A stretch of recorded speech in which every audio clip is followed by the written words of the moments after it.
And what you'll see in the draft order is that it will be partially in camera.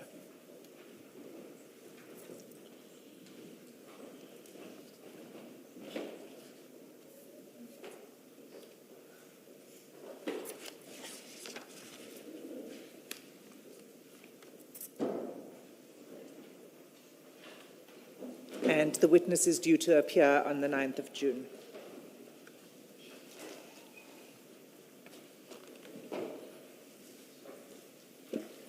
An arrangement has been made on the side, as it were, for appearance. That's correct, Chair. Oh, yeah. Thank you. Thank you.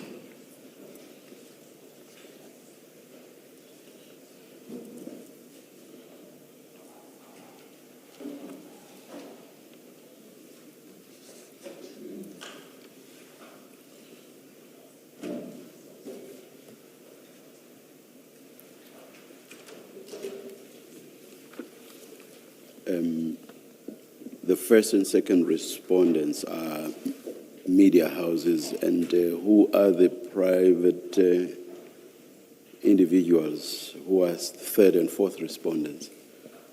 They are each the editors of the first and second respondent, Chair. Oh, thank you. Thank you. The following ruling is made.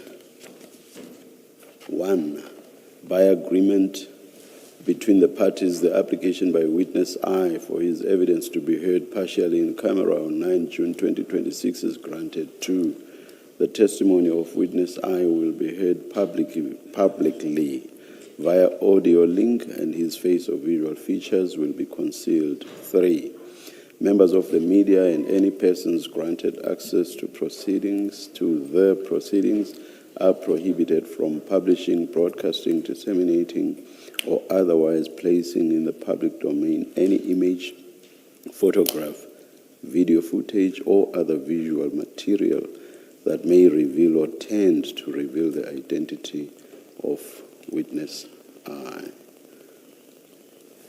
It's so ordered. Thank you, Chair. May I be excused? You are excused. Thank you, Ms. Hassim. Good morning, Ms. Sello. Good morning, Chair. Good morning, Commissioners. Good morning, Colonel. Good morning, Chair. Good morning, Commissioners. Good morning, Colonel. Good morning, Commissioners.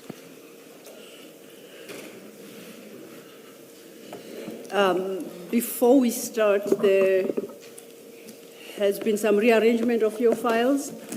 The Commissioners will recall that we started out with 2 exhibit files. More documents have been added. Now we end up with 3 exhibit files. But the changes have been made, and what needed to be moved from file 2, which was particularly full, is now in exhibit 3. But everything flows in order, and the index has been amended accordingly. So you should still be able to find your place. Just to warn you that it's now 3 exhibit files as opposed to 2. Thank you. Colonel, and that goes for you too. Yesterday we were working off 2 exhibit files. Yes. Because more documents were added. We are now working on 3 exhibit files. So just so you know, when I say exhibit file 1 or 2 or 3, it's that you are able to find your place, okay? Yes, Commissioner. Before we start this morning with the rest of your testimony, Colonel, you and I had a discussion this morning, and you indicated that upon reflection, you thought it appropriate that you clarify either certain responses you gave yesterday, or to add to the responses you gave to the Commissioner's questions yesterday. And you had asked for an opportunity to do so before we move to the next topic. This is your moment to do so, if you may. Okay. Thank you, Commissioners. Thank you, Chair. Okay.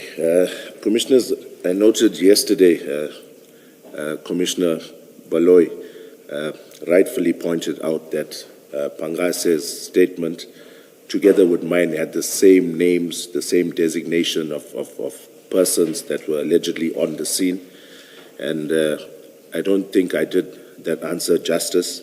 Upon reflection, I would just like to point out that on a crime scene, there is a scribe.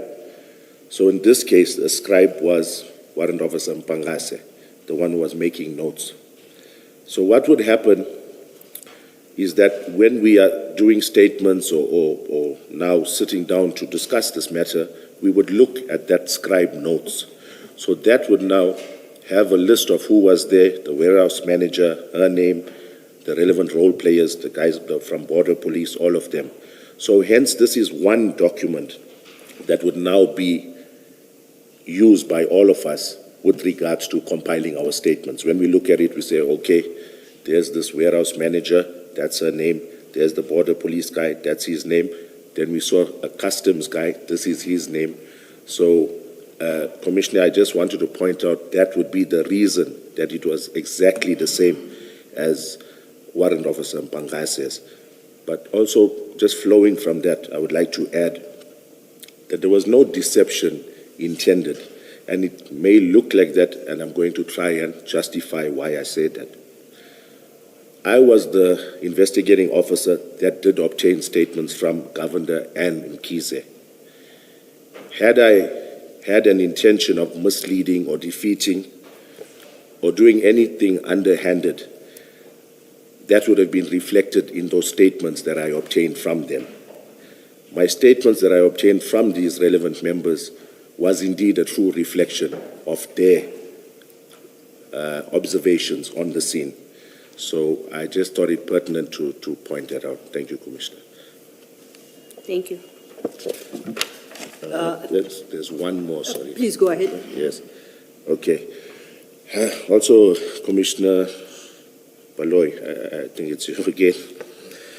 Commissioner, if I remember rightfully so, you queried the investigation diary of where Mkhwanazi had initially written information was received regarding 27 bricks of cocaine.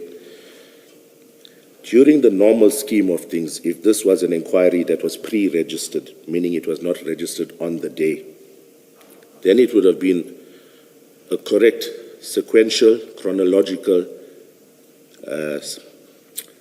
diarized sequence of events, meaning from the time you obtained the information, Captain Duma called you, this is where we met, it would have flowed in a certain manner. It's apparent that Mkhwanazi did not make those notes either prior to the operation or possibly not even on the day, or even it could have been after the actual seizure. Hence, he was now writing his investigation diary up, but working on hindsight as to what had transpired. So that would be a reason as to why he would start off with information received about 27 kilograms of cocaine, although, according to all our accounts, the number was only indicated to us much later or at just before proceeding to the depot. So I thought I'd just clarify that, Commissioner. Thank you. All right. Thank you. Yes, Commissioner. Yeah. When we finished yesterday, I reserved a question to do with the diary that I had intended to come back to. If you are still going to be discussing the diary, I'll hold off for now. We were still going to discuss the diary, but in a completely different context. So perhaps. But before you do so, I had invited the Colonel to make comments because he had requested that he be given an opportunity.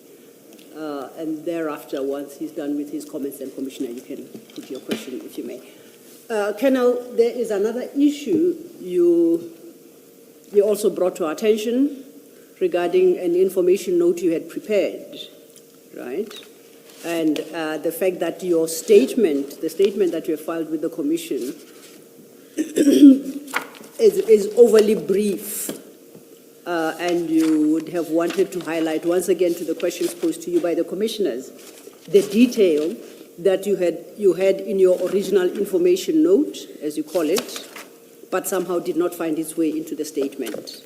Now, that information note, as I had undertaken to you, has been added as part of the bundle. Commissioners, is CJC 270, starting at page 954. Colonel, have you found your copy?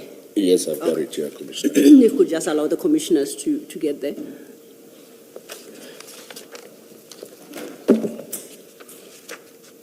And this issue you raised, particularly in response to a question the chair had asked you, when you answered the question about the reasons why you moved from the depot to Isipingo. And the chair said all the reasons you had set out are not in your statement. You recall that? That's correct. And that's I the do. basis on which then you sought to pull up this note. So we are at the note now. Kindly address yourself to the chair regarding the many reasons you provided yesterday in response to his questions for why you moved the operation from the depot to Isipingo police station. Yes. Okay. Thank you, Commissioners. Thank you, Chair. Chair, I noted, and understandably so once again, that you did point out I cited a whole lot of reasons regarding my thought process with regards to moving those exhibits, yet my statement only reflected one point. So I'd like to point out on my initial engagement with the evidence leader, I did what I called an information note, which was much more detailed. So if, with your indulgence, I would like to just read out that little paragraph that deals with what you spoke. And what's important in your favor is that this is as far back as 2021. That's the date of the...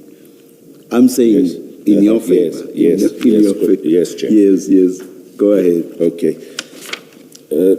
Chair, if you'll bear with me, I'm not sure what page it is. I'm looking at my own copy here. This file is voluminous. I'm not Can sure. you just tell me 954. leaf number and I'll find it. Yes, okay. When we had that heading, events at the CHC container depot, No, tell me you are at the second page. okay, third the page, first, second, third page, paragraph 1. Third page, paragraph 1 that starts with, I considered possibly Yes. carry. That would be page 956. May I? Thank you, Chair. I considered possibly carrying these bags to a less congested area at a far end of the depot. In my opinion, the risk associated with conveying these exhibits to another part of the depot was greater than the risk of conveying the exhibits to Isipingo SAP, which is approximately 4 kilometers away from the depot. The depot is situated approximately 11 kilometers away from Umlazi, which is a high-risk area. I considered calling a tactical team to assist to secure the area, but decided against it as I knew their response time would be longer than I would have required. I also based this decision on the basis that the unpacking and counting at the police station would pose lesser risk. So it's just that one paragraph, Chair, that I wanted to allude to. Thank you, Colonel. Does that save you? I think it still doesn't cover the many reasons you gave yesterday, but I will leave it at that. Thank you, Chair. Before we leave this document, for the record, I think it's worth correcting. This information note you referenced, you Yes. prepared for purposes of developing a statement for the Commission. So it wasn't created in 2021. No, it was. I think the chair was under a wrong impression that when he said it's in your favor because it was created as far back as 2021. That's not correct. I just looked at the date at the, You end did. of, at the end of that heading. Now, I'm sorry. you confirm that this is what I you do prepared. confirm it was done yes, about a month when you're ago. preparing for consultation with the That evidence is leaders. correct, Chair. Okay. Thank you. And can I just, to be fair to this... Thank you for the correction, Thank you, Chair. Mr. Rolo. Sorry, Chair. To be fair to this witness, the other reasons are mentioned in paragraph 19 of the statement. So we only focused on the one reason in 21. Although rightfully so, Chair, the reasons he mentioned in his evidence are a lot more than the reasons in the statement. The ones he has just read from the information note, they do appear in paragraph 19 of his 14-page statement before the Commission. How far Umlazi is and the fact that the weather was not great and there was a risk of working in an uncovered area and the surface area was not sufficient because of the numerous other containers around. Yes. So to be fair to him, that is in paragraph 19. Of his actual statement. Of his actual statement before Yes. the commission now. Yes. So it's not the only reason. And the point he wanted to make yesterday is that in finalizing his statement for the commission, he was of the view that too much brevity crept in. Yes. So what is in the statement, as I understand the Colonel, he stands by. It's just that in response to a question by the chair, he seemed to go beyond the scope of paragraph 19. And he wanted to clarify that those reasons were always there, and they are reflected in the information note. And he just wanted an opportunity to highlight them too. Except when he tried to do that, he said it created the impression that he only had one reason. Yes. So I was pointing out that, in fact, in his statement before the commission, there are several reasons Absolutely. mentioned, Absolutely. starting from paragraph 19. Thank you. Yes. So we will catch you when we need to catch you, but when there are facts that are in your favor, we will mention I them. appreciate that, Commissioner. And I was going to comment, don't spoil the broth, sir. That was in your favor. Let's leave it there. Before we leave these questions of clarification, just please turn to Exhibit File 2, and I'm interested in, it's part of CJC 244, exhibit number CJC 244, and in particular to draw your attention to 656, page 656.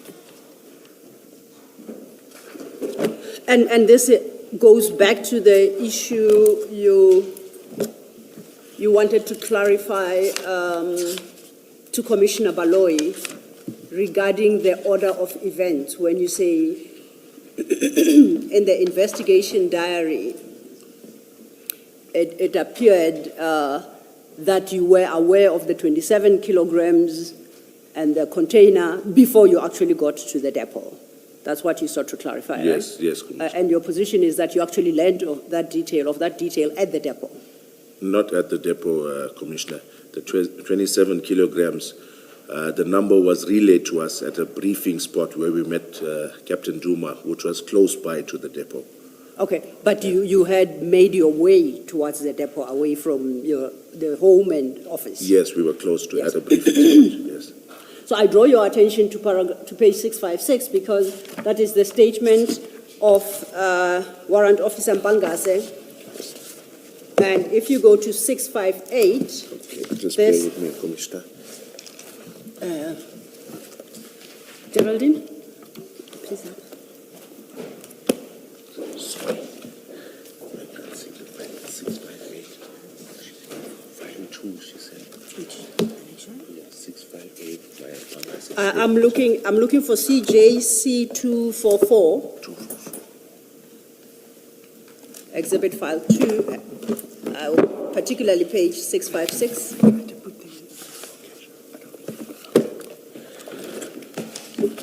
You have located the statement. And the page number, Commissioner? 656. 656.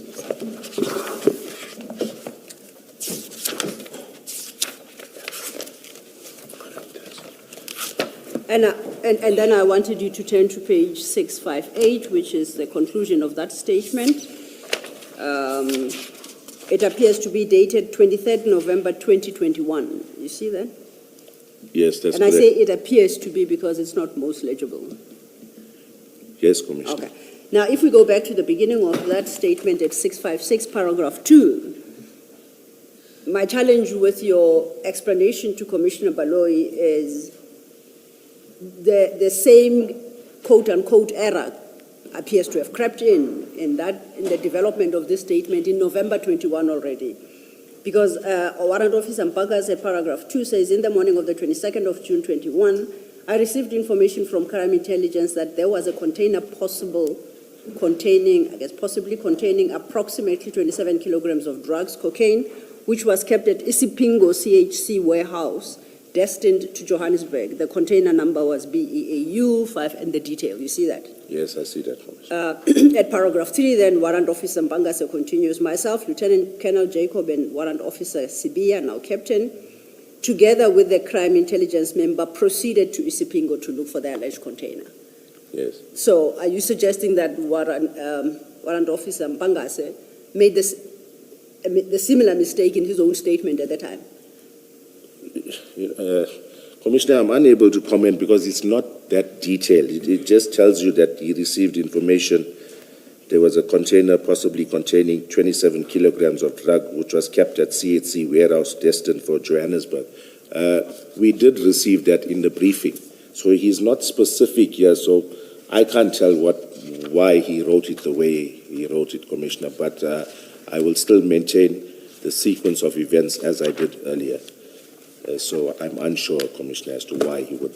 I point you to this because I know that Commissioner Baloyi wants to engage you on the investigation diary, but we will have to flag this because I have questions to you regarding what is stated in Warrant Officer Mpangase's statement at that paragraph 2, as well as your statements, and we will engage later. But Commissioner Baloyi wanted to engage specifically on the investigation diary. Thank you. Thank you. It's about, if you would go to the investigation diary, it is file 3. Sorry, what number, Commissioner? It's file 3. File 3. And then CJC 248. And then the diary starts at 800, page 800. Yes, this one. 248. Right, files off.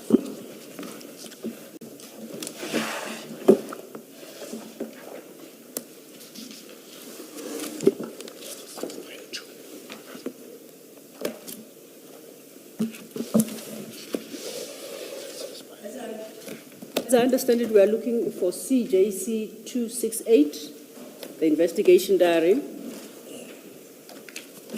file 3.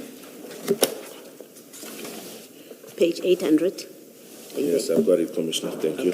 All right. So you have that entry on the 23rd of June, and from what I understand, your explanation, your clarification this morning, this would have been entered after the operation. That's correct. Am I understanding you correctly? Yes. Now, in your testimony yesterday, there was discussion about, or in fact, your testimony was that when you left the depot, so you opened the container, you took what was in there, Yes. it was resealed, and then you instructed, I use the word instructed because I don't remember what word you used, the depot manager that the container must remain there. It must not be moved. Yes, Commissioner. But also you said, I think in answer to Ms. Sillo, you said there was no detention notice That's correct. that was issued. That's correct. Yes, Commissioner. All right. Now, explain this. The decision that the container should be retained there, it should not be released to its owner, it is a big decision. Yes. Right? Yes. Okay. It is not recorded in the diary that there was such a decision. So we don't have a detention notice, we don't have an entry in the diary that indicates or that records that the police gave that kind of instruction. Can you just explain that? Okay, I'm just going to page through it quickly. Yes, you can do that. Okay. Commissioner, your investigation diary, yes, it is an indicator of what transpired in your investigation. It's more actions that were taken with regards to who did you call, where did you proceed to, your time, and things like that. Generally, a statement would encompass that type of detail as to further locking of a container and so forth. So it's not a hard and fast rule that would necessarily have to be contained in your C-clip, but it would have to be reflected in your statements somewhere along the line to show what happened to that container. That answer cannot be complete or correct, because there is a recordal of an instruction to release. There is a recordal later in the same diary where you instructed or you cleared it for release. So that act, the opposite of the instruction to detain, is recorded. We look at your diary, we see an instruction to release. I expect that there must be an instruction to record, and I would be concerned that it will appear in a statement, not in a diary. Yes. Commissioner, maybe I can say that Warrant Officer Mkhwanazi was not as thorough as he should have been. I would do things like that. I diarize it. Yes. But just to add on to that, it's encompassed in my statement, the fact that we did seal it up again. And Yes, no. I don't have a difficulty with it, where in your statement or in whose statement it appears. Right now I'm discussing the contents and reliability. Maybe let me put it to you that, again, it's a concern about the reliability of this investigation diary. You do record that you gave an instruction that they can release the container. So it is of sufficient significance. That's why you record it. yes. There is no record of a prior decision to detain it. So your explanation that, well, the diary doesn't record that kind of thing is not correct. The simple point I'm making yet again is this is another instance where the contents of this diary have to be considered with care or caution, because it is a recordal after the events. I understand that, day one. But two, it doesn't accurately or fully account for what happened. You are correct, Commissioner. Yeah, thank you. Thank you, Commissioner.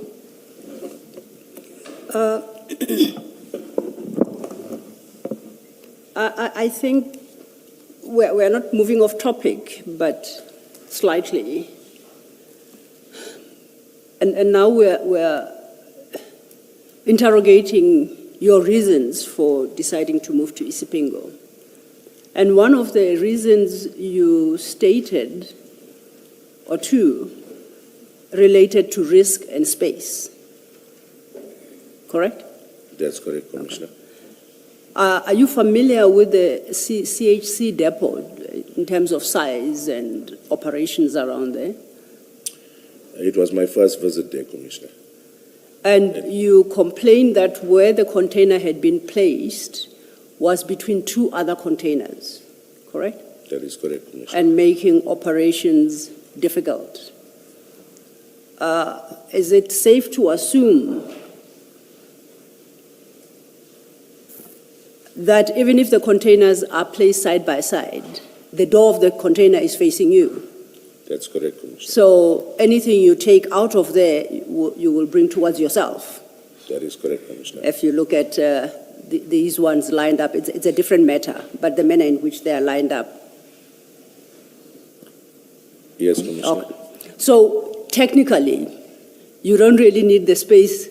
Yes, we're trying to do that. Technically, you don't need the space to either side of the container, right? Yes, that's correct, Commissioner. So the fact that the containers were lined side by side cannot be a basis to decide not to complete the search at the scene and rather go to Isipingo. The fact that they are side by side, that's the only point I'm making. Okay. Commissioner, I think if we had to view photos of the actual placement of that container at the CHC depot, we'll see the situation was a lot different than what we see on your screen now. It was a much more congested environment. Even when you open the doors, if you had to lay those bags on the floor, the area was minimal. It was a much, much smaller area than what we're seeing on our screens now. I think the closest we're going to get to know what it looked like was if we look at some of those photos that were flighted at some point in time, but it was a much, much smaller area that's as compared to this. Chair. How much more congested can it be? These are not just alongside each other, but they are against each other. So how much more congested can it be? Meaning, Commissioner, in front where you open the doors, there was of a container. There was a what? The doors of your container. I would say, now I'll be estimating, Chair, but maybe there was a 2 meter, 3 meter, or maybe 2 meters, just over 2 meters space in front of it, where there was, I'm not sure whether it's a fence or some kind of boundary type thing where, and then you've got an area that you've got your heisters driving up and down, you've got machinery moving throughout. It wasn't a place like this where, now that I realize it, it wasn't a designated area for an examination of a container. It did not seem, and since I was not familiar with this warehouse, I just let it slide. I just let them place it down there. I was not familiar with the layout, but it was definitely much smaller, much more congested. Than The many things you are referring to, were they on the door side of the container? Yes, if you open the door, Chair, that's what I'm saying. In front of it, maybe there was a 2 meter, just over 2 meter space, a little area. That is why I said there was machinery traversing around. It's a thoroughfare area. It wasn't a designated area for examinations. Thank you, Chair. But you recall when we started this engagement, the issue was the fact that there were containers on either side of the container you were targeting becomes irrelevant. Yes. Because you can't access the container from either end, right? You can only access it from the door as you are facing it. So what you should be concerned about is the space in front of the container, not to the size of the container. Yes, Commissioner. Now, in response to the Chair, you mentioned the front is the door side. I say that front is the door side, Okay, the part where you open the container. Okay. For purposes of our engagement, I'll call it the front of the container, Yes. which renders the side and the back wholly irrelevant. Sorry, repeat that. I say, if I'm correct in my description of a container, that renders either sides of the container and the back irrelevant. Yes, that's correct. Okay. Can I just elaborate why I mentioned that, Commissioners? No, absolutely. Just to show that even if we laid some in front of it and laid some of our exhibits on the side to start processing, there was no space in the front or the sides. I'm just trying to give the Commission an idea of the space. In response to the Chair's question, you said where this container was placed was not a designated area. You recall that? Yes, I Yes, sir. recall that. And you were aware at the time that they offloaded or lowered the container that was not a designated area. By that you mean a designated area for purposes of searching the container, I take it? Yes, Commissioner. When you notice then that they are lowering the container at a place other than the designated area, why didn't you stop them and instruct them to take it to a proper designated area to allow you to carry out your responsibilities? Commissioner, it was my first visit to CHC. I assumed that was the area for placing containers. I can't tell you why. It was placed there. It was high up on a stack. Maybe it was difficult to get it to the examination area. I can't recall now. But for whatever reason, it was placed there. I did not object to it upon opening it.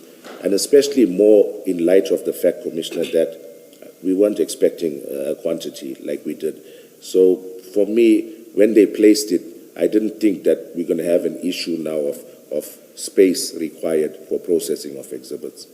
Okay, so you knew it was not a designated area. You are unfamiliar with CHC depot, and that is why you allowed them to lower it at the point that you did. No, But you already know it's not a designated area. No, You are the Commissioner. police officer. Let me just finish. You are the police officer in charge. You are the one who is instructing that that container be availed to you. You are aware at the time that where the point at which they avail it to you is not the designated area. And you shrug your shoulders and you say, well, no, my first time is CHC. yes, Commissioner. I misunderstood you? Yes, Commissioner. Okay, I please. was not aware that this was not a designated examination area. I wasn't even sure that they did have an examination area until I heard Warrant Officer Sanders' evidence here. Colonel, you are the one who introduced the notion of designated area. You told the commissioners that Yes. where they lowered that container was not their designated area. So you Yes. can't now say that you were not sure whether they have one to speak of. Commissioner, like I say, I'll say it again. It's only when I heard Warrant Officer Sanders' evidence that I heard of the magnitude of the examination area and the space in this said depot. I was not aware of it. Okay, now you remember Ms. Pile, who's the depot manager. Yes, You engaged her, yes, I did. you obtained the relevant documentation from her. Yes, She was present when you broke the seal. yes. Why, when you realized the quantity then, did you not close the container, instruct her to take it to a proper place that would allow you to carry out your work? Commissioner, I'll maintain by those reasons that I did mention before.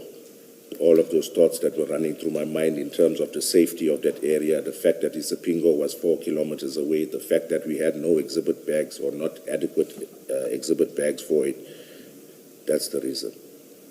Okay, now I'll accept those reasons. You'll accept that the risks that you now enumerate apply to all searches of containers at the CHC depot. They would apply to the distance to Umlazi stays the same, right? Yes. The area stays the same. Are you able to explain why it is just over a month, 999 kilograms could safely and properly be processed at the very scene that you say was highly risky because it's closer to Umlazi and the like? Are you able to come up with a logical explanation for that? Commissioner, 999. Kilograms, yes, on the 30th of July 2021. You don't know of that seizure? And which area was this, Commissioner? It was at the CHC depot. No, I'm not aware of this. It's very concerning, Colonel, because we are going to deal with this.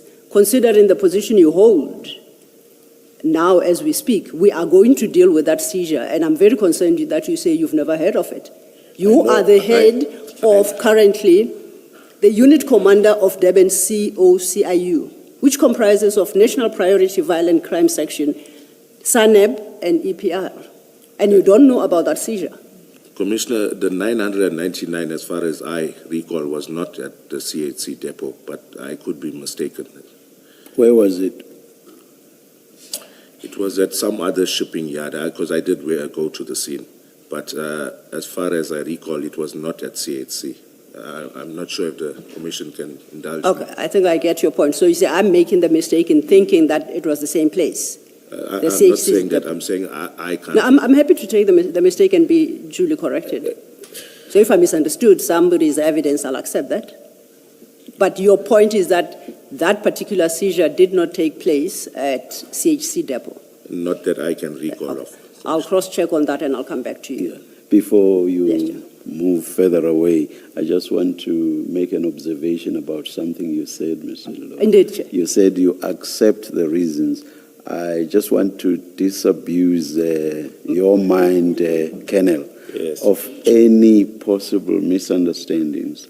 I hope Ms. Sildo did not mean that the reasons that she says she accepts are acceptable. Yes, Chair. That's something we will weigh down the line. Indeed. Yes. So she accepts that subjectively those were your reasons, Yes. but not Not to necessarily say that they yes, are I acceptable. understand, Chair. I'm not saying Absolutely. they are not acceptable. Yes, Chair. Thank you. Thank you, Chair, for the precision. I was loose in my words, and by accept is I am not going to challenge you on the reasons that you put forward, but I too am not drawing a conclusion that those reasons are correct. That's what I meant, and the Chair was very helpful in that regard. So thank you, Chair. You understand my position, Colonel. You then move, you say, to Isipingo. I understand that there at the harbour there is a police station called Maiden Wharf. That is correct. Why didn't you move to Maiden Wharf?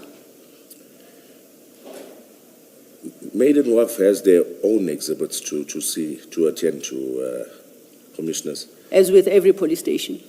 Yes, correctly. So, yes. as with Isipingo as well.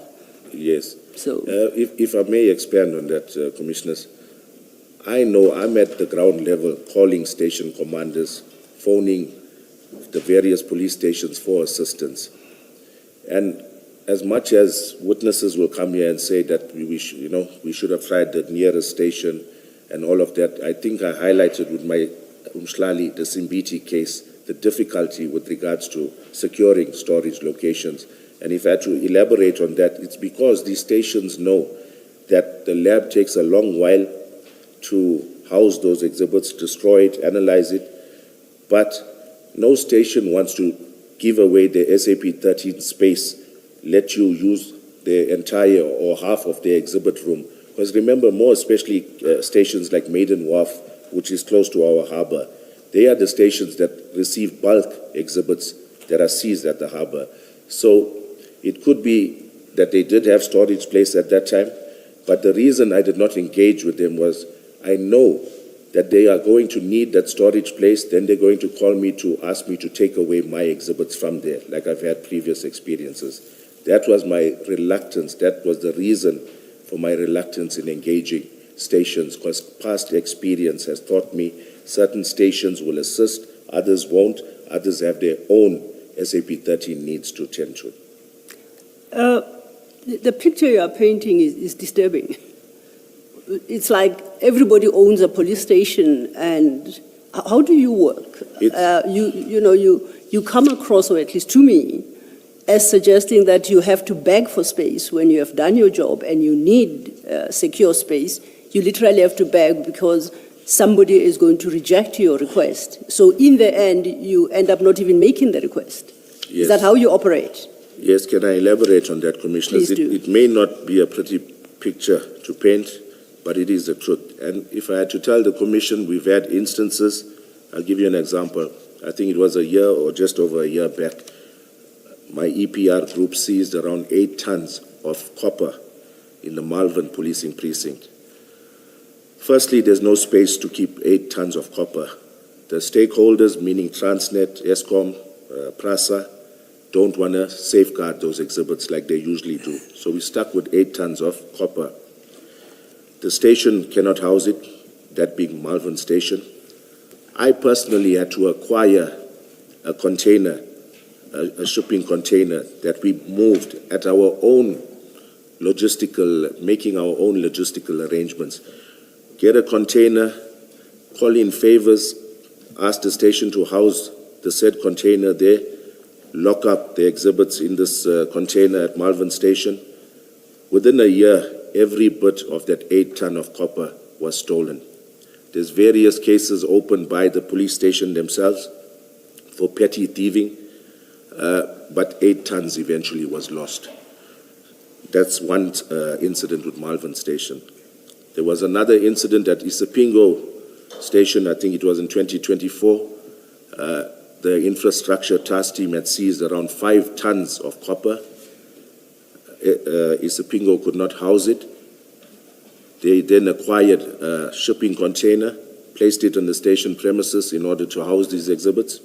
All of those exhibits ended up being stolen within a few months as well. So these are the challenges that we are facing. It's easy for management sometimes to come here and say, we should have tried this station, that station has placed, this station has a big safe. But in reality, these are the challenges we face. And I'm going to go on further to state, when you seize these type of exhibits, sometimes you're at a crime scene for a day or two. To remove 8 tons of copper, the police is not logistically equipped, even with large amounts of drugs. So you're having now to request specialized units like TRT, NIU, POP to come and guard those exhibits. They're okay with guarding it for maybe a night or two, maybe 4 days max, but they've got their own duties to attend to. Now you've got pressure from their commanders calling you to say we need to withdraw our members. Then I'm calling every district commissioner, every station commander trying to get assistance in this regard. So I just wanted to highlight the challenges that we face. Hence, sometimes the decisions we take may not be viewed in a favorable light here, but it's because of our experience of the challenges we know we face. You see, Okay.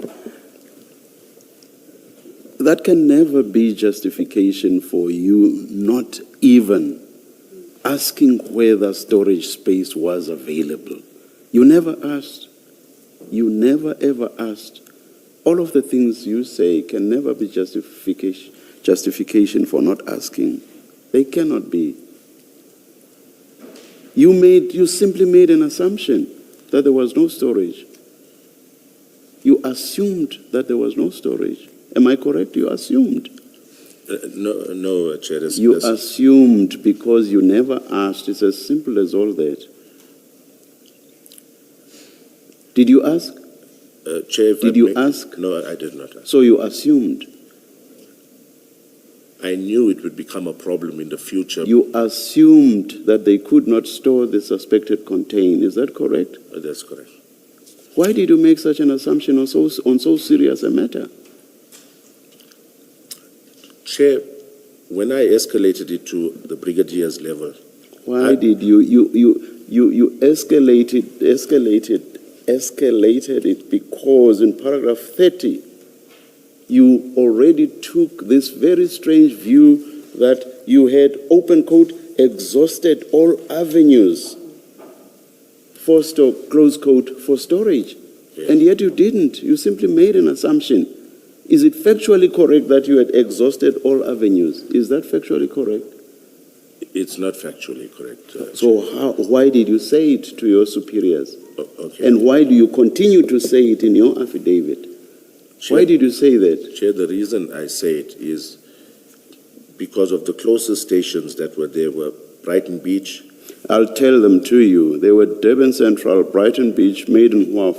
And how far is Mbilo? There was also Mbilo. How far is that? Yeah, Mbilo is not far, Chair. Give us kilometers. I can't estimate, but more or less. We 20, know the furthest 20, or the I would say farthest 20. was, we know the farthest was 24, and then there was 20, and there was lesser. Yes, That's about the three we spoke about yesterday. yes. So Mbilo, would you say, is within the 24 downwards also? I would say so, Chair. So we're basically talking four, and in respect of all four, you simply made an assumption, and you've incorrectly state it as a fact that you had exhausted all avenues. How could you say you had exhausted avenues when in fact you simply made an assumption? Yes, I did. But Chair, if I may just explain about even Mbilo station, right? I'll give you a practical example, Chair. Maybe it will help shed some light. I think it was 900 and something kilos that was seized in their area. And I think it was the very next day that somehow the lab took reception of these exhibits. But those exhibits as well were stored in an unused cell, a single bricklayer cell. That's nearly 1,000 kilograms of cocaine in a single cell. And the station could only accommodate it for a limited period of time. That is why those measures were taken, and somehow the lab managed to accommodate, and it was sent within a short while to the FSL in Pretoria. So I'm saying... For argument's sake, let's leave out Mbilo and look at Durban Central, Brighton Beach, Maiden Wharf. For all you knew at the time, they could well have had space. Chair, I knew Durban Central. You did not know for a fact that they did not have space, did you? I knew they were complaining about our exhibits. No, I'm not talking about complaining. Yes. You did not know for a fact that they did not have space. I did not phone them to inquire, Chair. And yet you say you had exhausted all avenues. So it was incorrect to say you had exhausted all avenues. In my... And you see, the thing is, in response to Ms. Sillo, you go so far as to suggest that all, in fact, I think you said so, that basically all police stations have their problems, individual problems about storage. Do you want me to tell you what's very strange with that proposition or that statement? Yes, Chair. Look at what you say in the very paragraph 30 I've referred you to. You say that Brigadier Nyuswa should then secure a storage location for the drugs. He would have had to secure that storage space from somewhere. Yes. And what did you expect that somewhere to be? A police station, not so. A police station, not so. Yes. So how could you give this response that you gave to Ms. Sillo then? A response that suggests that there are difficulties with all police stations. He could not have gotten the space from outer space. Yes. No. So what point were you making then? Okay, Chair, I think maybe I didn't word it correctly as well. I'm going to add this, but at my level as a colonel, and at that stage as a lieutenant colonel, there's only so much that I can do to escalate this challenge.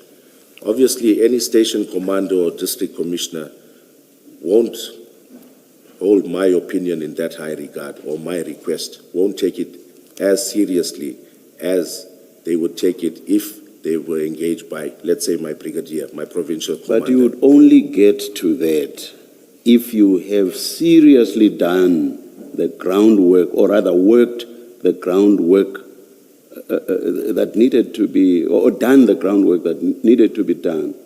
You only reach that stage after all that. Here you did not even do that groundwork.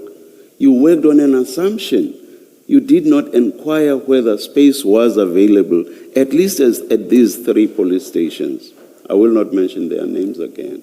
You did not even do that groundwork. So it does not even rise to the level of you having to rely on a senior who can better pull strings than you can ever hope to. You know, it does not get to that level. Yes, Chair.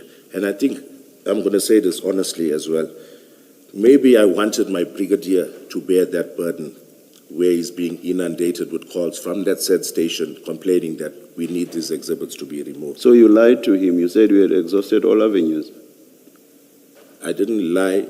You lied because you've accepted that you had not. You had not exhausted all avenues. I put the decision on him, Chair. You lied when you said to him you had exhausted all avenues. Was it true that you had?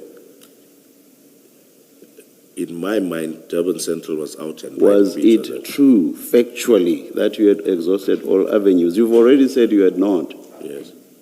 You've already said you had not, correct? Yes. So you lied to him when you said you had exhausted all avenues. Do you agree? It's as simple as all that. I'll have to You agree? I'll have to agree, Chair. But I Thank think it's you. a strong word to say lied, but... Is it true? Is it true? Is it true? Was it true when you said to him, I have exhausted all avenues? Okay, let's get off lie. Let's step off lie. Was it true? Was it factually correct? Factually, no, sir. Factually, no. Is that not a lie? Is that not a lie then? It sounds, when you say it like that, it sounds a little harsher than... Thank you. Okay. Yes, Commissioner. Ms. Silla, still on this, sorry. That decision to move to Isipingo police station, it is a major decision, right? Yes, Commissioner. And one would expect to have a record of it, that it is recorded and the reason for moving to Isipingo. Yes, Commissioner. But it's not in the diary of Warrant Officer Mpangase. You can look at it if you want, Yes. but he doesn't account for how that decision or why that decision was made. He merely says, we opened, we found this, it was decided we go to Isipingo. That is problematic. Yes, I concur. Yes, and it seems to me, and maybe let me put this to you, that the explanation that you are giving for moving from CHC to Isipingo seems to be an afterthought, because it's not recorded, even if you allow for this diary was completed for the first time on the 23rd. It seems to me, and you accept that, it's quite a big decision to move from the crime scene in the circumstances and go to Isipingo. And that it is not recorded here is problematic. And we have only your word now. that you moved because the reasons that you are giving, that there was nowhere else to go, and yet it's not in the diary of the person that you left as the investigating officer. Explain that. I agree with you, Commissioner. I can't furnish an explanation on behalf of Warrant Officer Mkhwanazi. But you see how it does lead, or it can lead to the impression this is an afterthought. Otherwise, he would have recorded that big decision in his diary. Yes, I can see how it seems. There. Thank you. Thank you, Commissioner. On that score, Colonel, you recall yesterday during engagement by Commissioner Baloyi, when she referenced the national instruction. Yes. Remember that? Yes. And I understood your answer, or a comment you made during the course of your answer, to be that you are all bound by national instruction. That's a national prescript. That's correct. Let's just turn to it on this particular score about SAP 13s and taking exhibits, and that would be your CJC 230, file 1, exhibit file 1.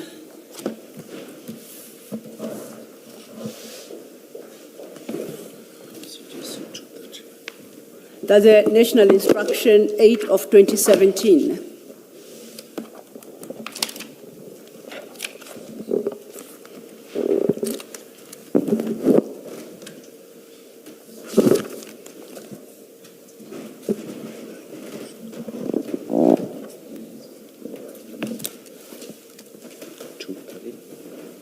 Have you located it? 230 page? Exhibit 230.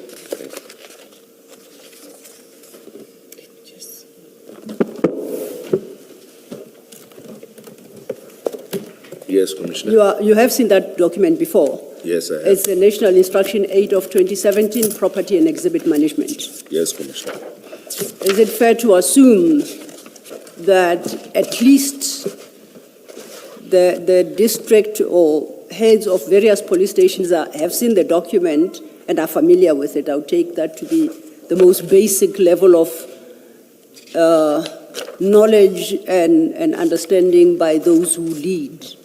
Would it be fair to attribute that understanding to them, that they know this document, they've seen it? Yes, Commissioner. Okay. Now, I'd like to refer you to page 25, specifically in that file. It's still part of that. And or in paragraph 7. Yes. Are you there? And Yes. I'm interested in sub 4 of that paragraph 7, and it reads, I quote, all property and exhibits seized must be entered in the SAP 13 property register of the relevant police station where the crime was committed or where the property was found. Then it continues, and then transferred to the relevant unit and entered in the SAPS 13 of the relevant unit. Do you see that? Yes, I do. Now, when I look at the start of that, it prescribes that all seizures must be registered in the SAPS 13 of the relevant station where the crime was committed. I interpret that to mean they have the station commanders and everybody has got no discretion on this. This prescript compels them. You register. Unlike what you suggest, which you say they refused to take, you said they were hour seizures. Yes. Who's the hour? Are you not part of the SAPs? Are you not part of people or to whom this prescript applies? We are part of it. So they can tell you in the face of this prescription that they will not take your seizures. Is that what you want these commissioners to accept?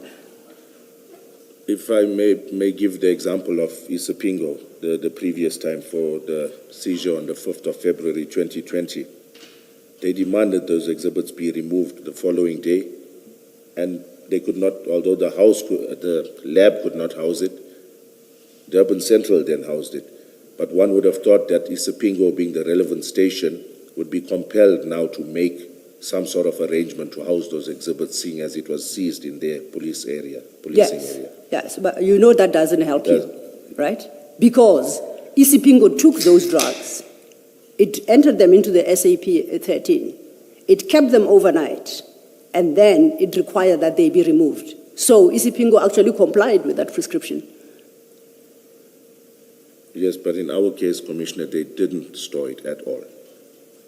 Say in our case, you mean which case? On the 22nd of June 2021. Because you booked it out.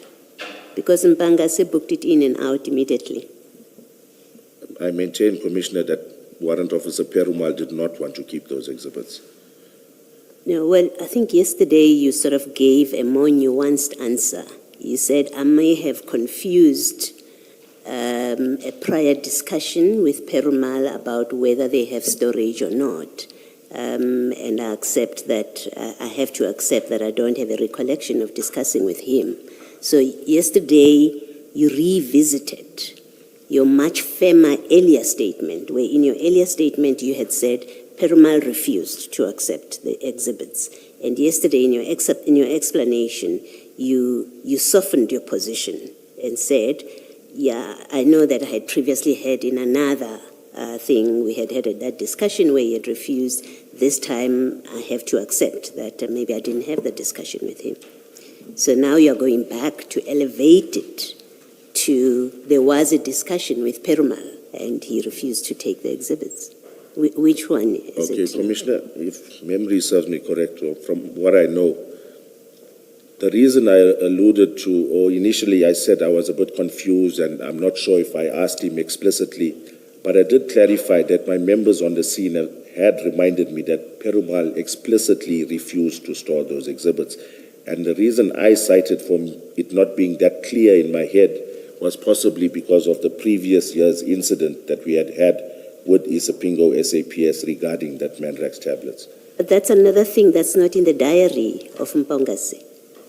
It's not in his diary. He doesn't say that Perumal was asked and he refused. It appears later on in statements, yet again, it's a later justification. But the entry in the diary doesn't record that. And that accords with Perumal's denial. In fact, it lends credence to Perumal's denial that there was ever such a discussion.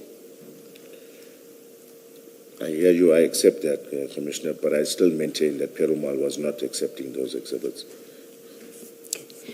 Can I just develop this a little bit? On Yes, this 7.4, that compelled you to go to Maiden Wharf and enter in the do exactly what you did at Isipingo, which is you have to enter them in the SAP 13 of the nearest police station where the crime was committed, and then you could have booked it out. It's not about storage this year. Yes. Why did you not do that? Even with your assumption that they will say they don't have space, why did you not comply with 17.4, which reads, and I'll read it again, all property and exhibits must be entered in the SAP 13 of the relevant police station where the crime was committed or where the property was found, and then transferred to the relevant unit and entered in the SAP 13 of that relevant unit.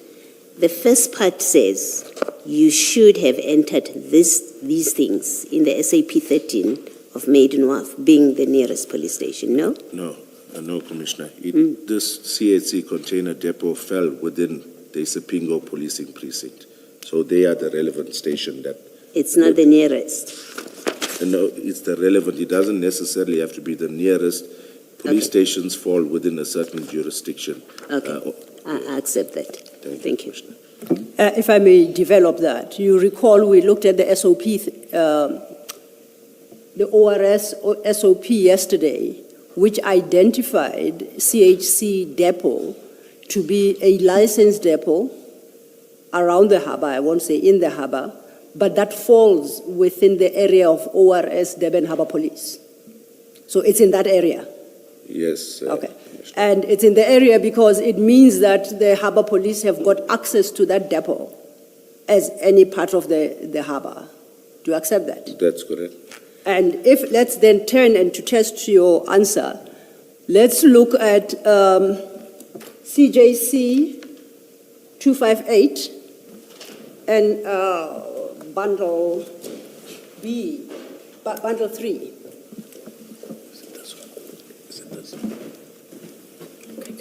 That is the statement, I might as well say, of Captain Stefan Albert Mulman,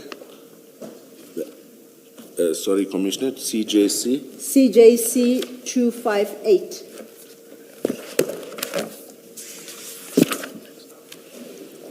Page 768.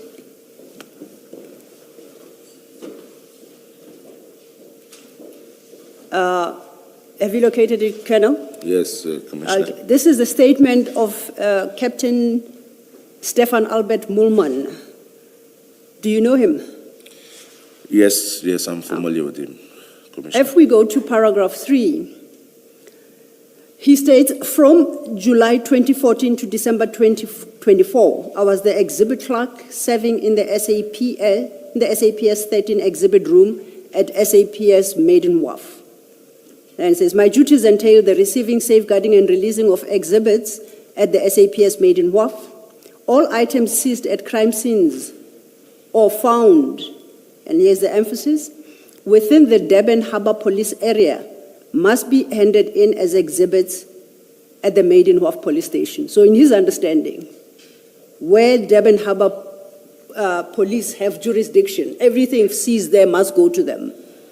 That's it. You agree that's what he says? That's what he says, Okay. I agree. And now you and I have agreed that in terms of SOP, the CHC depot falls under the Durban Harbour, falls within the Durban Harbour Police area. We agreed that yesterday. We just confirmed this morning. Yes. Okay. You seem like you want to take issue with what Captain Mulman says. What is your issue? Yes, Commissioner, I'll still maintain that the Maiden Wharf would not ordinarily receive exhibits that were seized in the Isipingo policing area. It's not the norm. He's speaking of exhibits seized within his policing area. I'm not familiar with any such case that we have on record where we've now transferred exhibits from one of those identified depots to Maiden Wharf. It hasn't happened. I have a difficulty with your answer because you seem to ignore something I thought we had established. You have accepted that the CHC depot is within the harbour area under, in whose jurisdiction or in whose area the Durban Harbour Police have jurisdiction. Yes. We have accepted that. The SOP tells us that, in fact. I'm not making it up, right? So if that is in the area, in the Durban Harbour Police area, as per the SOP, right? Yes. Then he's got to be right. It can't be the Isipingo. You seem to want to take the CHC depot out of the harbour area, locate it physically somewhere so that it falls under Isipingo. And I struggle with that notion. So maybe if you try again, because I'm not getting it. Commissioners, I've never known of one case of us or even any other station that where these depots, designated depots, are situated. I've not known of one case of those exhibits now being sent to Maiden Wharf because they fall under Durban Harbour policing area. Police jurisdictions are police jurisdictions. Your precinct of where your station is based, you are then responsible for exhibits from that area. So although there can be this SOP or any other document, the station caters to their area. When he talks here, Warrant Officer Mulman, he says must be handed in as exhibits at the Maiden Wharf police station. This also includes exhibits seized or found by other SAPS units, and he goes on. But he doesn't allude to, in my opinion, and maybe I'm reading it incorrectly, to say that even items or exhibits seized in Isipingo or Mbilo will come to them and they will accept it. To me, it's not clear to me, Commissioner, and I've not seen any case where such has happened. There have been witnesses here, and they've been engaged extensively by the commissioners about available police stations in and around the CHC depot. You had that engagement with the chair this morning. We counted Maiden Wharf. We counted, before we get to Isipingo, I think we counted Mbilo. We counted Durban Central, correct? We did count Yes. that.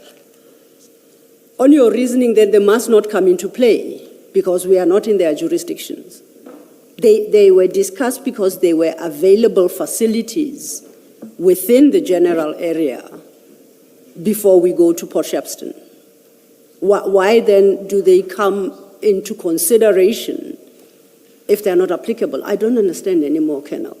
Like I'm saying, Commissioner, I can't give you an answer, but I know that we have never, ever stored exhibits from Isipingo at Maiden Wharf or Mbilo at Maiden Wharf Station.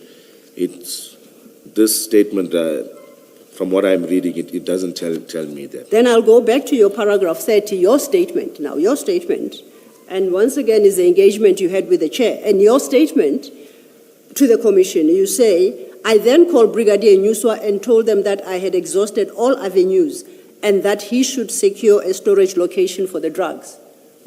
What all avenues could you potentially have exhausted if you were bound to go to only one place, which is Isipingo?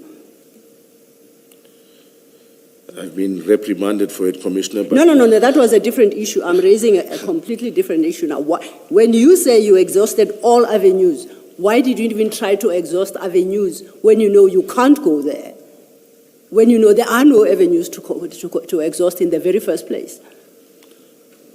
I think what I meant by that is that I had knowledge that those stations that General Flynn now had mentioned Yes.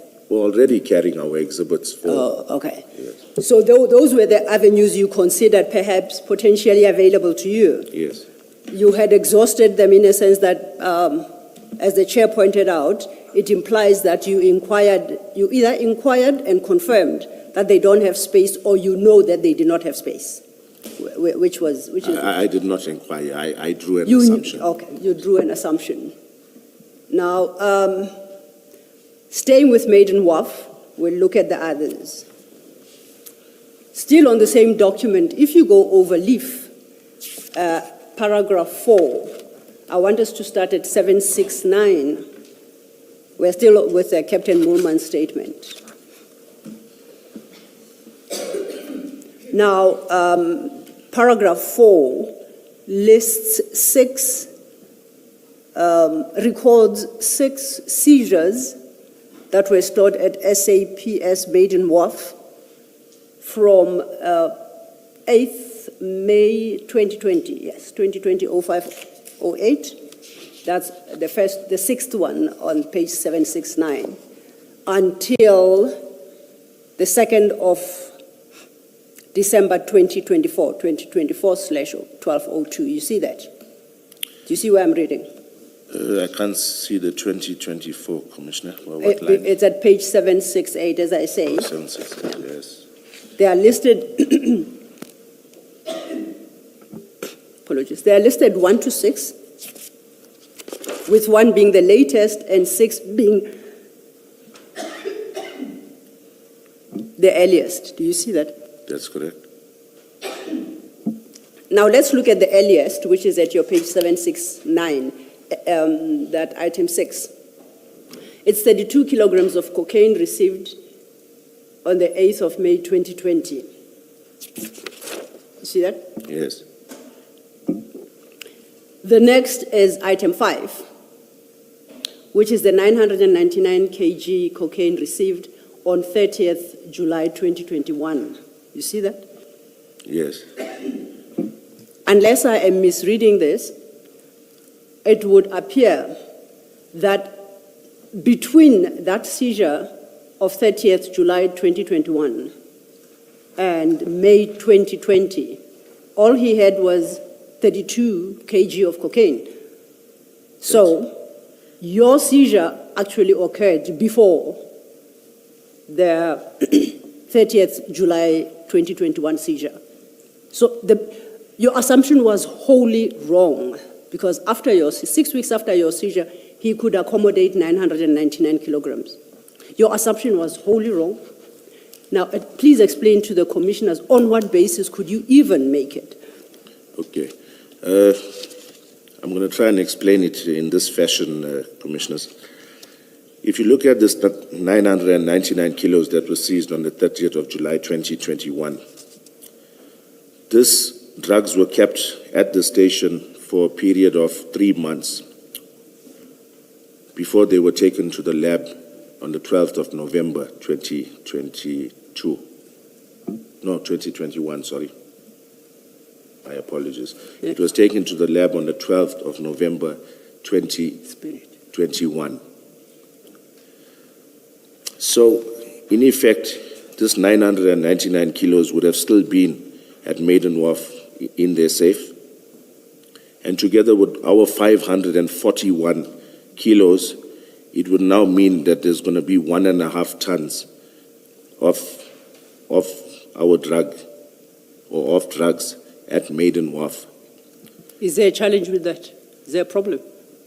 I'm not sure of their capacity, but my point being, Commissioner, was that these drugs lay at Maiden Wharf for 3 months, and it was only subsequent or after the theft of the drugs in Port Shepstone that now the lab saw fit to start accepting these exhibits. It's only on the 12th of November 2021 that these exhibits, 999 kilograms of cocaine, together with those exhibits that were initially at Isipingo and then moved to Durban Central, Yes.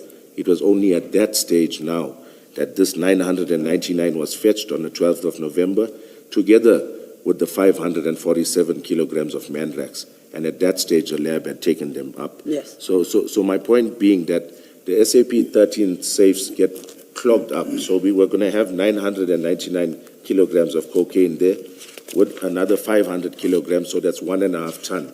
I'm not sure of the storage capacity at Maiden Wharf, but that's a practical reason that... May I point something? And I apologize for interrupting. You have the order wrong. Exactly. You would have taken up that space that the 900 subsequently took after 6 weeks. Yes, okay. So your space was assured, surely. Yeah, okay. And whoever, I think it was Colonel Sander who was responsible for the July 21 burst. That would have been his problem, not yours. Yours would have been resolved by then. So why do you worry about a burst still to happen?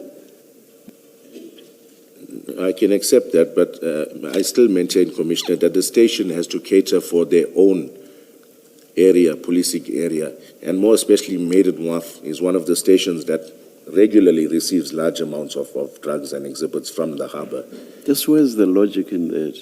Where is the logic in that? Because 2 questions before, you were debating on the basis of the cumulative quantity of the 541 and the 999.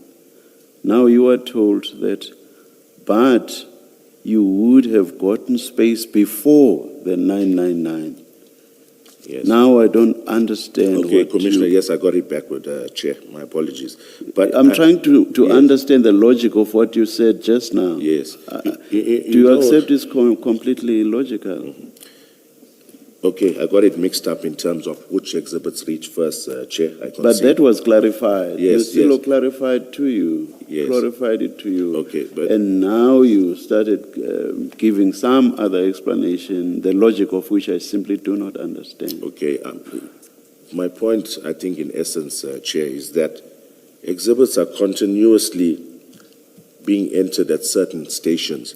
Now, in the event my 541 kilos was accepted at if the Maiden Wharf. 999, let's not even use if, because they did accept the 999. Yes. So I can't see why they could not have accepted your 541. Okay. Do you accept that? Yes, I accept. In all probability, they would have accepted your 541. Yes. So what issue are we debating now? Okay, can I expand on that? Please, and I yes. hope I'm not going to annoy you, Chair, with this. No, but I'm not in the least annoyed. Okay. No. I'm saying, Chair, this is how it works. If my 541 kilograms was at Maiden Wharf, and like I say, I'm not sure of the exact capacity of their safe, and now they received 999. Most stations don't have capacity for over That's a ton. Colonel Sanders' problem when he comes with a 999. Okay, yes. You already have your space. Yes. So I'm saying, what would be the practical challenge, Chair? You would get a call from that station to say, we've got our own exhibits now. There's 999 that we need to store, and they've got my 540. It hasn't happened. But that has nothing to do with what we are debating, which is why at the initial stage, you did not go to Maiden Wharf. What happens down the line when there's 999 has nothing to do with why you were not the first at Maiden Wharf. Do you get my point? I get your point, Chair. So you basically have no answer to Ms. Silo's question. Do you accept that? It's as simple as all that.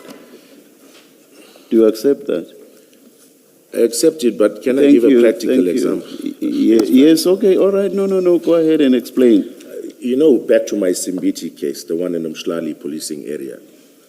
Similarly, if we sat here today and those exhibits got stolen, I would have been asked, or say it got stolen from Brighton Beach, those chemicals that I said eventually ended up in Brighton Beach. One would have argued, why did I store those exhibits? That's a different issue altogether, Colonel. That is a different issue altogether. What we are talking about now is the availability of storage space within Durban. Mhm. That's what we are debating. Chair, And you accepted when I engaged you earlier that you proceeded on the basis of an assumption. Now Ms. Silo is engaging you specifically about Maiden Wharf and is demonstrating to you that what you've been telling us lacks substance because someone who came, a colleague of yours, who came a month later, was able to get space for an even larger quantity of suspected cocaine. So this is about your decision at the initial stage. It has nothing to do with the possibility of theft down the line. And in any event, that could not have been your concern at the stage of where must this cocaine, suspected cocaine, be stored. Mr. Lo, you may comment if you want to. just like I said, maybe I'm laboring on the point, but my point in mentioning the Mshlali case, Chair, was that stations did have capacity closer around to Mshlali. They did have the space to store. They did have, in the case where eventually Brighton Beach assisted, the stations had the physical capacity in terms of their safes. If you looked at it, they could accommodate more than a ton. Why they didn't accommodate me, I can't answer you. But I failed. When were you not, why did they, when is it that they did not accommodate you? We did this in September 2020. And the reasons they cited, Chair, was not that they wouldn't even give... What's that got to do with June 2021? What's that got to do with June 2021? I think, Chair, I was just trying to show that my past experience showed me that stations... Surely you could not base your decision on something that historical. You couldn't. You accepted earlier when I engaged you that you proceeded or you took your decision purely on the basis of an assumption. You've accepted that. And I think we should move on unless you again want to give some other explanation. It's fine, Chair. Thank you. I'm not gagging you. If you want to give some other explanation, you are free to. No, it's fine. Thank you. Thank you, Chair. Sorry, Colonel, I want you to say this still on this document. It's a simple yes to say, looking at item 5, before July of 2021, before the 30th of July 2021, what it shows is that there was space to store 540 kilograms at Maiden Wharf. It's as You simple put it as like that, Commissioner, yes. Forget about September, October, the following year. Just looking at that, it's as simple as that. Yes, I agree with you, Commissioner. Thank you, Commissioner Khumalo. Colonel, staying with your statement, and I think you've touched on this slightly, I would like you to have regard to your paragraph 29, your statement now at page 5. Is CJC, Commissioner? No, your own statement, My your own statement to the Commission. Okay.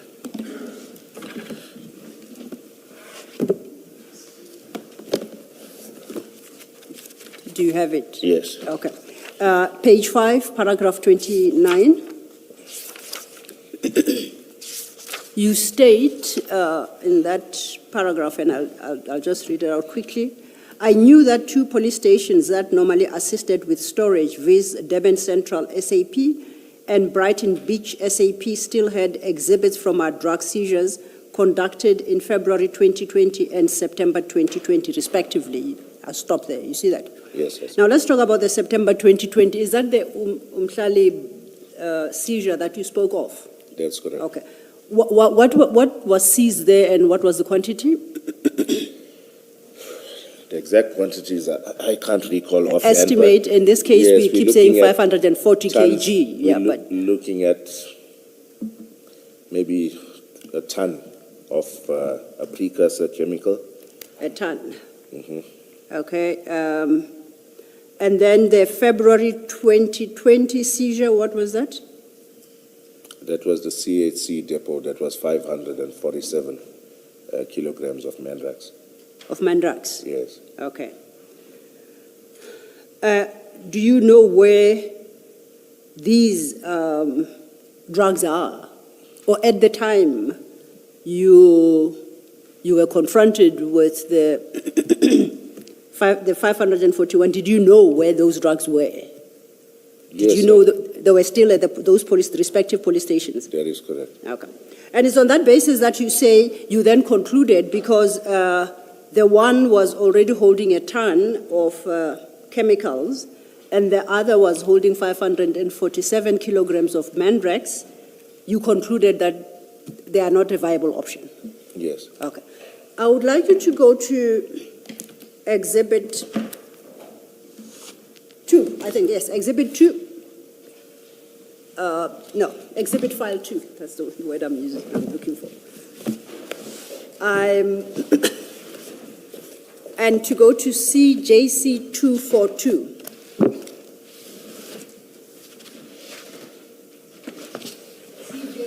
CJC 242, Chair, page 504.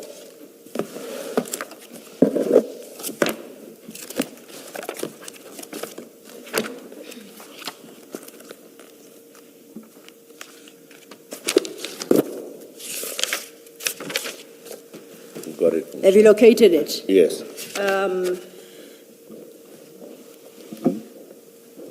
Do you know what that document is? I can see the heading. It looks like major cocaine and heroin seizures. Yes, and this is from the period 2020 to date, and whatever date is, but we can determine that. Do you know that document? I haven't seen it per se. I haven't seen this specific document. So you Okay. wouldn't know who No, the no, authors... sorry, just one Sorry. second, Commissioner. It may be something that I... Yeah, but the front page does not look familiar, but this could be a presentation. Yes, it is something that I had prepared, Commissioner. You prepared this document? Yes. Okay. Now, Oh, no, sorry. I prepared some of it. I see it's a mixture here, Commissioner. I Yes. don't want to mislead you. There's some other slides that I'm not familiar with, but the photos in the front and the Durban Harbour and all of that, I compiled a similar presentation. now I'm talking about this one specifically. You contributed to this particular document. I can't recall contributing to it. I'll confirm that your seizure is in this document as one of the major heroin and cocaine seizures in that period. So it is dealt with in here. That would have been from your contribution, right? Remember, Commissioner, these stats are released once we do a buy or a seizure or any success. It's out there in our space. So I can't say I was hands-on No, with this. I can live with that. Yes. Okay. Now, you remember I said this, you see from the title, Yes. it's major heroin and cocaine seizures from 2020 to date. I have determined that it probably is from March 2020. And the basis for that, and up to the 14th of October 2025. That's my estimate of the period. Okay. And the basis for that, you will find at page 570, which is a table of all these seizures over the relevant period. Yes, I see that. And I have determined that the last entry at 572 is dated 4 October 2025. Do you see that? Yes, At I page see. 572. Yes, I see that. And so you don't have any challenge with my interpretation of what's stated in this document, that is for a period from March 2020 to October 2025. Yes. Okay, live with that. All right. Now let's go to page 570. Perhaps before we go to 570, the logical place to start would be page 514 of that document.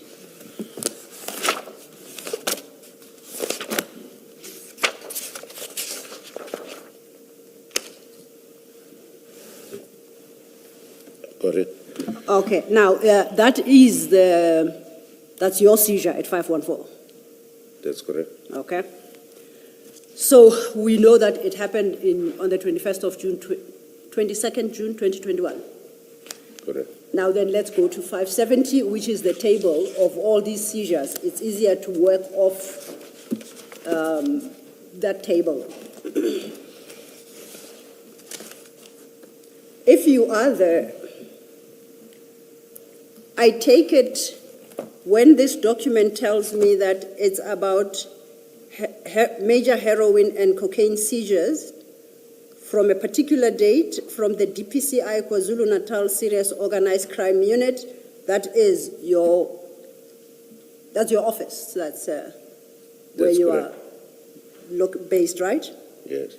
And now you are a senior member within that outfit. Yes. Yes. So your office tells us then at 570 that between March 2020 up until item number 6, those are the seizures that had been made in the Durban area. Yes, that's correct. Okay. And then I do a very rudimentary arithmetic exercise, and I say what this document tells me is that from 2020, what was retained in the various police stations regarding these major seizures, my calculation is a total of plus minus 61 kilograms in all police stations.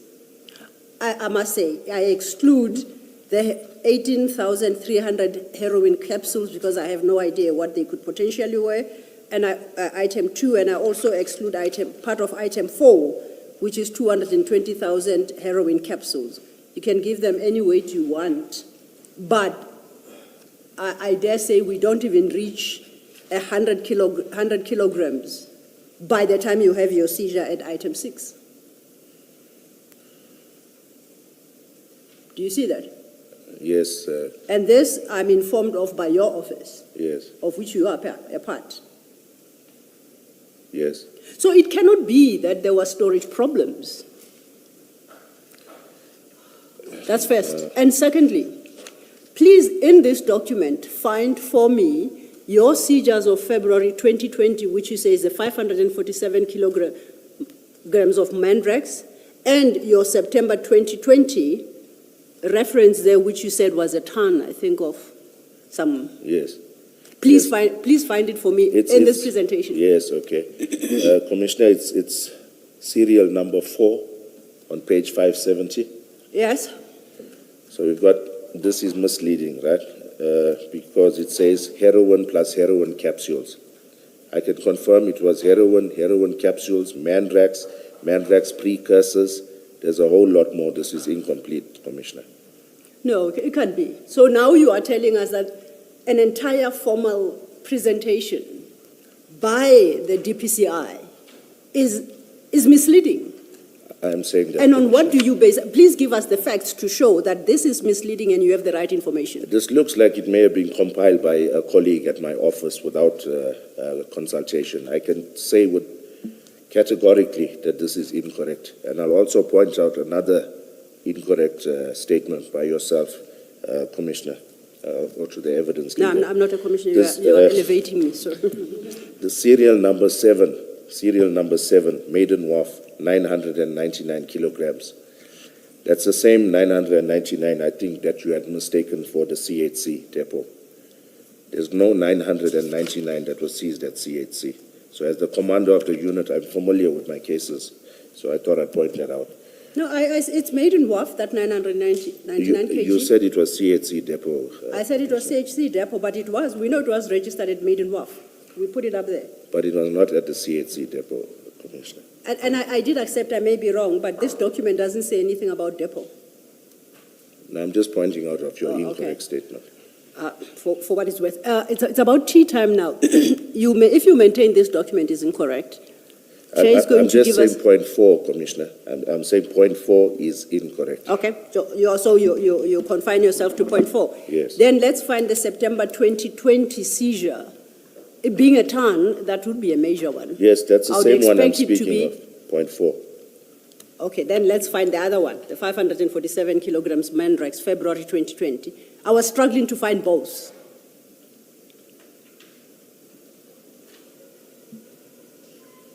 And you can't go beyond item 6 because item 6 is your seizure. Yes. I don't see Yes, the 547. that's my challenge as well. Yes. So how do the commissioners accept that, in fact, you could not get storage for the 541 kilograms of cocaine because of a supposed 547 kilogram Mandrax seizure which had taken up storage capacity somewhere? How do you persuade them of that if your own office document doesn't support that? Once again, Commissioner, I'm saying to you that I bear no knowledge of this document. It's evident that somebody, I've got it on my memory stick here as well. I've done a presentation for SADEP that was presented in Cape Town at some conference. It's somewhat similar, but I see it's chopped and changed. I Okay. started off with this intro of the picture of Durban Harbour and giving an overview, but looking at this, the pictures, the writing, the grammar, I can suspect, I think I know where this came from. This was not sanctioned by my office. This is not an official document that's recognized by myself as the unit commander. All right, let's, just to be sure, as I said, we are approaching tea. If we are not at tea already, perhaps it might be an opportune moment. You say you have it, I think, on a memory stick. Yes. We'll take this time during tea to see if we can locate your document Yes. that you consider to be more correct, right? And introduce into the record. Would that assist you?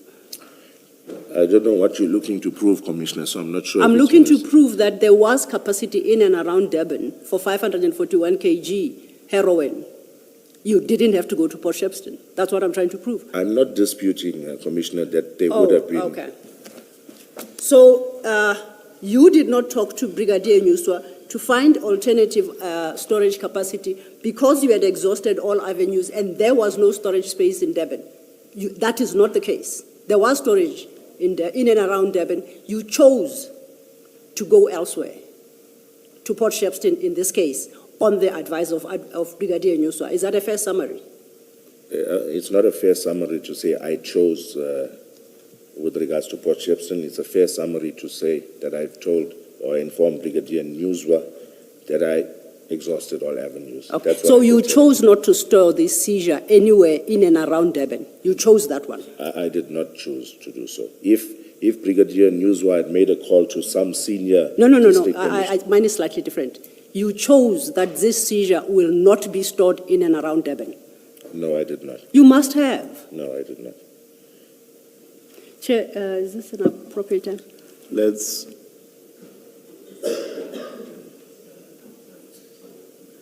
Let's adjourn and resume at 25 to 12. Thank you, Chair.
Ms. Hello. Thank you, Chair.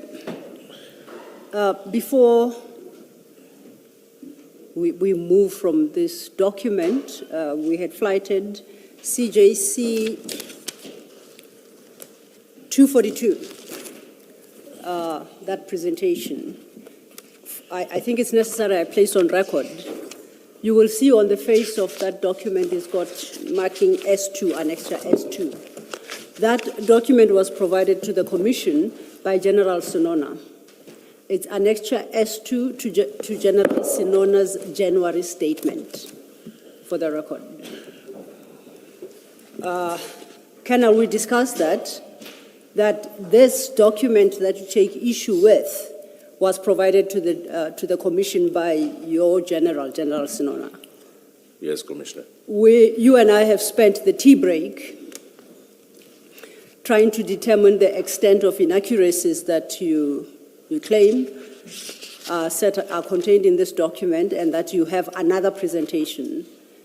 We have had sight of that presentation, we have considered it, and the exercise we are undertaking now is to see the extent to which the two documents conflict. Most importantly, to see whether the presentation that the Colonel has provided will alter the position as reflected in the table from page 570, to demonstrate from his presentation that there was no space. My understanding of that presentation, and Colonel, I'll need your guidance here, is that because of its nature and its purpose, when the Colonel compiled it, it will not help us cross that line. Because his presentation, as I understand it, Colonel, listen to me and properly and correct me where I'm wrong, was to a particular audience in Cape Town and highlighted only container seizures. So it's a very limited presentation, with the result that this Umhlali 1 ton seizure of the chemicals is not in that presentation. And he insists that it was made, but it is not in this table. So one thing we have been able to determine is, to the table as it stands, the least we can do is to add a ton of that ingredient. Yes, that's how far we've gotten on that exercise.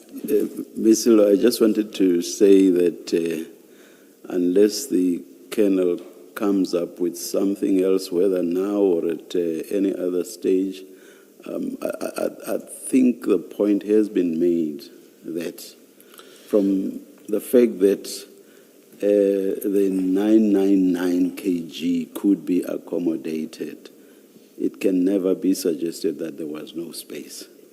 I agree. In June, Indeed, Chair. when they got theirs. Yeah. I agree. I just thought, in all fairness to him, because he objected to the accuracy of the document, and that's the point at which we adjourned. But as you just explained now, even that it doesn't goes get us to the over very the line, same, yes. the very same question. In fact, even his presentation doesn't overturn the status of capacity as reflected in Captain Mullman's statement regarding capacity at Maiden Wharf. It doesn't. It wouldn't. Yes. Thank you, Chair. Thank you. Okay. Colonel, does that cover the situation? As the Chair says, whatever there is available whatever you have that you can avail to the Commission, you may do so. We are already conducting the exercise I described. We will see where it lands us before you finish your testimony. But I think the Chair's invitation is broader. If after you leave, you have other documents that may help address the question of whether or not there was storage capacity in and around Durban, you will file, I suggest, through the Chair, a supplementary statement and make available those documents. Would that be a fair point to leave it? But before you respond, I will say now. Chair, your mic, sorry. It was on throughout, and I switched it off just before speaking. I wanted to say, Colonel, in response to the invitation, maybe to file something later, that Sitting here, I have my doubts as to how you would ever be able to answer the question whether, as of June 2021, there was in fact space, hence 999 kg could be stored at Maiden Wharf. We are not even talking about the other available, or rather, the other police stations. We're not even talking about those. I'm saying yes, Mr. Lilo made the invitation, but I'm thinking you should think carefully before taking up that offer. Thank you. Thank you, Chair. Thank you. No, I hear what you're saying, Chair. The only issue I had with the presentation that was before the Commission, it wasn't completely accurate. I get that. Yes. I get So, that. and I But hear guess your my point. Yes. I guess my point is more that does It doesn't any take of us does anywhere. any of that take us anywhere? Yeah. No, and I get your point, Chair. There's no way I'm going to show you that Maiden Wharf was not in a position to accept a ton when it did. Thank you. So I concede Thank to you. that, sir. Thank you. Thank you. Can Thank I you, Chair. steal this moment and just get a yes or no answer from you without elaboration? Yes. Sitting here today, are you prepared to accept that your assumption that there was no storage space for this 551 kilograms in June 2021 was wrong? Sitting Yes. here today, are you prepared to accept that your assumption was wrong and it was not based on fact? Yes or no? If you say yes, I will leave it there. If you say no, I will leave it there. I won't ask you to elaborate. Yes. You made my decision easier, Commissioner. Yes, I concede. Just in terms of us moving forward. Yes, Commissioner, I do agree with what you are saying. I made an assumption based on my past experience, not based on fact. Thank you, Commissioner Khumalo. Colonel, we are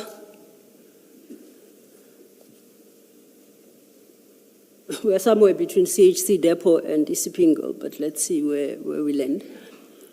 Captain Duma testified, and I think in one of... Yes, Commissioner. We have a lot of open files here that get lost. Can we close any one of them and put away for now? I may say yes and only have you reach out for it again. The presentation file, can we close that? For now. Let me see. We can always grab it if we must, yes.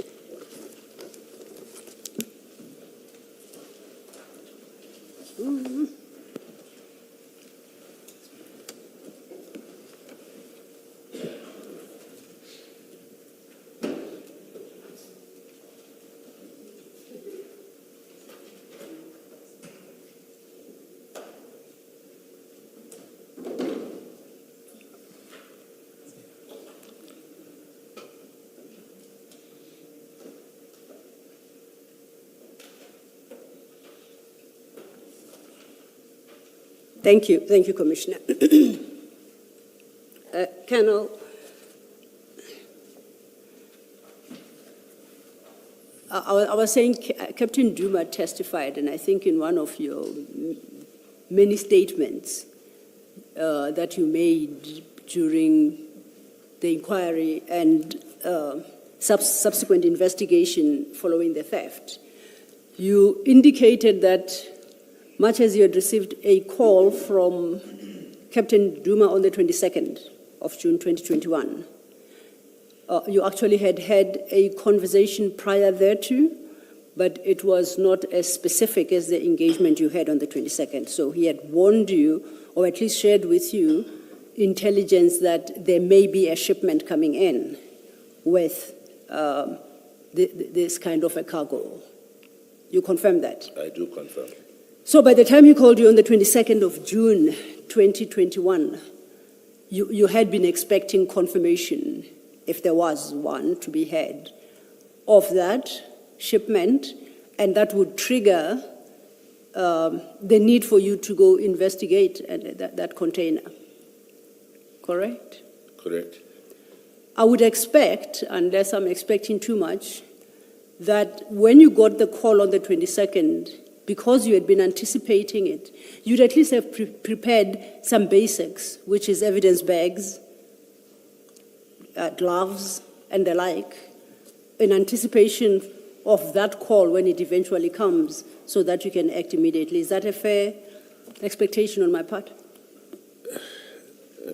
Commissioner, if I may put it this way, we always supposed to have those on standby. Yes. It's not just in preparation for a specific operation. We always supposed to have that on standby. Yes. But I must, add that this information was not time-specific, not container-specific. It was just information hanging in the air.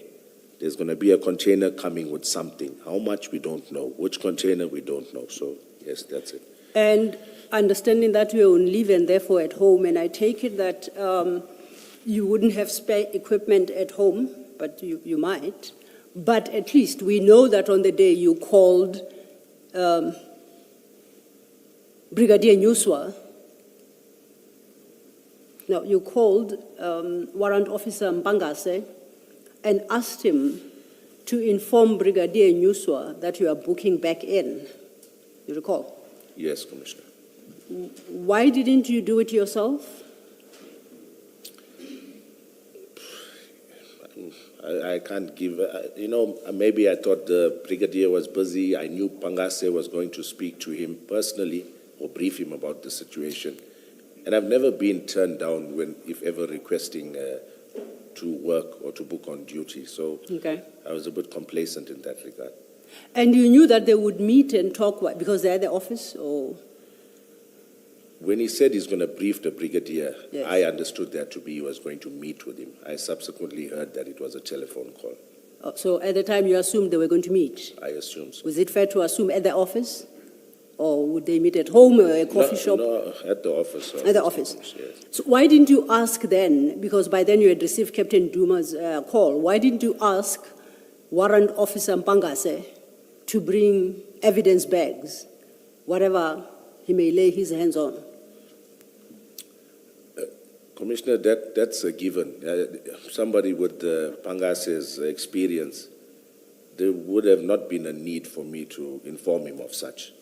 Any SANEP member knows, or any detective knows, you going out to a scene, you ought to be prepared for that scene. So I did not see fit to tell him because he was a SANEP member. That's a core function of his.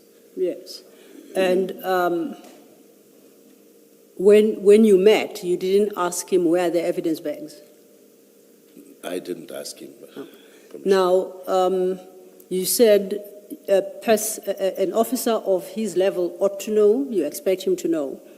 But this is the same officer you advised to enter the exhibits in the Port Shepstone SAP 13. Why does he require such a basic reminder? I think upon seeing that he didn't even come on exhibit bags, then I thought I'd rather not leave anything unsaid, hence my guidance to him thereafter.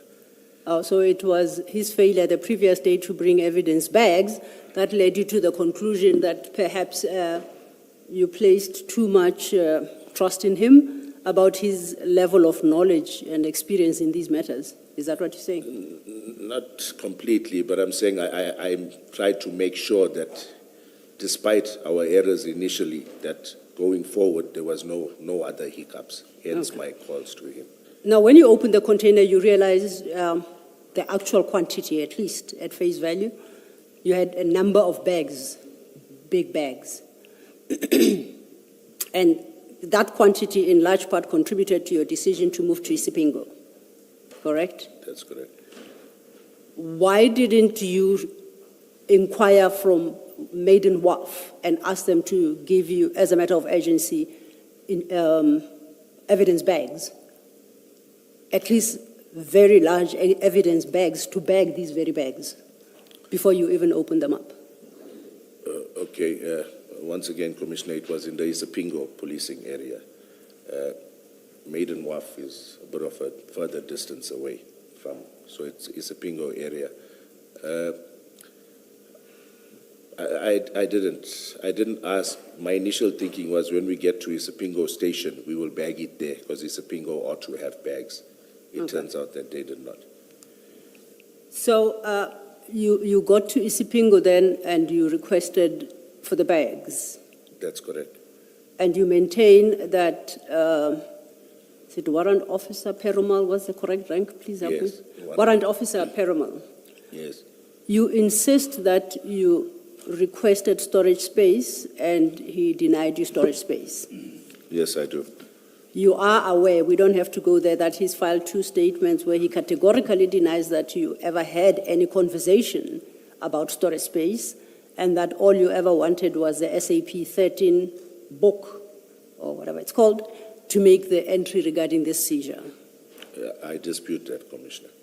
So what the commissioners have are your version and his version, and they'll see which is more believable. That's all they can go by. Previously, like I did mention, if he was somebody that was credible, somebody who had some integrity and was interested in speaking the truth, when he was approached by the investigation team and asked about my engagements with him, one would have expected him to have at least mentioned the previous incident with regards to the Mandrax that was stored there. Even if he said at that stage it was because Mandrax was making us sick, that's why we couldn't store it for a lengthy period, that would have been fine with me. But the fact that he remains silent on that, and now a version has been portrayed to the Commission as though Isipingo is a station that would gladly accept any exhibits, more especially drugs, I take issue with that. And also, just to add on that, even Warrant Officer Sander confirms in his affidavit, aside from the hazardous nature of the drugs, because I think that's where the Commission is going to look at, but besides that, in Warrant Officer Sander's statement, he does make mention that Warrant Officer Perumal indicated to him that he did not have enough members to guard these exhibits. So I just thought I'd place that before the Commission. That's not the reason why your consignment was not stored in Isipingo, so it's irrelevant, the question of guarding them, because according to you, he simply refused to take them because he said, I don't have space. That's your version. Where we Yes. can find it. Okay. Would you like to make a comment? No, that's fine, Okay. Commissioner. And we know that, and you did testify, that you didn't call LCRC to the CHC depot scene, quote unquote, nor the Isipingo scene. Yes, that's correct, Commissioner. And you do know that in terms of the document called Protocol on the Search, Seizure, Handling Processes and Disposition of Illicit Drugs, that you must call them to such a scene. Yes, I am aware, Commissioner.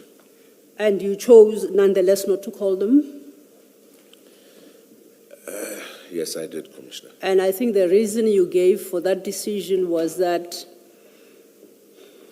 they'll take fingerprints and all you ever get are pictures That is correct. of the scene. Yes.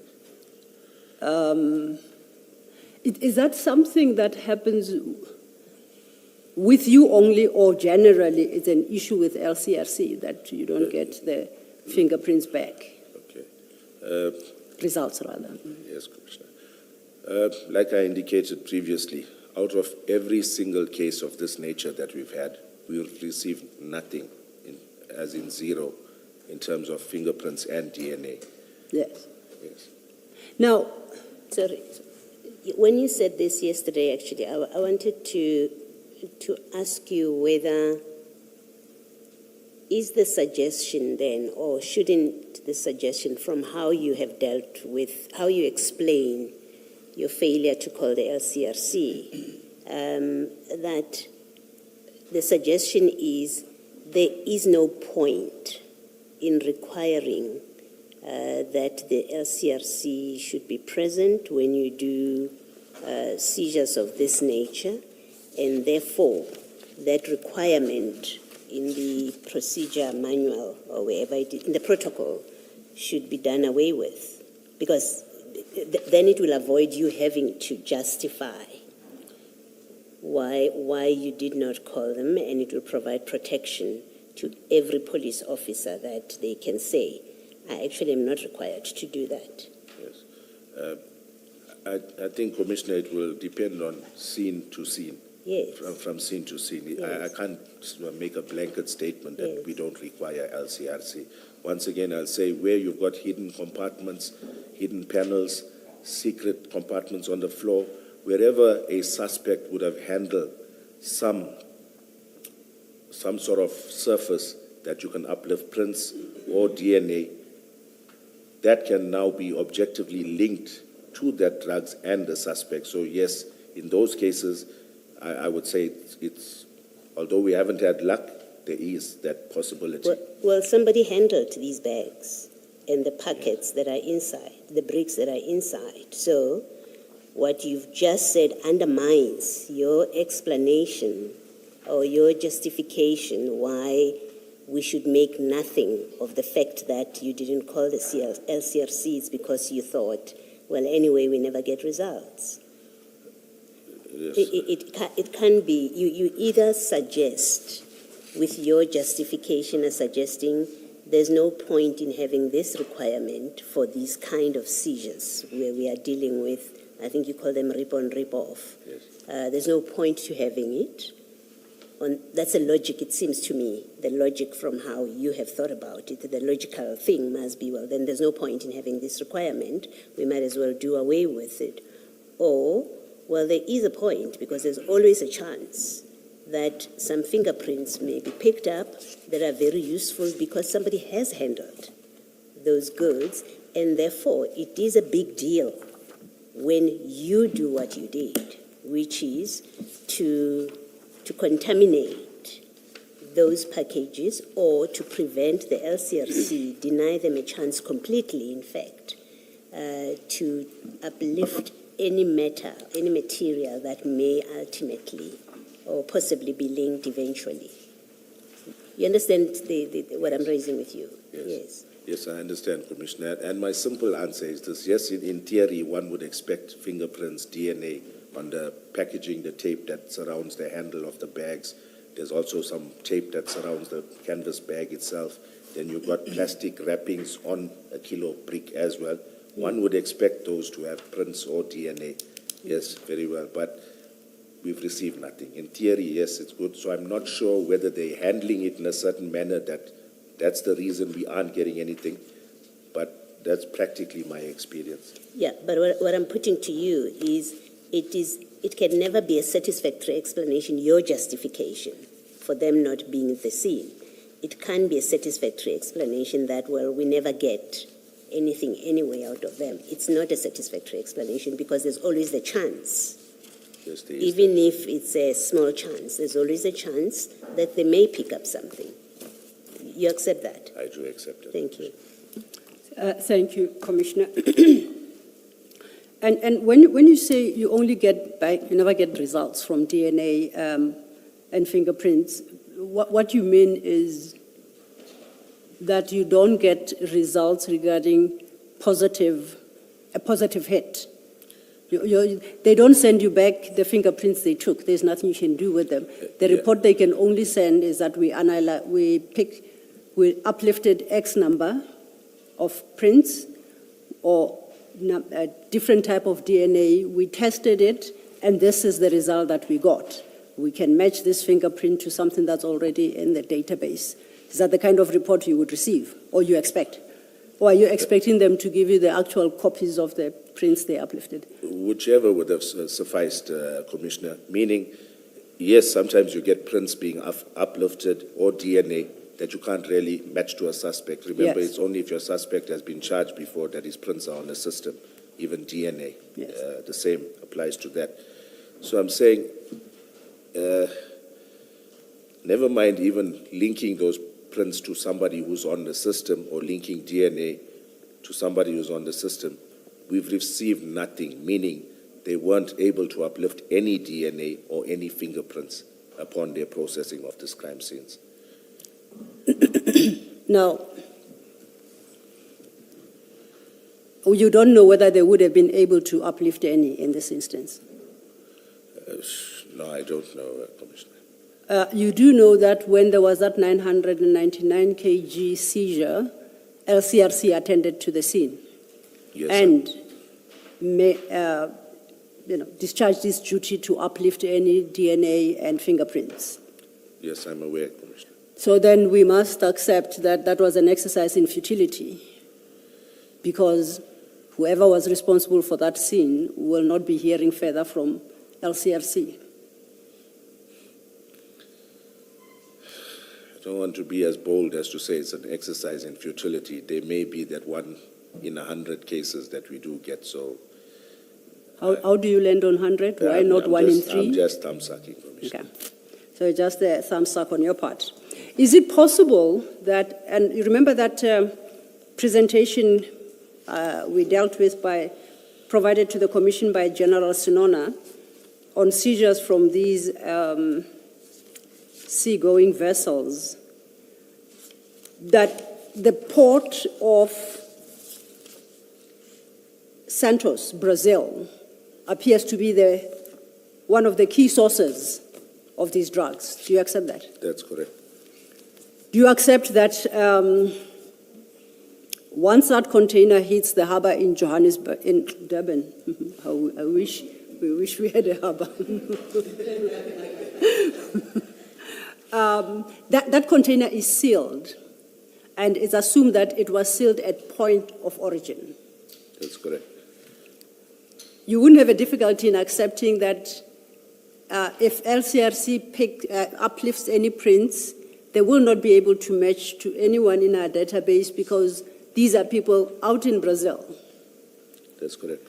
You do accept, however, that seeing as the number of seizures we have been able to execute precisely out of that port, the more of those fingerprints and DNA we uplift and share with Brazil, the more we empower them that end to try and locate who may consistently be responsible for these shipments. Do you accept that? I agree with you 100%, Commissioner. And you consider that absolutely unnecessary, and therefore will not call SARC. And I ask this question on the assumption that you as DPCI are part of a global law enforcement movement against drug trafficking. You play a significant role there. Yes. You share and receive intelligence, Yes, and other matters.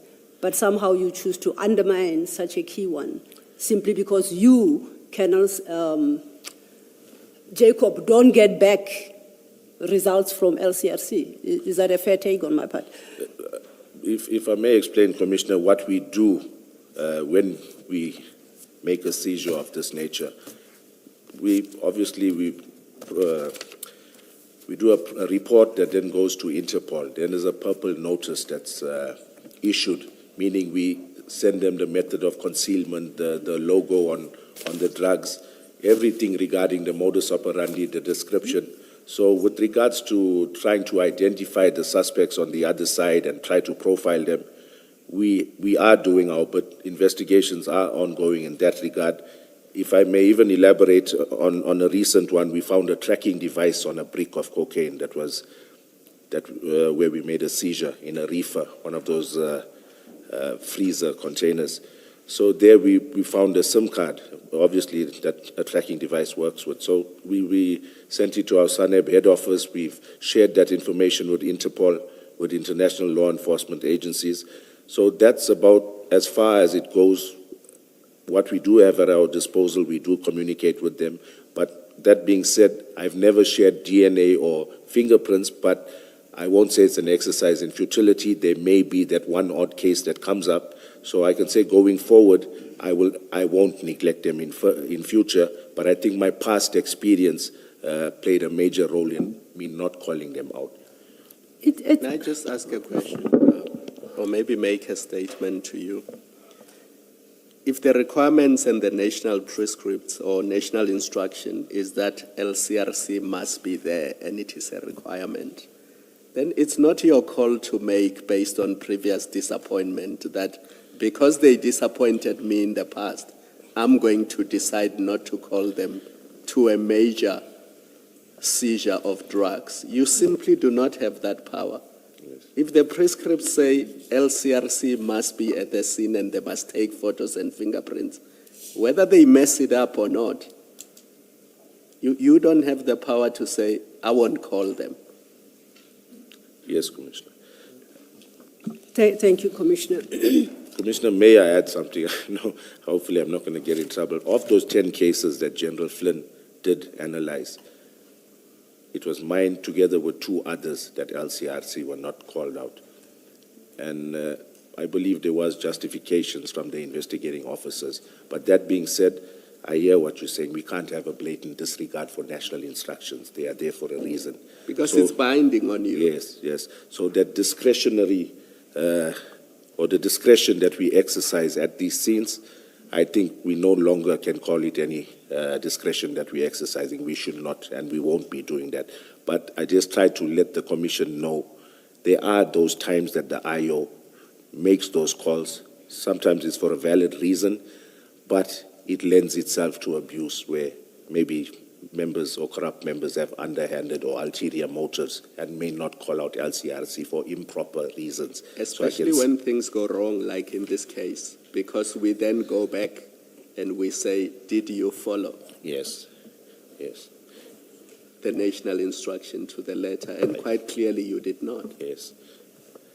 We maybe also put this to you, maybe let me do that, that in this case, there's no justification for not calling the LCRC. At the time I thought so, but now I realize no, there was no justification, Commissioner. Thank you. Thank you, Commissioners. At least you appreciate that they take photographs, Yes, for official photographs, yes, that's correct, Commissioner. and they prepare a report based on those photographs taken. That's correct, Commissioner. Do you understand the value of those photographs? Whether in subsequent criminal cases or even a case brought civilly by the owner of the container claiming damages. Do you appreciate the value of the LCRC report?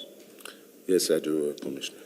And you appreciated at the time, but because they don't give you fingerprints, once again you decided you're not going to waste your time with them. Yes, and I'll also add a comment to that, Commissioner. Yes. We've had cases where our members have taken, on these seizures as well, taken photos, proper photos, photos of bagging, sealing, all of that, and compiled an album, even of those 10 cases that General Flynn looked at. There were 2 others that did the same. Once again, I'm not pointing fingers, but it was something that was generally accepted as well. That, By who? Accepted by who? Non-compliance with prescripts is accepted by who? Colonel, because there the commissioners are going to be Okay. interested. Who needs Yes. to have a conversation with? in this case, I think my point is that it was not something that was picked up by General Flynn as a major flaw in the handling of the crime scene. When he did General analyze. Flynn is not part of my and your conversation. It's your understanding and appreciation I'm testing. I don't know why you keep referencing General Flynn. Okay. You're a senior member within DPCI, Yes. and I'm entitled to test your appreciation and knowledge of applicable prescripts and compliance therewith. And so I don't understand why you keep referring me back to General Flynn. Yes, no, I think I'll say it again, that we've been complacent. I think old habits die hard, or our experience sometimes made us a little complacent. But like I say, it won't happen again. We will call these relevant role players out to do their job. Okay? Sorry, on this, Yes, yes. on this issue, it seems to me, Colonel, that the absence of the LCRC and therefore the absence of the report that they would have prepared, which would have told us what was out of the container immediately at the depot, their absence there,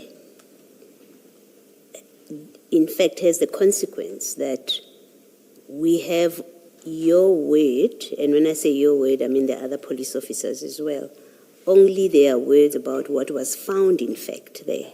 Because we don't have photographs, for example, that show, in fact, had the LCRC been there from other evidence, you would have done the count there, you would have done the sealing there, and there would have been photographs of that. So as we sit here, we have only your word and the other officers as to what in fact was found. Yes, Is that right? you are correct, Commissioner. Okay. So if the depot manager were to say, or the security guard were to say, in fact, there was much more than this, it will be your word against theirs. We have no record, proper record, official record of what you in fact found when you were at the depot. I'll accept that. Thank you. Thank you. Thank you, Commissioner. In fact, I think you state at CJC 243.13 at page 605, we don't have to go there. I think we touched on this. I'll just read your paragraph 3 of that statement, and that's your statement of the 23rd of June 2022. In that paragraph, you state as follows: photos of the scene were taken by myself and Captain KG Sibia on the day of the seizure. I'm unsure if Warrant Officer Mpangase had also taken photos or if Captain Duma had done so as well, close quote. So you left this entire photographing of the scene exercise to chance, depending on who wants to take photos? No, Commissioner, it was myself and Captain KG Sibia. How many photos did between the two of you take? I can't say, but we took photos of every step of the way, from the opening of the container, the cutting of the lock, the bags that were there. Upon reaching Isipingo, laying it out in rows, the only photos that were absent were obviously sealing them in exhibit bags. But we did take quite a few photos. In fact, what was encompassed in the inquiry was not a holistic reflection. At no stage, if somebody came and asked me, do you have more photos, I would have furnished them with those photos. So, those photos don't do justice to what we did on the scene. Those photos in the inquiry. Why would they think to ask you? I'm just saying, if they saw that as a shortfall, that maybe there were not enough photos, we couldn't see the count or anything of that nature, then I'm sure we could have provided with more photos. I never saw it as an issue. Now, your investigation diary, the one you introduced into the record yesterday, I did not pick up from that diary that these photos were formally submitted as part of that investigation diary. Are they recorded in there? But Annexure is... you want us to go there? Yeah, Yes. no, because I know photos were filed. I'm just trying to see if they make reference to it in the investigation. Yeah, and that's exactly the exercise I did to see, because you took us through the mill of how to read that investigation diary, which is step by step what transpired, right? Yeah. And I said what I couldn't find was an entry regarding these photos. It's possible. I'm not going to dispute that and make us go through it. If you say it's not there, Commissioner, I will accept it. I'm not saying it's not there, definitively, but I'm saying I could not see a reference. Okay. But then let's assume that it is indeed not there. It wasn't made. Is that a problem? It's not a major problem, Commissioner. If you look at every other such inquiry, it's not a must that you diarize. Yes, you make reference to it. I'll give you an example. Photos filed. See photos filed as per A7 to A15, something of that nature. But it's not that detailed. You'll file an affidavit together with your statements, with your photos attached to it. But I don't seem to see any such entry here. I'm concerned that you downplay the importance of photos of a crime scene generally, particularly this one. I would like to invite you to go to page 303, that would be Exhibit File 1. If we start, 306 perhaps.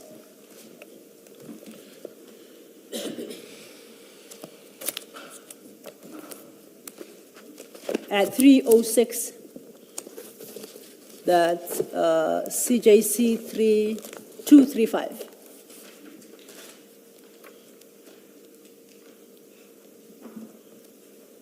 And if you are at 306, you will see it's the LCRC Durban report compiled by Warrant Officer Zungu. You see that? Yes, I can. In that particular case, you go over leaf.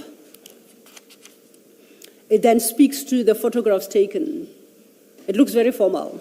It tells the reader, photo 1, taken inside the LCS premises, whatever gives you the address. It depicts establishing shot of the marked crime scene as was found. And it works through all those photographs, explaining what the photograph depicts, Yes. to photograph 28 at page 308. Correct? Yes. Yes, Commissioner. Your file, your seizure doesn't have the benefit of this report. All it has are random pictures taken by yourself and Captain Sibia, which are not even entered into the investigation diary. Yes, you are correct, Commissioner. Yes. Now, my mind tells me, and I say this quite guardedly because my mind may be dysfunctioning. It tells me that is wholly wrong unless there is a motive behind why things were done the way they were. And I say so because I want to put a proposition to you and invite you to make a comment as to why you did not call LCRC, as to why there are no formal records, as to why you just took the whole lot and, shuttled it off to Isipingo. And that for me is at page 298 of the same file. This is the Maiden Wharf case 00408-2021. It relates to the LCRC photo album relates to the same case. And please note that this is from the July 2021 seizure, so it's after yours, okay? Please bear that in mind. What page, Commissioner? 298, 298. yeah.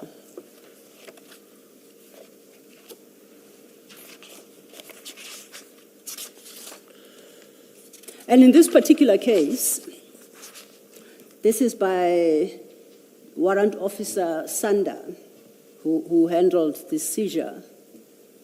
It states at paragraph 3 that on that 26th August 2021, I was on duty and recovered an amount of narcotics. Next line, I requested the provincial LCRC to attend the scene and collect DNA from the bags. I was informed that DNA samples should not be logged on the various systems if a case has not been opened. I therefore registered the case of Maiden Wharf case 04/08-2021 for drug trafficking. Do you see that? Yes, I see it, Commissioner. I suggest to you that why you didn't call LCRC was to avoid this formality that Colonel Sanders confronted, because this entire seizure was never really meant to go formally into the records of the SAP, besides a cryptic SAPS 13 entry at Isipingo. No, I disagree with that, Okay. Commissioner. Maybe if I had to add, and this is really the reality of it. These type of cases are more of a recovery, more of a seizure. Like I've said, we've had a 0% success rate. Yes, there is always that chance, but in our experience, it's more of a recovery, as long as you're getting these drugs off the street. So that's primarily what the objective of these seizures are, because we can clearly see that, and it's not something that the public wants to hear, but it's difficult to really make inroads and charge a suspect, especially on the rip-on-rip-off cases. But I do take what you say, Commissioner. Thank you. Moving on then, I would like us to turn our attention to what happened at Isipingo, and in particular SAP 13.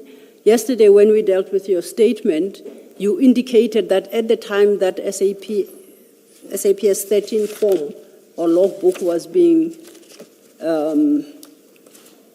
completed, you said firstly it was by Warrant Officer Mpangase, correct? Yes, that's correct. And you said you did not see what he included in that document. You only became aware of it subsequent to the theft. To him making that entry, yes.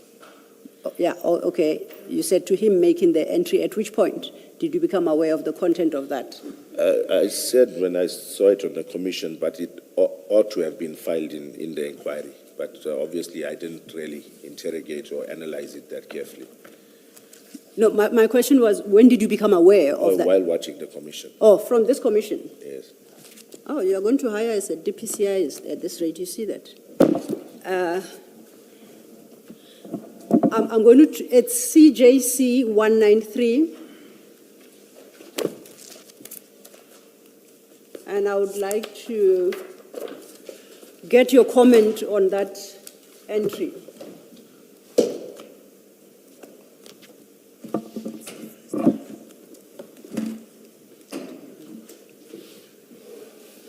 Let me work off your...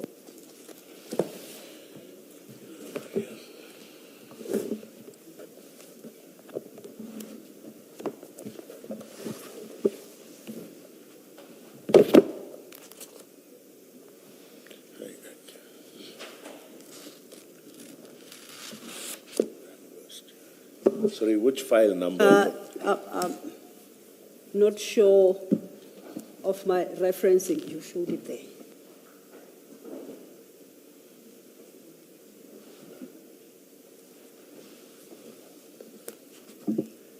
What is the document we are looking for? The Isipingo SAP 13 were completed by Warrant Officer Mpangase. Something went wrong in the note-taking. But if it's not CJC 193, you are aware anyway of what he wrote in that SAP 13? Yes, Commissioner.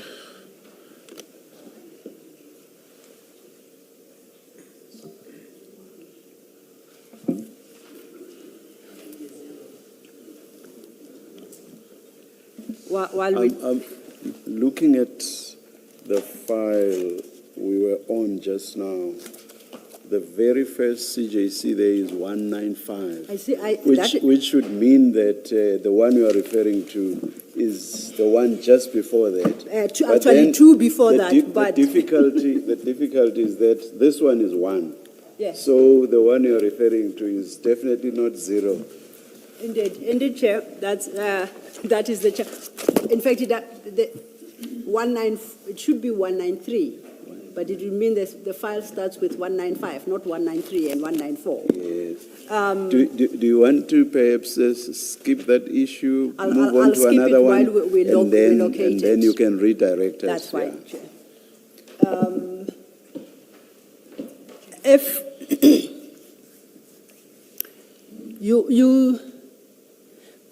you testified, and I think you have in your statement, that when you had quote-unquote exhausted all options, you informed Brigadier Nyuswa of this, and he's the one who came up with the idea that the exhibits be stored at Port Shepstone.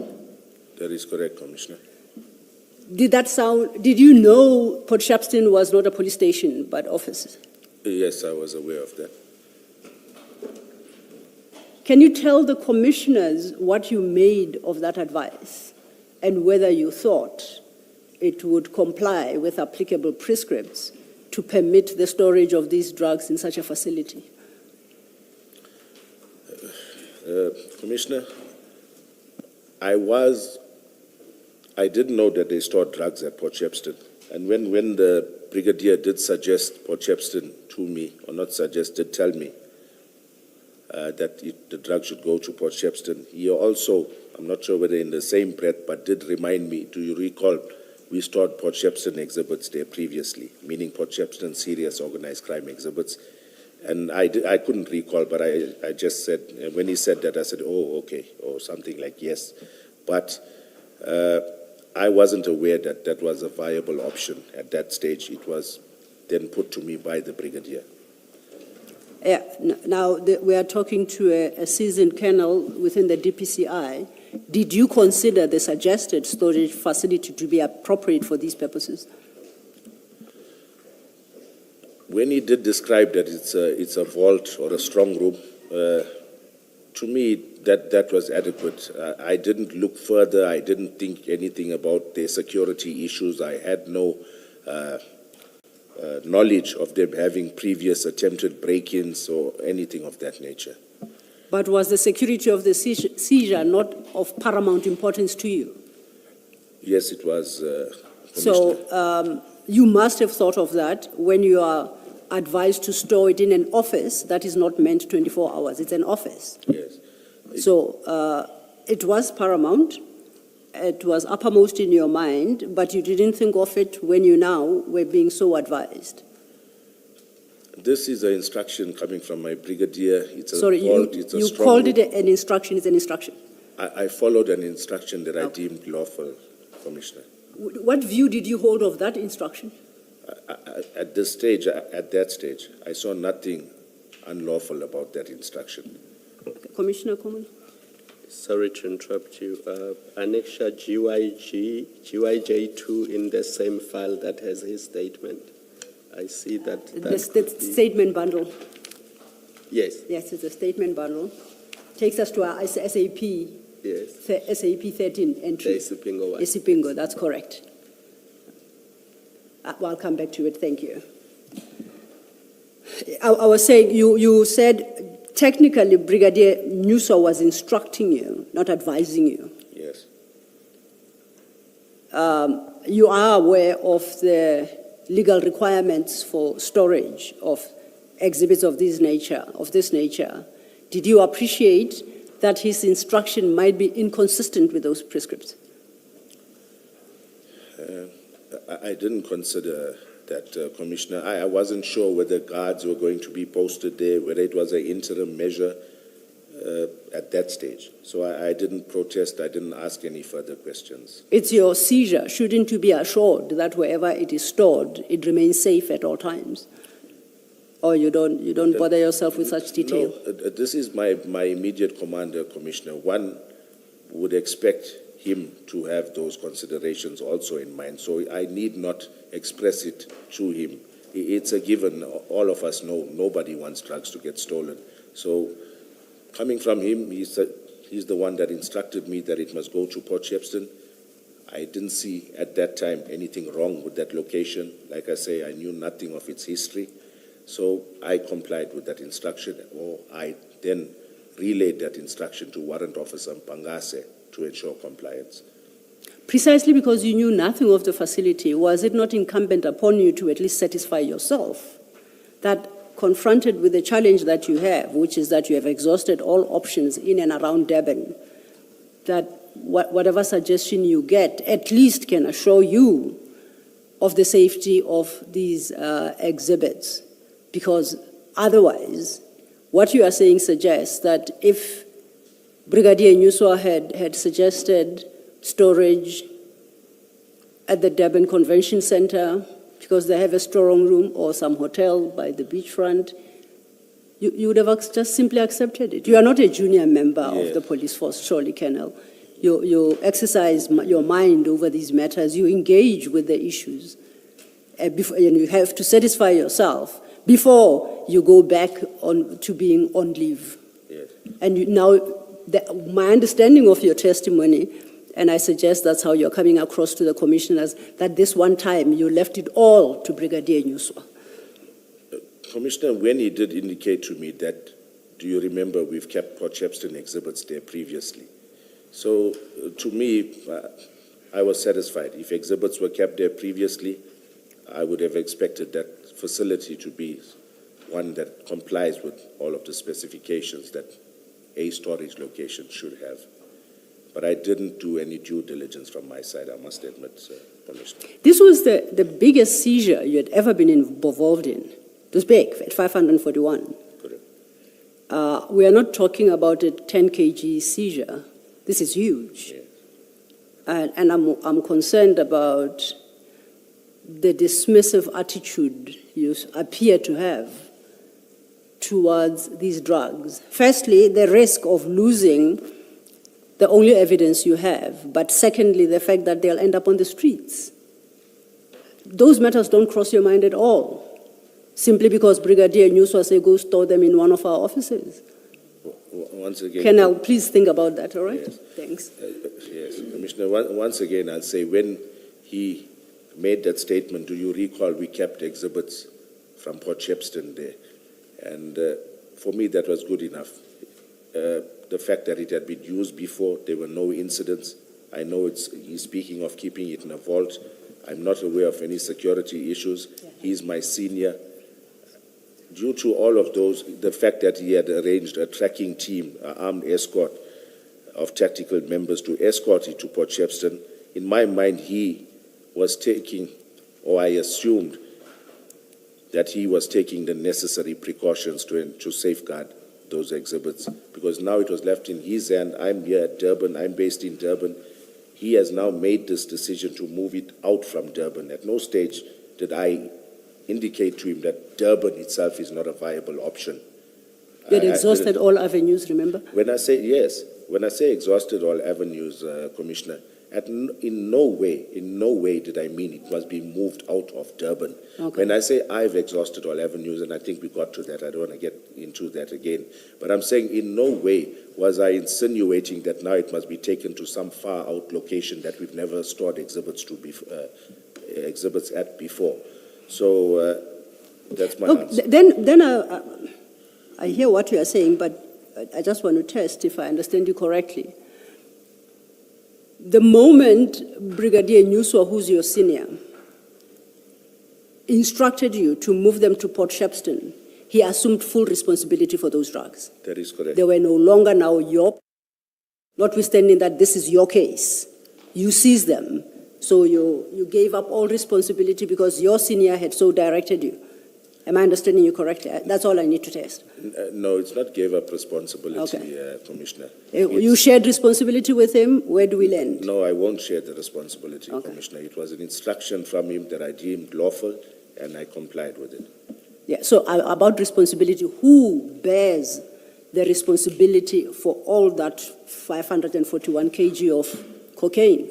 You know, I'm not pointing... At the moment you choose to comply with the instruction, either the responsibility stays with you or it's transferred to Brigadier Nyuswa. Or if there's a third option, you can tell me. But who bears the responsibility from that, the moment that instruction is executed? Strictly speaking, the member that booked out the exhibits from the SAP 13, and once again, I'm not pointing fingers or shying away from responsibility, but it was Warrant Officer Mpangase that had booked in the exhibits, and then in column, I think it's column 5, he books them out, or 6 for analysis, he says. But I'm saying at that point, the custodian of those exhibits is now Warrant Officer Mpangase, and not myself. Okay. So But that's it's the third option, yeah? Yeah, but how does he bear responsibility if, in fact, he's moving them because you tell him to? I mean, you push away responsibility for the movement to Port Shepstone, or for the decision to store at Port Shepstone, because you say, well, my commander said. So I was acting on the basis of what my commander said. It is my commander that spoke. But the same applies between you and Mpangase. You tell Warrant Officer Mpangase they will go to Port Shepstone.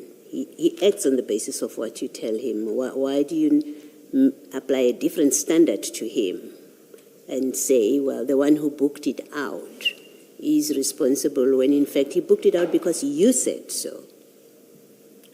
Okay.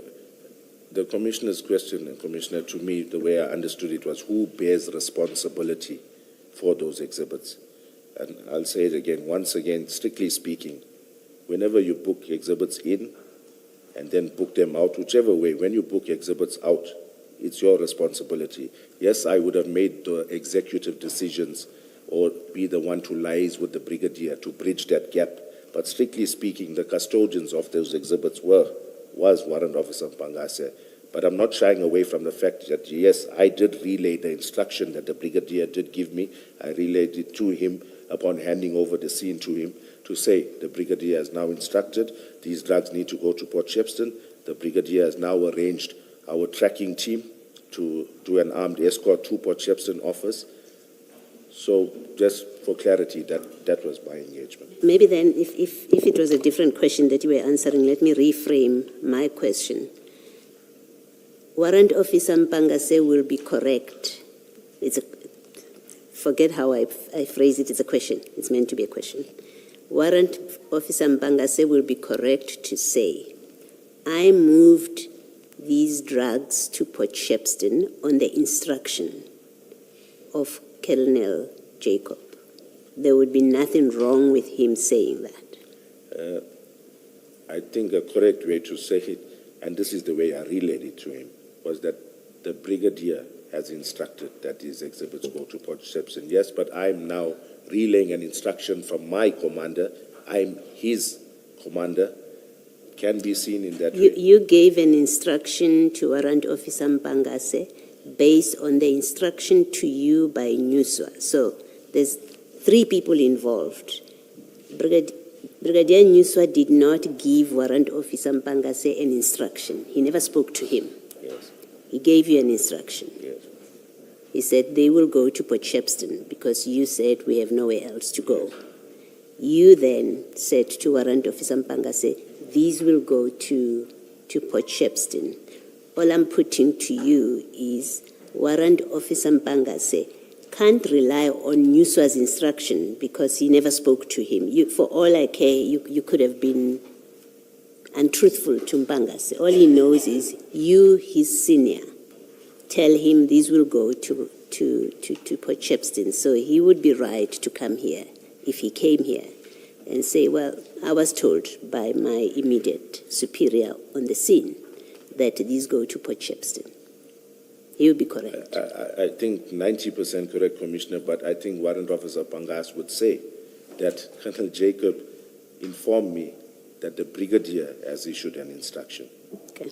Thank you. Thank you, Commissioner. And on that score, whether it was an agreement by you and Brigadier Nuswa, or it was Brigadier Nuswa's instruction, perhaps it might help to have regard to CJC 243.6. It starts at 589. That is your statement dated 9th November 2021. Okay, just 1 second, Commissioner. 589. CJC 243.6. Page? 589, Commissioner.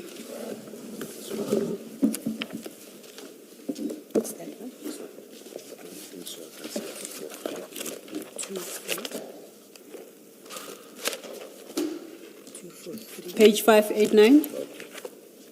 If you go, the last page of that is page 592, and you see that it's dated 9th November 2021.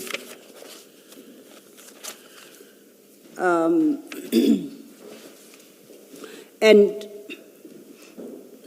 as I understand from our interaction yesterday, this is actually your second statement. You remember the first is the unsigned version. Yes, Okay. correct. This is your second statement in November 2021. At page 591, you'll find paragraph 11. And it reads as follows. I made several calls to Brigadier Nuswa informing of what was transpiring. I indicated to him that we needed a safe place to store the exhibits. He undertook to make inquiries regarding a safe storage place.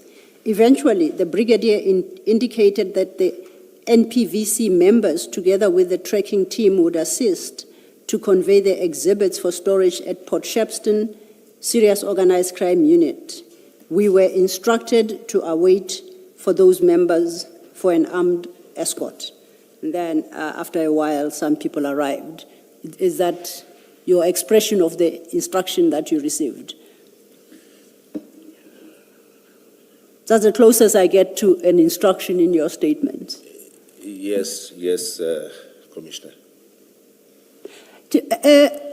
Just to check this, if Brigadier Nuswa comes before the commission and states that you put a problem and a challenge to him, and this is an option he could think of at the time, and he put it to you to consider, but that the eventual decision was yours, what would you say? No, I would totally disagree with that, Commissioner. It's unheard of that a brigadier takes the final decision from a subordinate.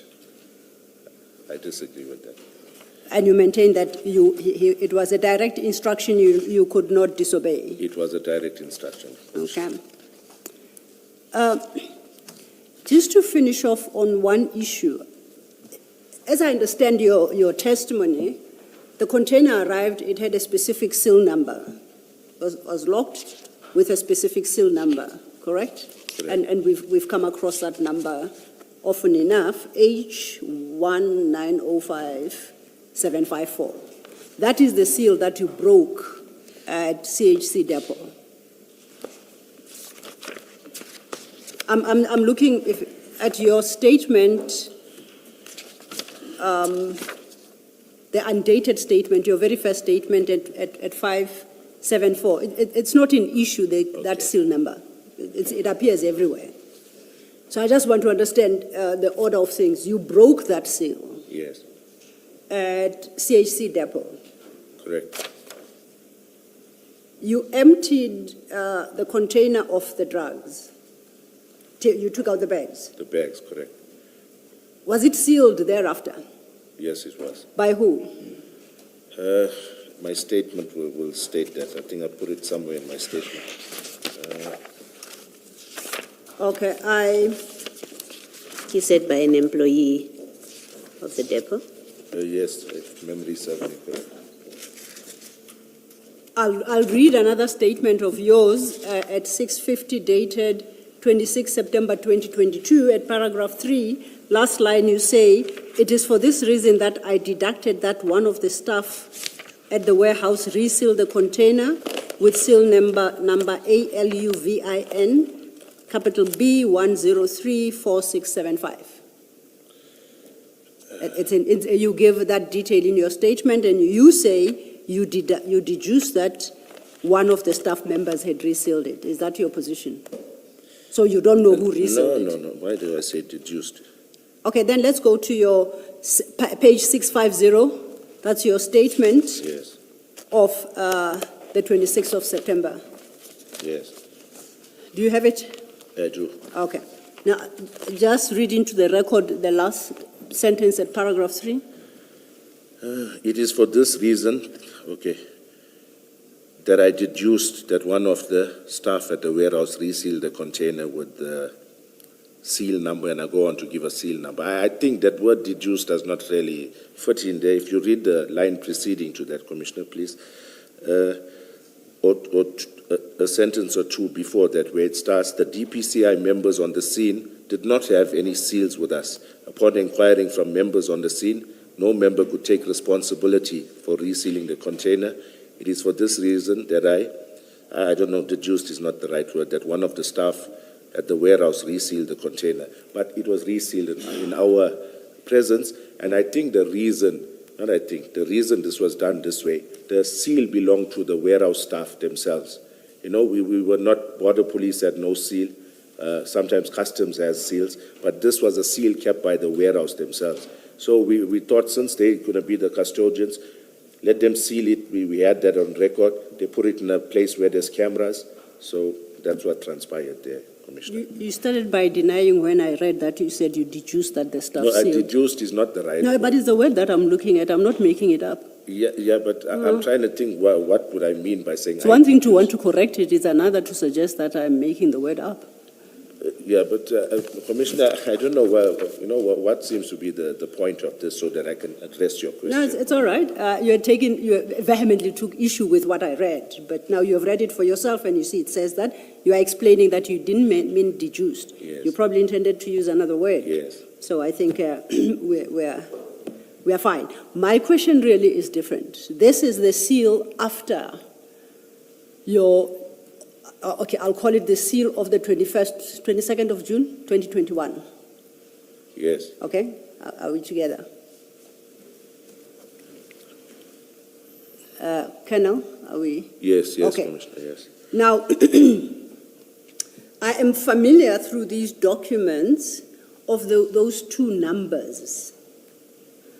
If you look at your paragraph 35, it reads, your paragraph 35, your statement now to the commission, Yes. at page 6. On 1st July 2021, I proceeded to the CHC depot with Mpangas and Sibia. I had arranged that the clearing agent, Megafreight, send a representative to unpack the container, and we conducted a count of 50 kg of bags of animal feed. You remember yesterday you testified that you needed to satisfy yourself that the animal feed or the commodity that is listed on the bill of lading in the quantities suggested is exactly what you find in there. Correct, Commissioner.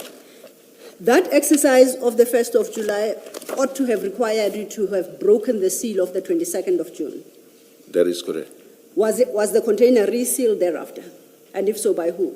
On the 22nd of June, No, on the 1st of July. I actually can't recall, Commissioner, and the reason for that is we then released the container into the clearing agent's hands, so I can't say whether it was resealed or not. I'm unsure. You Remember break we- the seal, you Yes. do whatever you had decided in the container, then you leave it to the agent, the clearing agent. I don't Because see- I ask because that is the one seal number I've never been able to find this third seal number, if it exists at all.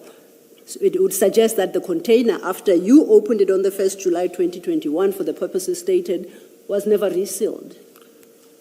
And I just wanted to test whether that is the correct position, factual position.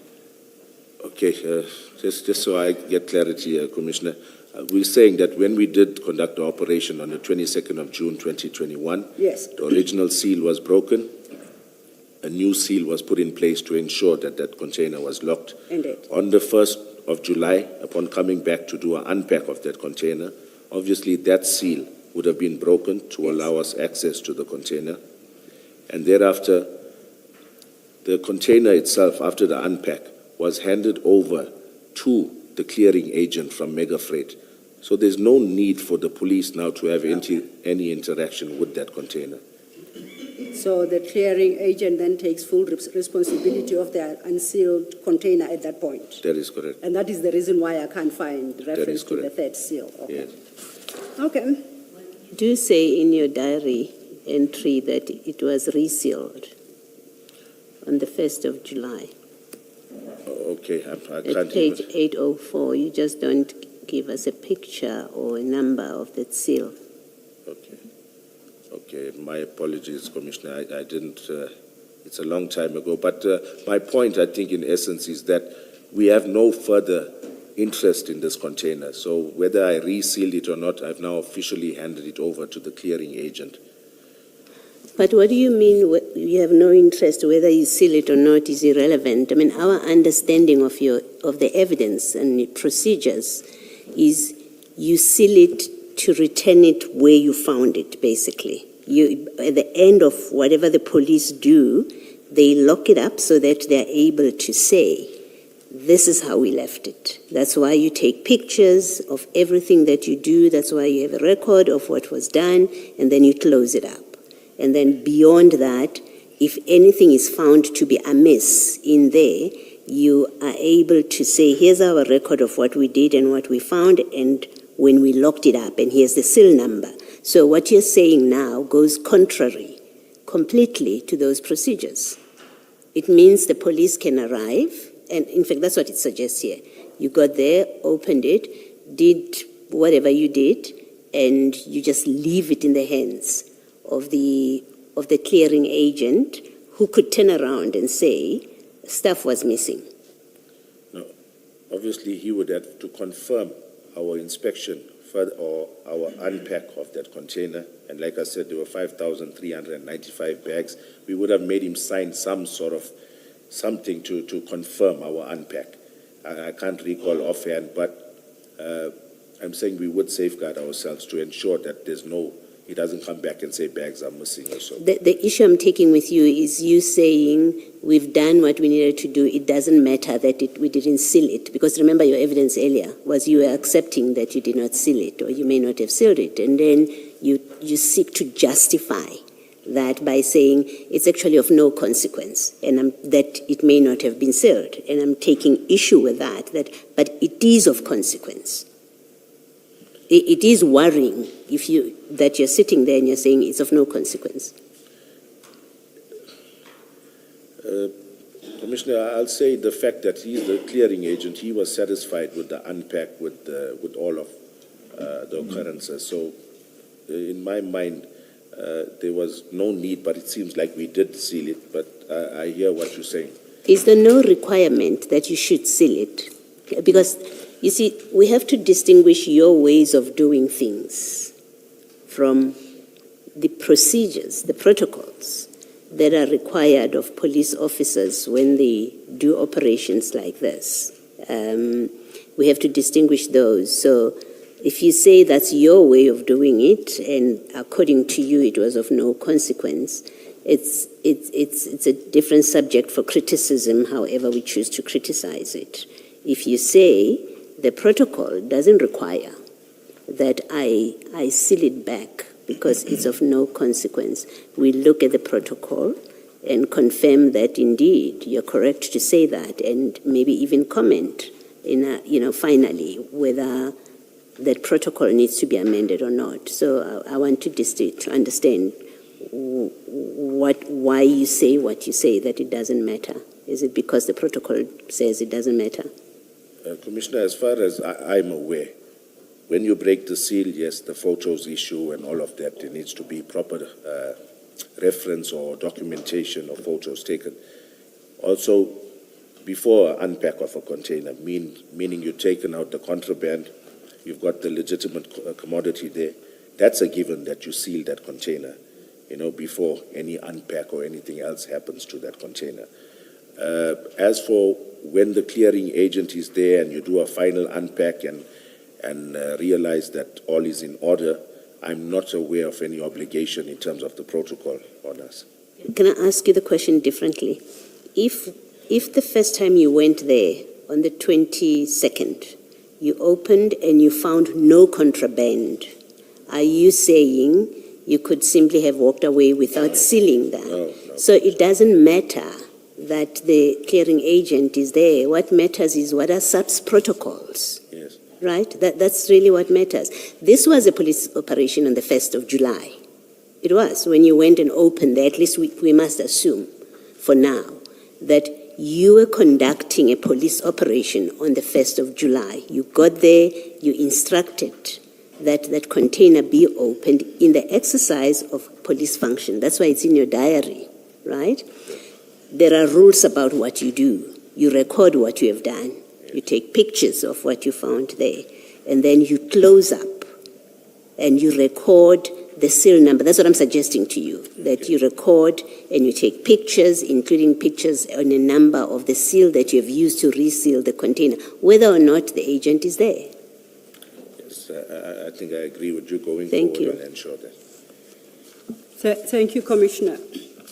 And I think it becomes a bit of an issue because, I'll put it differently.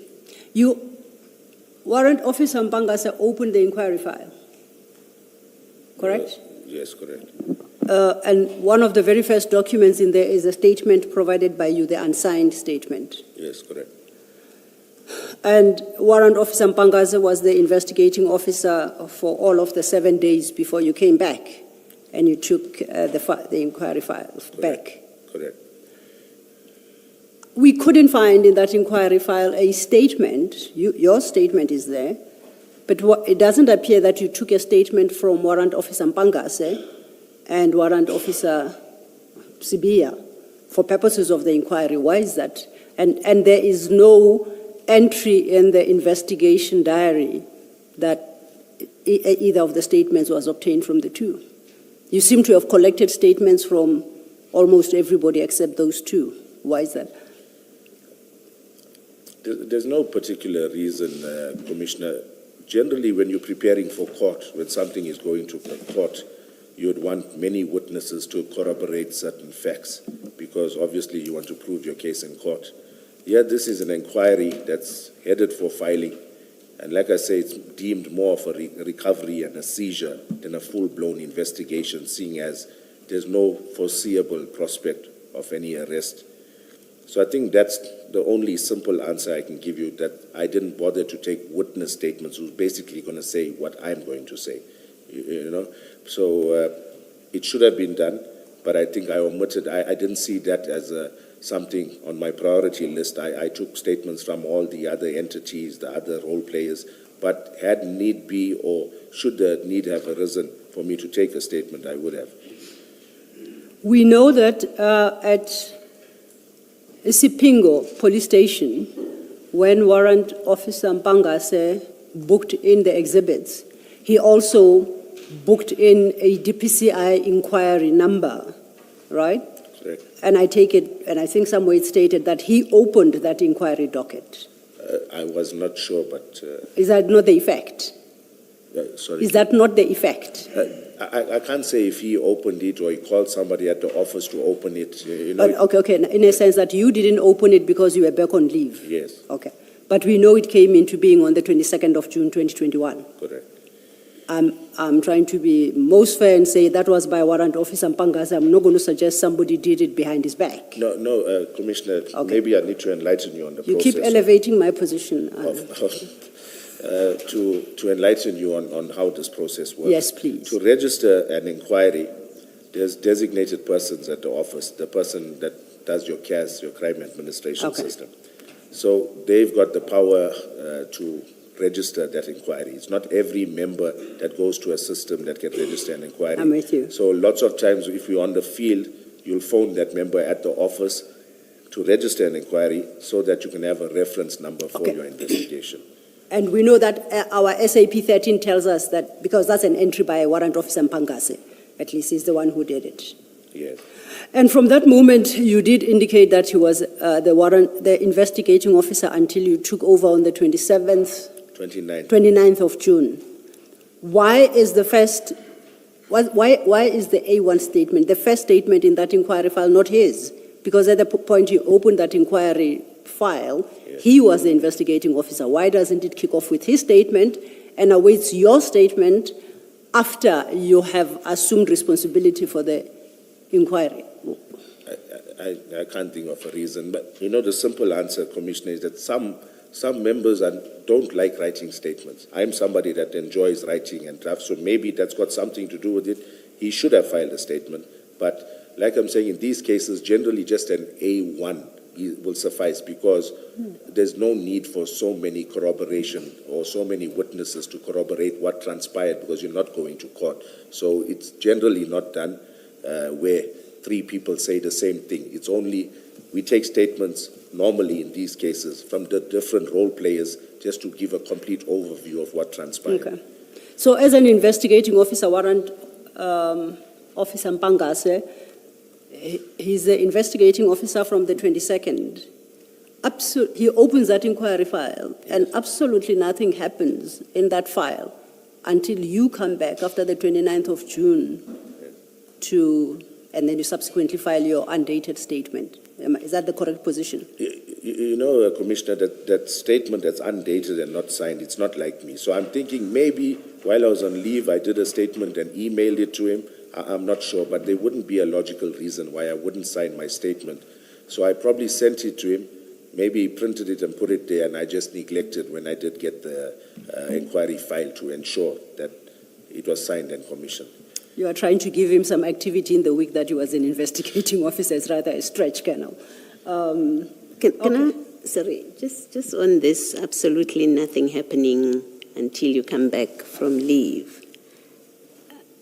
And I would like to hear your comment on this. It looks like you came in from leave, led the operation, you left and went back to your leave, and then you came back and you took over from where you left off. And the impression that I have is Warrant Officer Mpangase was really holding for you. You never left this matter. And I want to give you one example why it looks that way to me, is you go back to leave on the 22nd. On the 23rd, you phone, I think it's Colonel Kuzwayo, of the FSL. So you are actively involved. You didn't leave it to Mpangase. Somewhere down the line in those days still, you talked to him about making sure that these things are entered in the SAP 13. So you continued to be active in this file, in this docket. So it's misleading, in fact, to say, I got involved only until 1 o'clock or whatever time on the 22nd, and I left them at Isipingo. And I left, and I had nothing to do with the rest of this matter. And then when I came back, he was leaving. Mpangase was going on retirement because everyone in the office knew that was going to happen. And for that reason, I took over. People took over his dockets, and I took this one over. It seems like it's an engineered set of circumstances that, in fact, the truth of it is this remained your matter even as you were on leave, as we see from your continued involvement when you are on leave. I would like to hear your comment about that. That's the impression I have, and that's my view at this point until you've explained it. I can understand that, Commissioner. The simple answer is this. I'm a conscientious commander. It's a simple answer. There may have been no need for me to phone the FSL. There may have been no need for me to continue liaising with him whilst I'm on leave. But I felt that's my duty as a commander. Look at it. I had to ensure or remind him to put it in exhibit bags. I'm the one who called the lab, albeit that's in dispute, and found out how to get the ball rolling. All of this that I had done was to ensure that this investigation gains momentum, gets finalized. So, thank you. The simple fact I'm making, you're actually confirming what I'm saying, that you never left this matter. Because the impression you have given, or at least that I had gained, is that you were brought in and you gave an explanation why you told Commissioner Khumalo yesterday, in response to a direct question, why would you come out of leave to deal with this? You are on leave, anyone else could have dealt with it. You gave your explanation. I was excited. I've never been involved in a drug bust at a container. So I love my job. That's why I went in. I didn't even claim my leave days after I had gone in. But I left because I continued to be on leave. And the proposition I'm making to you is, in fact, you never left. You continued to be involved in this matter even as you were on leave. You continued to be involved. You say you're conscientious because you're conscientious. Say, well, that's your reason for doing it. All I'm putting to you is the facts. The facts are, Mpangase was acting on your instructions to get exhibit bags, to put things in an SAP 13. You were directing him. Do this, do that. Even though you say, I knew him to be an experienced officer who would know what to do. Well, we can see from what has happened that either he didn't know what to do or he was grossly negligent. But you were directing and telling him, do this, do that. But not only that, because you are conscientious, you phone Colonel Khumalo, you call the lab. So you're very busy in the period that you're on leave. So you never stepped off this case. You remained throughout. And Mpangase, and I'm saying to you, my impression is Warrant Officer Mpangase was holding fort for you and taking directions from you while you were on leave. That's the impression I have, and that's what I'm putting to you, it looks like. Okay, Commissioner, that's the role of a commander, is to guide your members on the correct way to do things or to ensure that certain things are done. So that's what I did. And with regards to I never knew I'm going to take this investigation. When I came back, I was caught off guard by Pangase. I was caught off guard. He reminded me he's going off. He doesn't want all of these dockets and inquiries. We can even do a check and see at that stage. It would have been around the same time. All of the dockets and inquiries that were allocated to him were now disseminated to others. So it wasn't this specific case. And the reason that this had come to me is generally the norm that where a member is involved in an operation, then you are the IO. Now the three options we had was myself, KG Sibia, and Pangase. Pangase is the one, I didn't go ask him, I want this investigation. He was the one that didn't want to handle it. When I came back from leave, I never issued an instruction that I want this inquiry. Thank you. You're not disputing my putting to you the fact that even as you were on leave, you continued to be involved with this. You say because it's a duty of a commander to continue to give directions to their members. You say because you're a conscientious commander, you give your explanations why. I'm putting to you the fact that you continued to be involved. You give a justification for it. All I'm saying to you is the impression that you handed over to Mbangase and you left, and then you came back and he was about to retire and his files were being distributed and this one landed on your desk. It doesn't look like it was all fortuitous because you continued to be involved with this matter in your office. Beyond, other than Mbangase, you knew the most, you had the most involvement with this matter by the time he retired. You and him were the two people closely involved with this matter.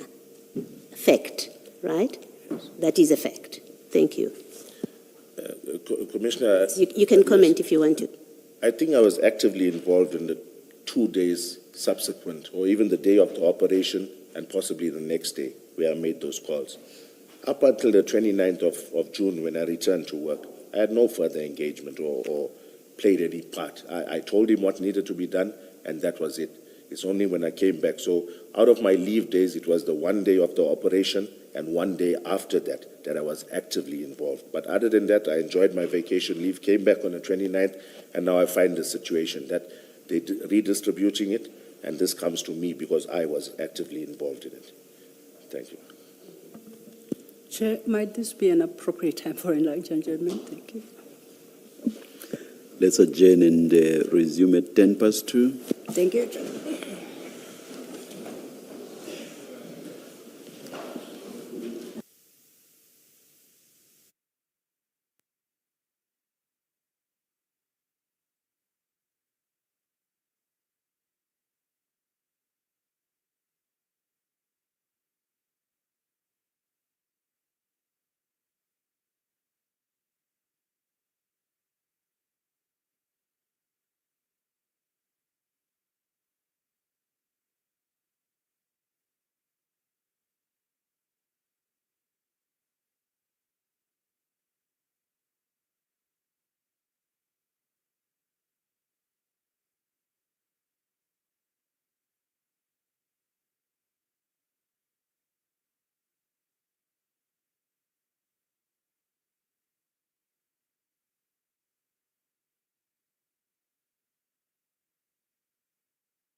1-2. We are ready to resume. It's 14:09.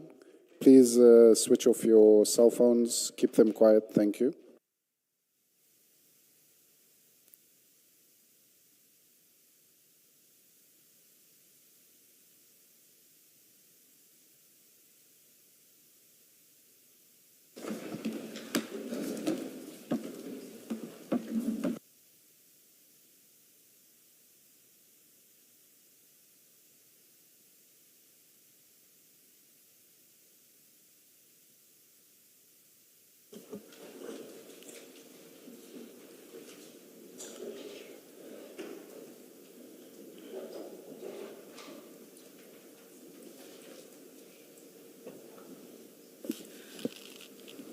Yes, Thank you, Chair.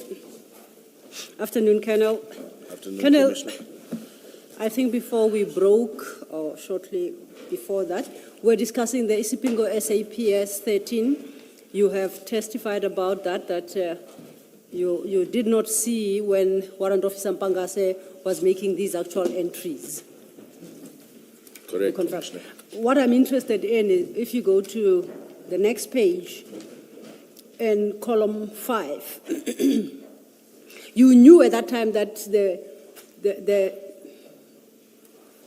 seized drugs were going to be entered into the SAPS 13 to be booked out immediately because they were going to Port Shepstone. That much you knew. That's correct, Commissioner.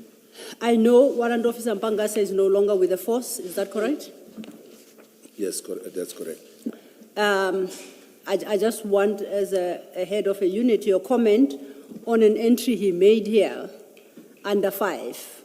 In booking these drugs out, he notes items taken for analysis, 2206-2021. You see that? I see that, Commissioner. Can you comment on that entry? Yes, not on face value. It's a misleading entry. I'll put it Yes. that way. Since it says taken for analysis, and we know it was not taken for analysis. It was merely stored at another location. And as we saw in the instruction note, what ought to have happened is an entry that it was being transferred to another unit. That's correct, Commissioner. And in this instance, you already knew what the unit was, so you should have transferred to Port Shepstone, being transferred to Port Shepstone offices. That would be correct, Is it not a specialized unit, in other words, DPCI? DPC, that's correct. That's correct. Thank you, Commissioner. So we know, if one looks at the instruction note, that in any event, that process of transfer is not in compliance with the instruction, but at a minimum, this SAPS 13 should have recorded the correct position and not suggest that they're being taken for analysis. That's correct, Commissioner. Point. Shouldn't the entry have reflected that in accordance with the protocol, the 2016 protocol dealing with drugs, they are being taken to FSL in their entirety for analysis? That should have been the correct entry. But you see, in this case, Commissioner, just because we knew that the lab was not going to accommodate it. Generally, when you book out exhibits that you know you're taking straight to the lab, those are generally smaller quantities of exhibits. This is the relevant entry. Items number so-and-so taken by myself for analysis to the FSL. Yes. Would be a correct terminology for when you are indeed conveying it to the lab. No, forget about the absence of storage capacity. If it was a correct entry and they were being taken for analysis, it would be in accordance with the protocol. If it was taken Yes. for analysis, yes, you are correct, Commissioner. Thank you, Commissioner. And that leads to what was going to be my next question. If you could quickly turn to Exhibit CJC 231. 231. Please assist. It starts at page 81. Okay, it must be notified. Advocate Silo, Yes. I don't know if I'm hindering you or helping you. The one in the same file where his statement is on 106, that's the one I was looking at. I'm not sure, it looks like it's the same document. But if it's quicker to go to a different file, then That's also Three- okay. Just a second, Commissioner, 231. It's the same document. The same yeah. document. So the one in the statement file, Yes. it was on page 106 after tab 2. But if he's already there, it's fine. It's then we there. can- Thank you. yeah. Thank you, Commissioner. And I would like to draw your attention, or to ask you to please turn to page 87 of that protocol. I'm looking at subheading 5.8. From CJC 231, starting at page 81, I'm asking we go to page 87.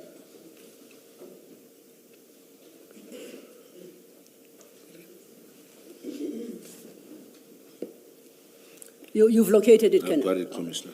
I'm particularly interested in paragraph 5.8. The heading of 5.8 reads thus: submission of illicit drugs for forensic analysis. You see that? Correct, yes. And then at A, says the member from the investigating unit must ensure that all illicit drugs with the exception of cannabis plant material, which is visually identifiable, are submitted to the chemistry section of the Forensic Science Laboratory, FSL, within 7 days after it was handed in at the police station. Do you see that? I see that. For the moment, let's ignore the 7 days, the prescribed period.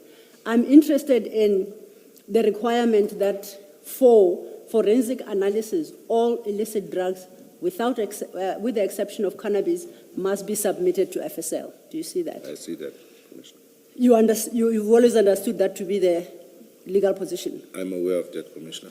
Now, when you instructed Warrant Officer Mpangase to take samples or shavings from the bricks to send to FSL, it was not in compliance with what is required here.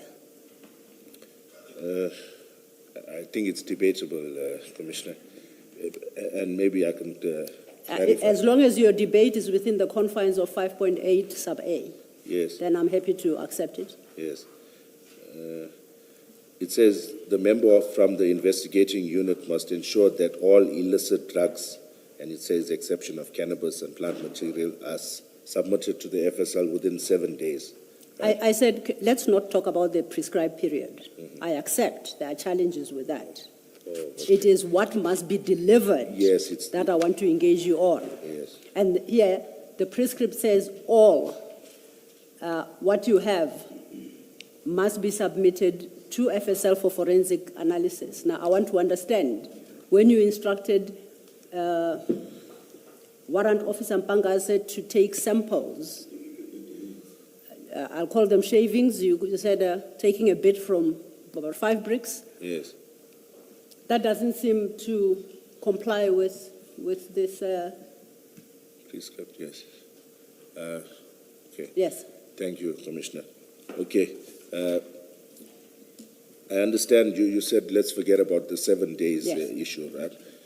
Now, my thinking was this, and it's open for debate whether it was meant to be misleading or deceptive in any way, but this is my reasoning behind the samples issue. I knew these drugs, the lab could not accommodate them, FSL and Manzamtoti. I knew we were having a problem with the FSL at Pretoria because of the Sepingo exhibits that were lying there without being taken. So when I did call Colonel Kuzwayo for guidance, and I would think that was on the 23rd of June, she did guide me on a procedure to take samples, because my thinking was this is not going to get to the lab. I'm not sure when is it going to get to the lab. So I thought let's indeed send something to confirm that it is cocaine. And if at that stage, if Colonel Kuzwayo had told me, no, you're not allowed to take samples, we cannot assist you, and that's it. We won't even accept samples because you're not supposed to take samples in that fashion, I would have adhered to it. But I am saying I called her. She did explain the procedure to me. And I would think shortly thereafter, I would have called Warrant Officer Mpangase and given him guidance based on what Colonel Kuzwayo, the head of chemistry, had told me. So as much as I understand this, and I understand it to mean the entirety of the exhibits need to go to the FSL, I did what I did merely to get the ball rolling, merely to show some activity that these drugs are not just going to sit there. There is parallel to our investigation that I know is going to be headed nowhere. I wanted to get the ball rolling with the analysis part. Analysis, destruction, whatever, but I wanted that those drugs must not lie in storage for a lengthy period unnecessarily so. So I do agree with you. It speaks to the entirety of the drugs, and I'm hoping that my reasoning as to why I did what I did comes through. Thank you. Okay, so if I understand you correctly, you more or less had a sense of what the protocol requires, that all of them go. You were confronted with this challenge, and then you sought guidance from the General Mkhwanazi. That is correct. That's in summary what you're testifying That's correct, to. Commissioner. And that you ended up taking these shavings from these bricks based on the advice you obtained from her. I ended up guiding Pangase how to do so, Commissioner. And exactly, and you are saying it's because you were so guided by her. Yes, Commissioner. My recollection, yeah, Commissioner, go ahead. Should I? Please. You called Colonel Mkhwanazi on the 23rd. I would think it's the 23rd. I was unsure, 22nd or 23rd, but since Pangase talks about, or there's some reflection of him taking samples on the 23rd, that's why I'm leaning more towards the 23rd. Yes. These things at this point are not yet sealed. They are not yet in the SAP 13 of Port Shepstone. Somehow you knew that. That's why you advised him to do it. What is the agency? You're on leave at this point. What is the agency that propels you that the first step you take on the very next day is you're now asking about sampling, about taking samples to Amanzi Mdoti? You haven't, at least following the sequence of your statement, you haven't phoned Pretoria to tell you that we don't have storage, and you have not told us what exactly they said about whether they'll have storage anytime soon. But to come back to my question, maybe answer my question. Okay, thank you, Commissioner. I was not under the impression that the exhibits were not packed in bags and entered in the 13. My understanding with Pangase is that as soon as they got to Port Shepstone, the exhibits would be put in bags, entered in the 13 at Port Shepstone, SAP 13, and then if they wish to book it out and store it at Port Shepstone Serious Organized Crime. That was the correct sequence to do things, seeing as how the initial step of Isipingo fell off. Now it's gone there. The normal course of duties, this is how it would have transpired. It would have been taken to Port Shepstone, either at the station or at the unit. It would have been bagged in exhibit bags. It would be entered in a SAP 13 at Port Shepstone. And from there, Pangase could have booked it out, retrieved the samples, as I said, retrieved those samples, meaning book those bags in, book those bags out. And as Colonel Mkhwanazi had explained to me, you can open a bag, make an incision on the brick, take out a minute quantity of powder, do that for 5 different bags and 5 different bricks.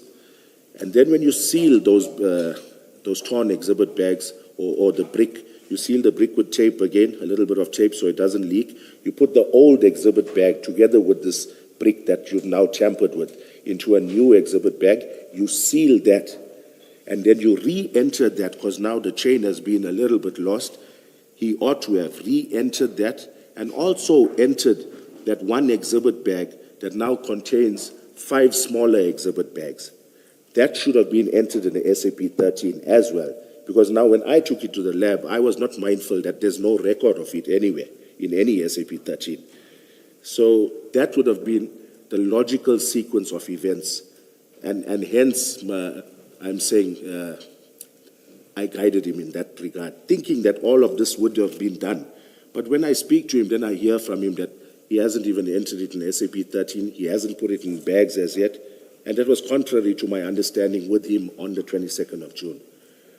So did I mishear your evidence? Because I thought your evidence was in the process of guiding him, among the things that you told him was to have those things sealed in the evidence bag and then to enter them in the SAP 13 as part of his guiding, you guiding him.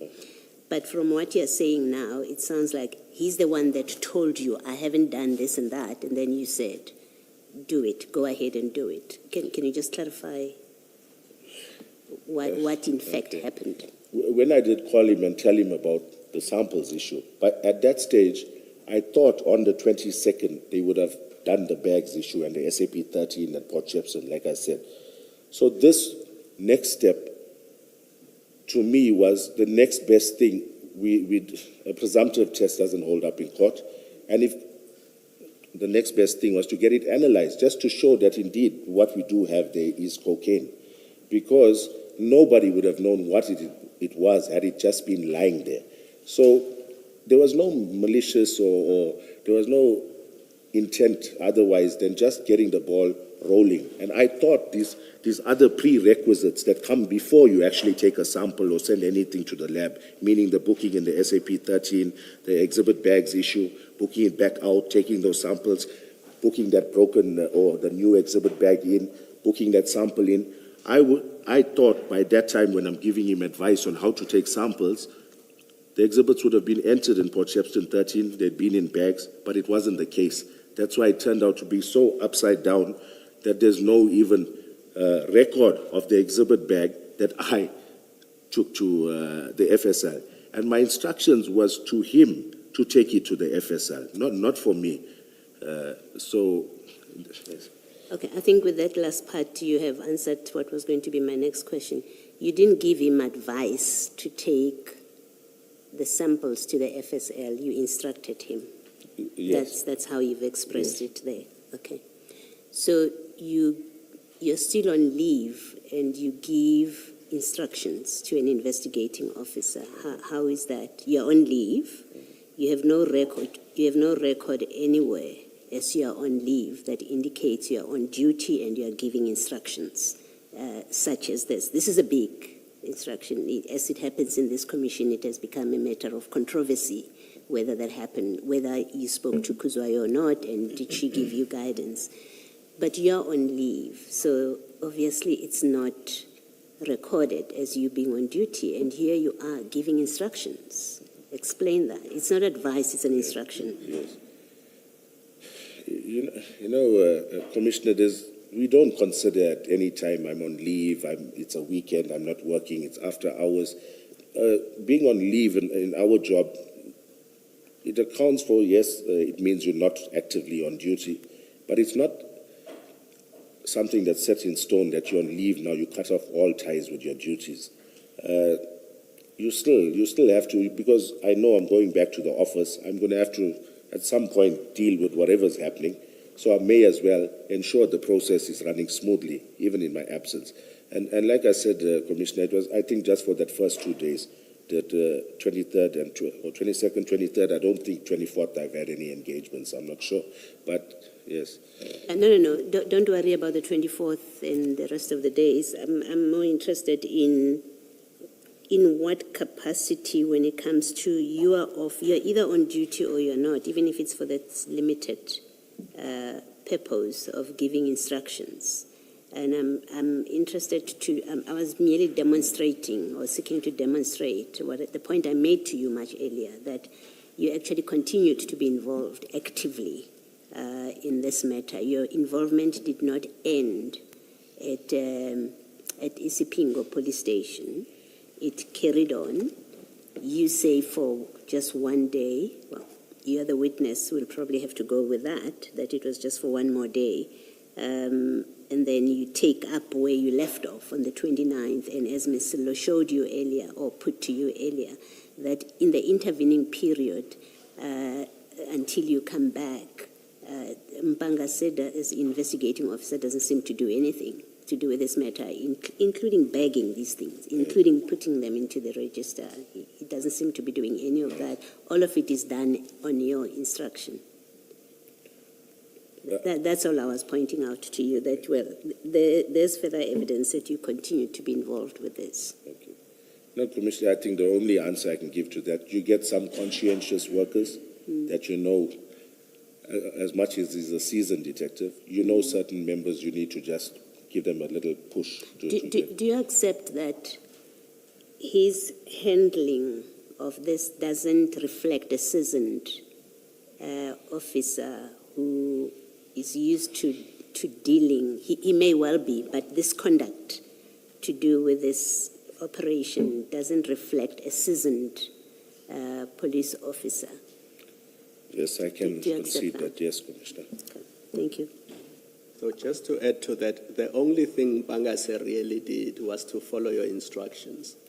Not even completely, Commissioner, because my instructions was for him to take the sample to the lab. So he did everything upside, like the SAP 13 he did the next day. No, but in relation to the case, Yes. there's nothing independent that was his initiative. So the sealing of the bags, the taking of the samples, which is the sum total of what he did, those were all your instructions. He may not have Done it carried them out diligently, but all he did was obey your instructions, and he didn't independently do anything that an investigating officer handling a case should have done. I would say with regards to the samples, Commissioner, I will agree with you. The exhibit bags was not really an instruction. It's a norm. You know, it's, I don't know how I can put No, this. that part I understand. Okay, That yes, part I no, understand. the next part, the samples was my instruction, yes. Thank you, Commissioners. Sorry, can I just, if we're still talking about sampling, can I just ask this question? So when you speak to Warrant Officer Mpangase to take samples, what in fact do you say to him? There's 541 bricks of suspected cocaine at this point.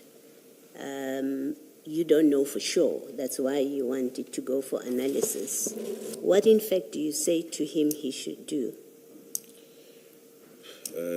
Like I said, it went something along the lines of what I'm going to say now, Commissioner. It was taking samples from 5 random bags, 5 bricks. You're going to cut the brick, make an incision on that brick, take a minute quantity of powder, place it in a small, you get a sample exhibit bag, a very small bag. Do that same exercise for 5 different bricks. And then you put it in one bigger exhibit bag, and then these samples now go to the lab for analysis. Yes. So that was as per the advice. Okay. I asked the question because we had quite a detailed explanation from an analyst, and I think one can ask you this question because according to your statement, you have a BSc qualification, and I think you said you started off as an analyst, if I'm not mistaken. But at ballistics, not Ballistics, yes, sorry, you said ballistics. But by virtue of your qualification, and in fact, your position, or the work that you've done in SAN, as a member of SANEM, that we get this detailed account of how a sample would be picked, would be chosen, both in terms of the size of the sample, but also you are dealing with 541 bags, and Sitsedi explained to us what you would do. You would group them and pick randomly from each lot. Now, you say to him, so when I ask you, what did you say to him, what I'm trying to understand is, did you give him guidance? He doesn't have your qualification, and I think we've seen here that he's either terribly incompetent or deliberate in how he has done everything that he has touched in this operation. You leave it to him to pick. So as far as you're concerned, the sample could have come from the first 5 bags that were in front of him. There was no method that you gave to him. You just said randomly, pick randomly 5 bricks, Yes. and take a sample. Yes, Commissioner, there's nothing more scientific or in-depth that I told him. That's it. Commissioner. You didn't even say to him the size of the sample itself, how much powder from each brick. You did I not. told Certainly, him. you haven't said that to us. A small quantity. You just said a small quantity. Okay. And because you were not there, you also don't know what exactly he did. Yes, You really don't know. that's correct. Okay. Thank you. Thanks, Mr. Thank you, Commissioner. Now, the consolidated statements bundle, please.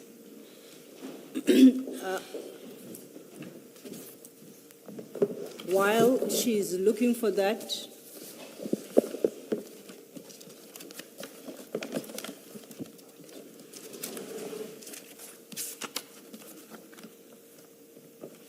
okay, we are trying to get to, let me get the rank right. Kuzwayo, that will be, is it Colonel? Apologize if I get it wrong. Tab, you found it. Commissioners at tab 5 of consolidated statements. On this matter,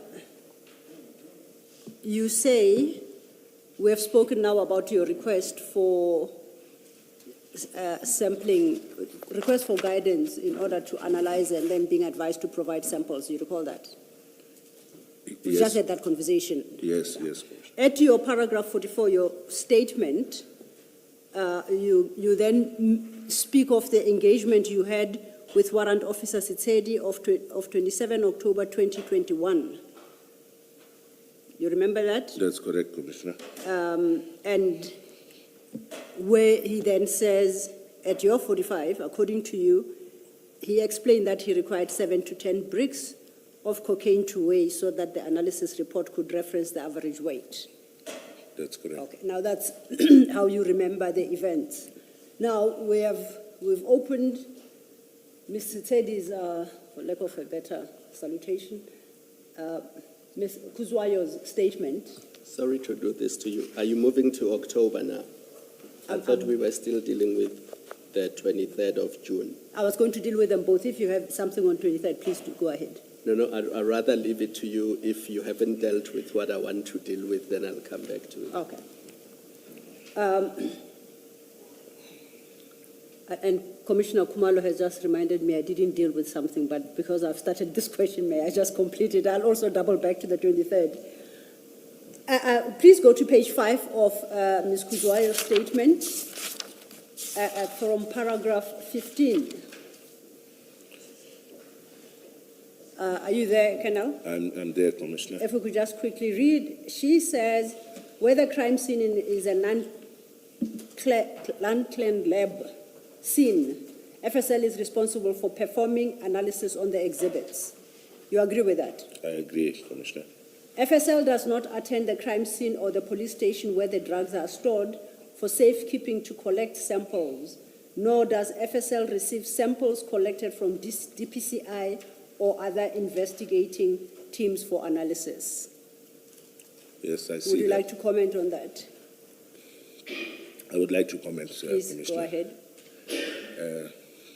I'm going to say it the way I am seeing it, so I hope I'm not going to offend anybody. I know what Colonel Kuzwayo had told me. I believe, and I think when I did see all the FSL witnesses on the box, it left a lot to be desired. So I'm saying I know what Colonel Kuzwayo told me.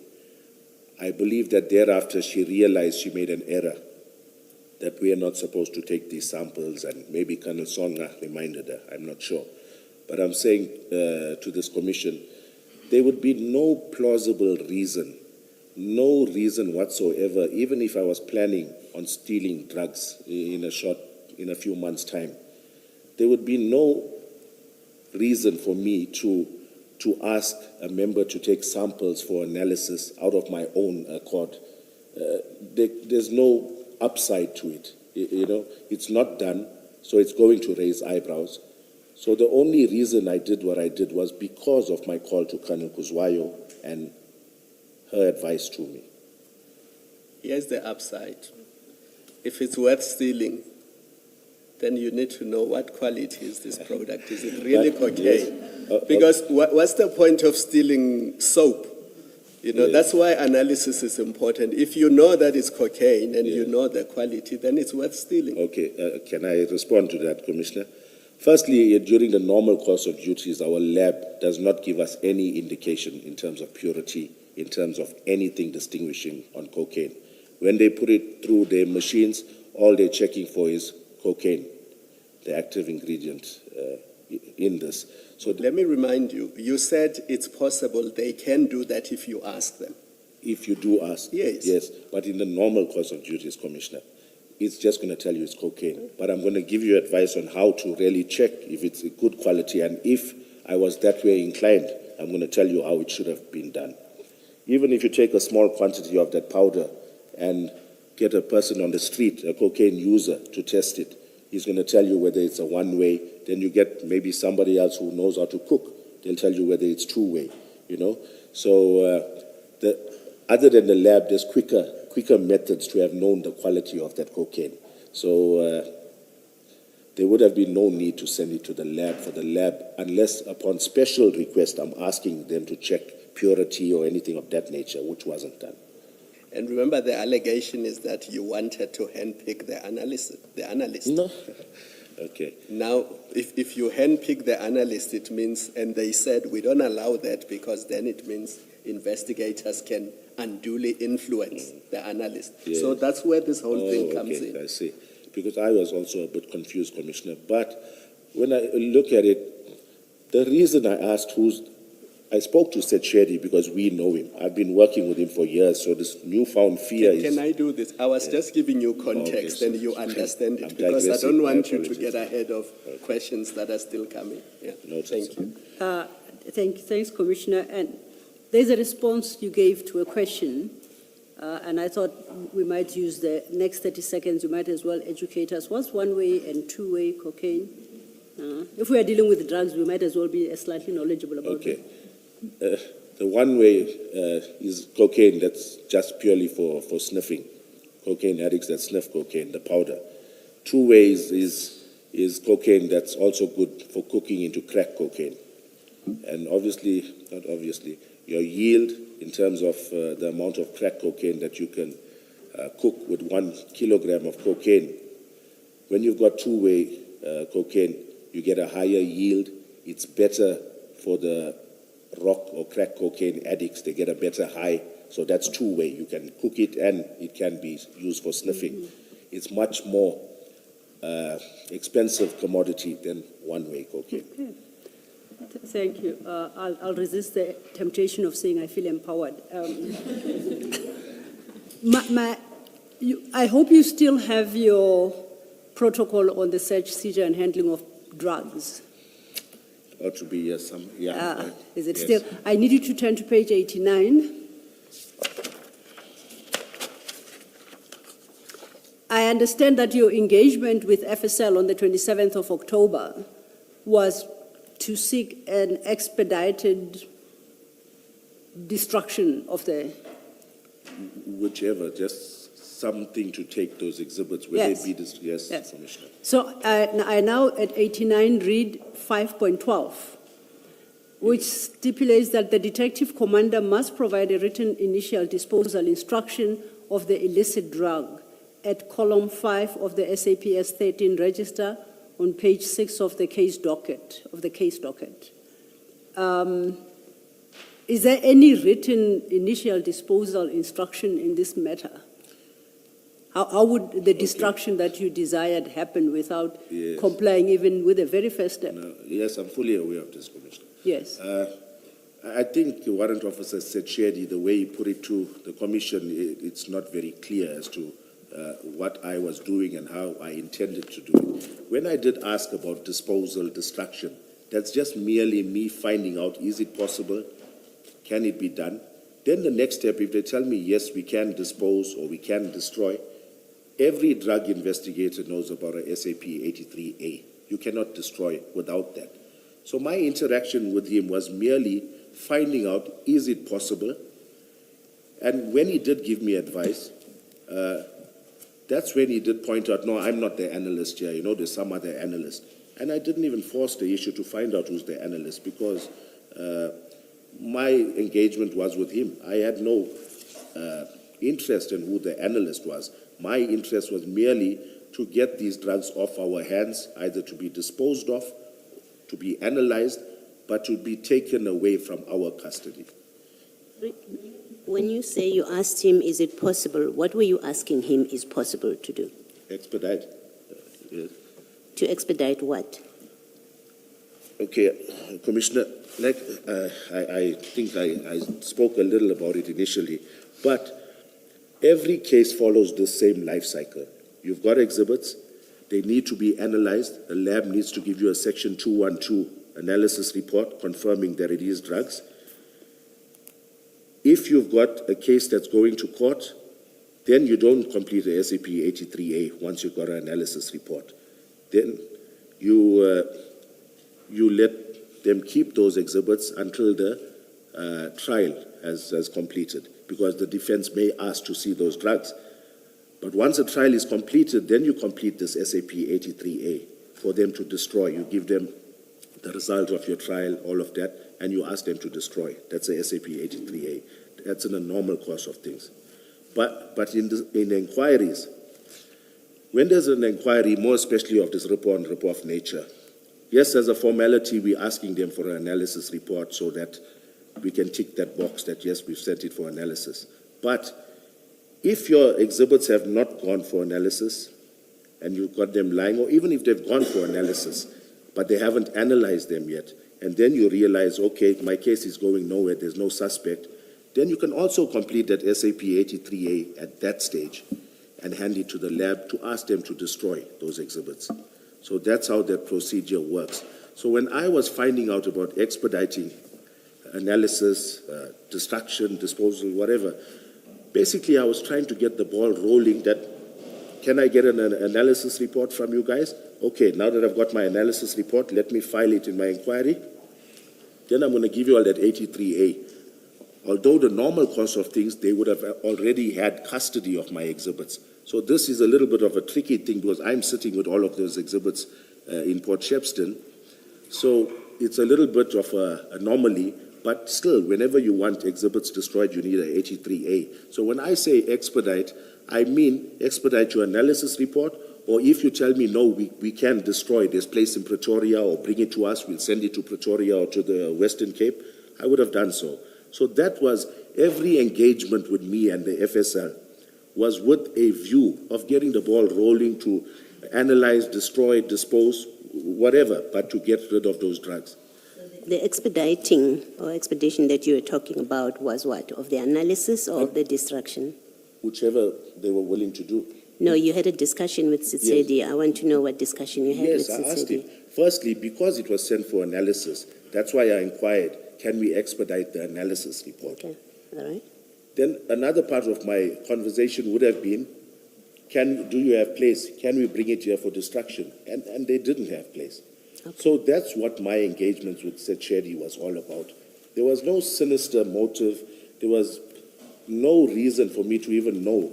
I'm not sure exactly what his evidence was, but I didn't pursue this avenue of finding out exactly who the analyst is. He may have had that in the back of his mind. I'm not sure why, but that was never my intention. Do you, as a matter of course, in your other matters that you have sent for analysis, do you ask the analyst to expedite? Is there not a process? And I ask you this in fairness to you, and you would have been listening to Sitsedi, that he has explained a process that inquiries are not made to the analyst about the status of the analysis. Yes. Why do you ask him and not the front desk or the admin? How did you know he's the one responsible for this?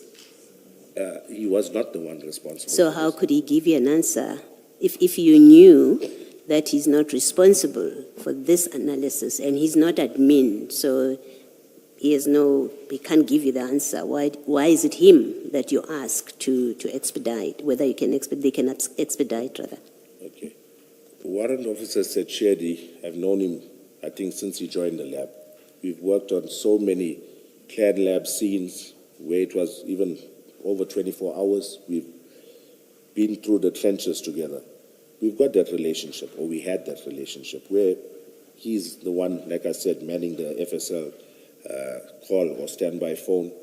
We've got that relationship. My inquiries were general inquiries. It wasn't me trying to pressurize him, hey, who's the analyst, or I want you to expedite. It was me. I'm not saying that's what you were doing. I don't know why you're saying that. Just try and answer my question.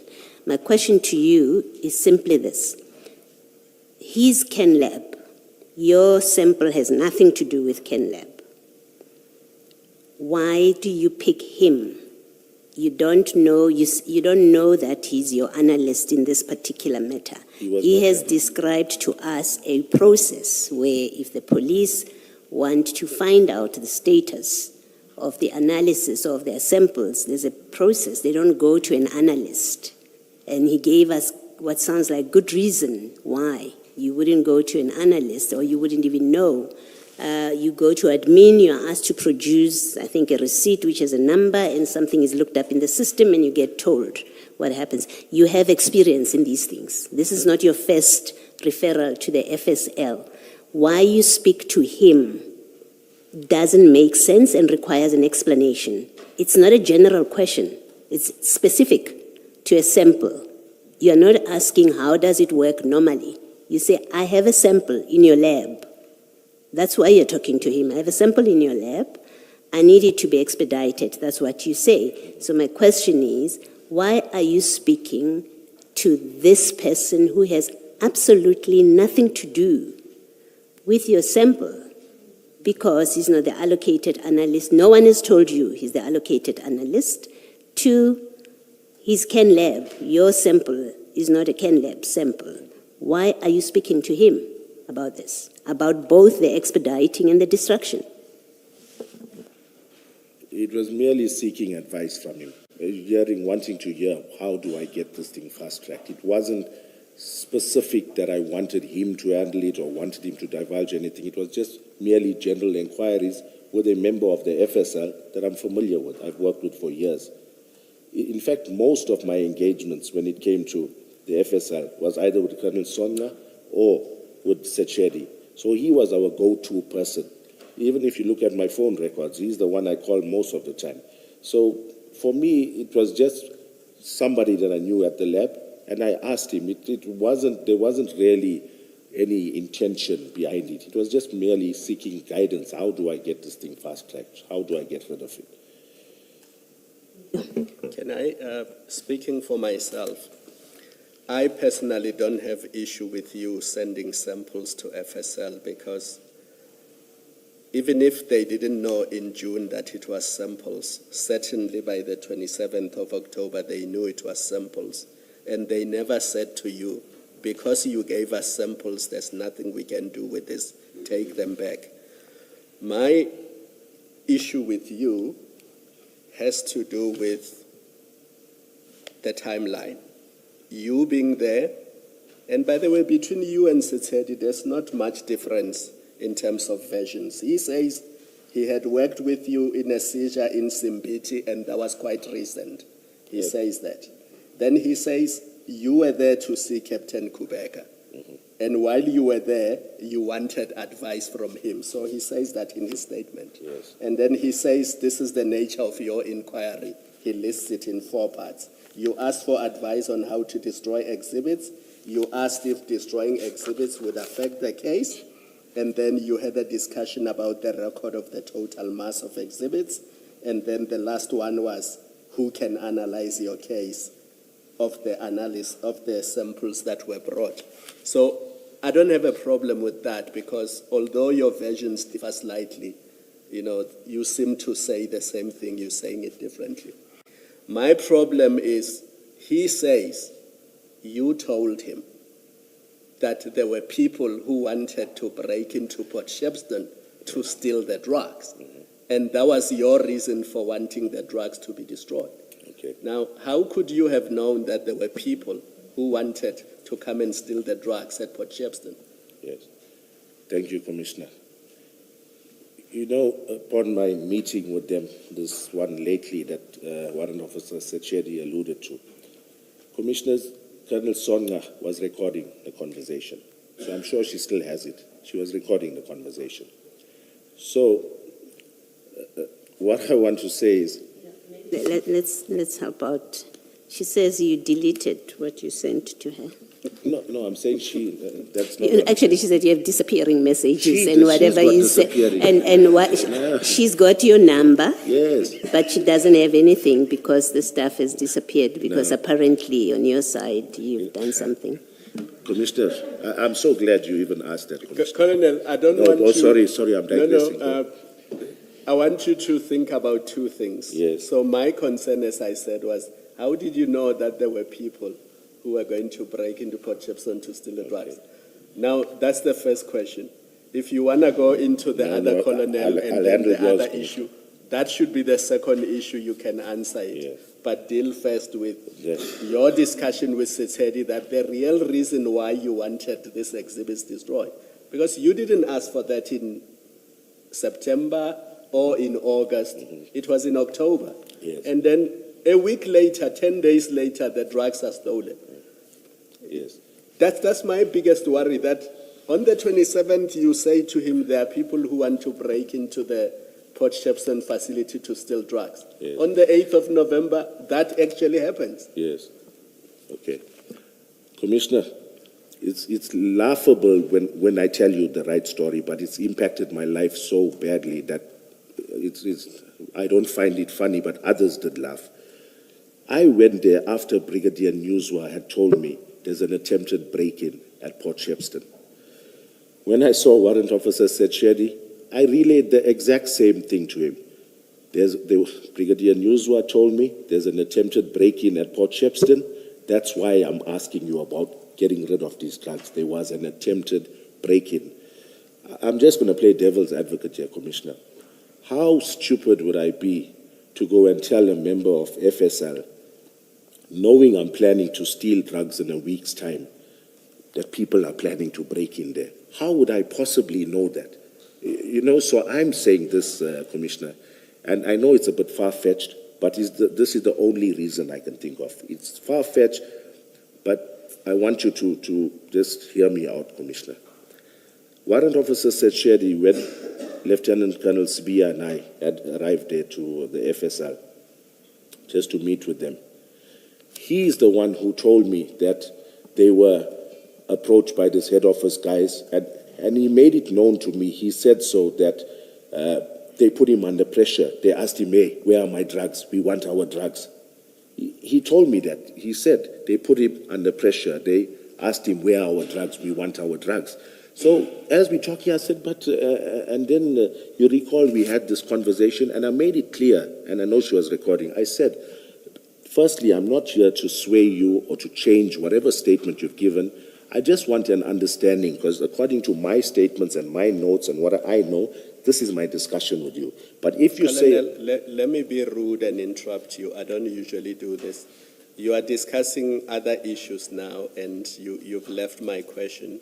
And I know you have to catch a flight later today. Yes. So I don't want us to waste 30 minutes dealing with issues in a nutshell, that I did not ask yes, questions about. In a nutshell, Commissioner, I'm saying I did not say that to him at all, that people are planning to break into Port Shepstone. Not at all. Thank you. Yes. Thank you, Commissioner. But I understand that your approach to FSL on the 27th was to remove the drugs from Port Shepstone because of the attempted break-in. Now you were truly worried for their safety. That is correct. And your solution to the problem was to destroy them.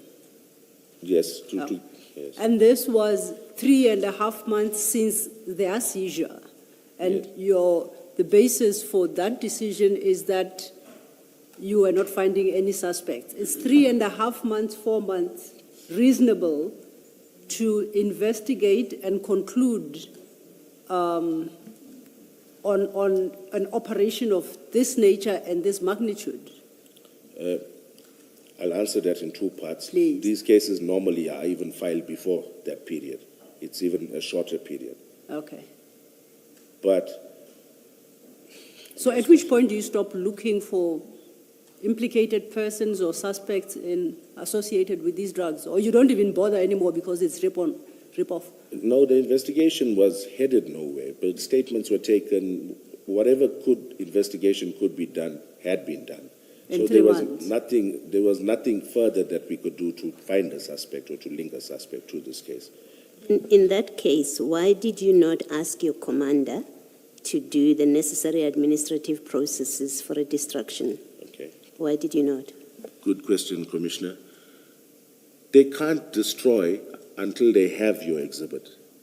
That's how it works. The lab has to be in possession of your exhibits when you submit that SAP 83A. So you would have taken them to the lab for destruction? That's the simple answer? That Yes, you would have a destruction notice Mhm. and you would take the whole consignment to the lab for the purpose of destruction? And I think it's been established, Commissioner, the lab could not even house that thing we could not take it there. They were not accepting it. Whether it be for destruction, disposal, analysis, they were not taking these exhibits. Bottom line, the lab could not take it either for analysis or destruction. No, but you never made a request for a destruction. You certainly have not testified, and we don't have anywhere in your statements, other than your discussion with Sitsedi, which was a general discussion, you say. Nowhere was a request made to the lab. At least remind me if I'm wrong in my recollection of the evidence. Nowhere is it your evidence that you requested, a request was made to the lab to destroy these exhibits, and that request was refused. Commissioner, once again, I'm going to say, you cannot destroy. How can I ask the lab to destroy exhibits that they don't have? Firstly, it's a matter of getting these exhibits to the lab. Then step 2 is a destruction or disposal. You don't just, if the lab can't house it, how are they going to destroy it?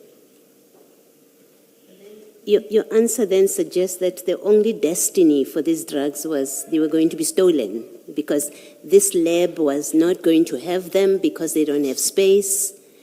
And Pretoria, you tell us, you even tried Pretoria, it doesn't have space. So these these drugs were never going to be destroyed by the lab. Even though you've done the investigation, you have finished, and their destiny was to be stolen. It actually turned out the way that it was going to be, on your account. Commissioner, if there was a way I could magically make those drugs or destroy them on my own, or if there's any other thing further I could have done to destroy those drugs, maybe the Commission can enlighten me what else I could have done, because I failed to see it. I can't enlighten you. I'm just a civilian. You're the one with the experience in that space. You're the one that's sitting with these drugs. You're the one that makes a decision to retain them, even after you were told that there was an attempt to steal. You're at the very least, you are part of the decision to keep them there, even after you were told that there was an attempted break-in. You tell us that the lab could never take these because Amanzi Mtoti doesn't have the space. And really, I'm now testing what you're telling us, that according to you, what was going to be the fate of these drugs? Because you say the lab did not have capacity to take these drugs. They just don't have the space. And now you say they could never destroy them because they don't have the space to take them. So maybe you're the one that should enlighten me, at least. What was the ultimate fate of these drugs then? In your way of the way you've looked at it and the way you're explaining it. Okay. Commissioner, if I may use the example of the Isipingo Mandrax, that was also, it's not that much different to our scenario here at Port Shepstone. We're sitting with a whole consignment of drugs. The lab doesn't have space to accommodate it. So in that case, there was no analysis done. It's only 1 year, 9 months later, after the theft of this cocaine, that now FSL Pretoria says now we've got place, and miraculously they take those exhibits from February 2020. They take it now on the 12th of November 2021. And they also take those exhibits from Maiden Wharf from the 8th month. It's now 3 months down the line, and they take it on the 12th of November, which should be a clear indication that That's the time the lab realized, hey, there is a problem here. More drugs are going to get stolen and it's going to point back to us. So I'm saying, if I use that Mandrax as an example, the similar procedure, the lab could not keep it, house it, but when eventually they took it, it went straight for destruction. So that's what my endeavors were, to take it for destruction, to do whatever. Exactly my question, Colonel, that what you're explaining about the Mandrax, it went for destruction, not for storage. I'm asking exactly the same question. Why did you not ask your commander to issue a destruction notice so that these drugs go for destruction, not for keeping? And I don't hear your answer. Okay. It's not up to us, Commissioner. It's not as simple as today we do a destruction notice and we take it for destruction.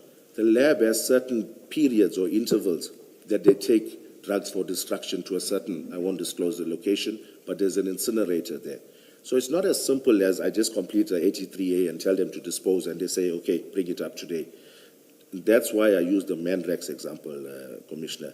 The same story, we were trying to get it disposed of and the lab only managed to do a disposal 1 year, 9 months. No, let's come back to the cocaine. Let's come back to this cocaine. Can we agree you have never, except for your conversation with Setsedi, you've never asked the lab to destroy these drugs, that you have drugs that you are keeping and you want them to be destroyed? There's never been that request to the lab. I didn't do it in writing, but I did communicate with the FSL in Pretoria, and there was no destruction, no place to even house these exhibits. You are dealing with Amanzi Mtoti. You're speaking to Setsedi. You're speaking to Kuzwayo. They are closest to you. Can we just confine this discussion to that? You have never asked Amanzi Mtoti to destroy, to take these drugs for destruction. It's a yes or no answer. And if it's a no, you can say, I've asked them and here's proof that we did ask them. Because as matters stand now, all we have about a discussion on destruction, it's with the wrong persons. I'm asking you for a different person. I'm asking you to say, yes, we did, and this is how we did it with Amanzi Mtoti. Colonel Kuzwayo, about destruction. No, she was aware, my point being, Commissioner, she was aware that the lab could not, the process, Commissioner, is not that they just destroy it. They need to house it first to destroy it. They need to accept it first to destroy it. FSL Toti does not destroy exhibits on their own. They have to liaise with Pretoria, we take it up. So my hands were tied. They have to accept it first before they destroy it, and they couldn't accept it. But no, you can't say they couldn't accept it if you didn't ask. You can say, I assumed that because I know they don't have space. This is yet another case of an assumption. I'm asking you a direct question, and I think the answer to it is yes, you did not ask, but I would like you to tell me differently.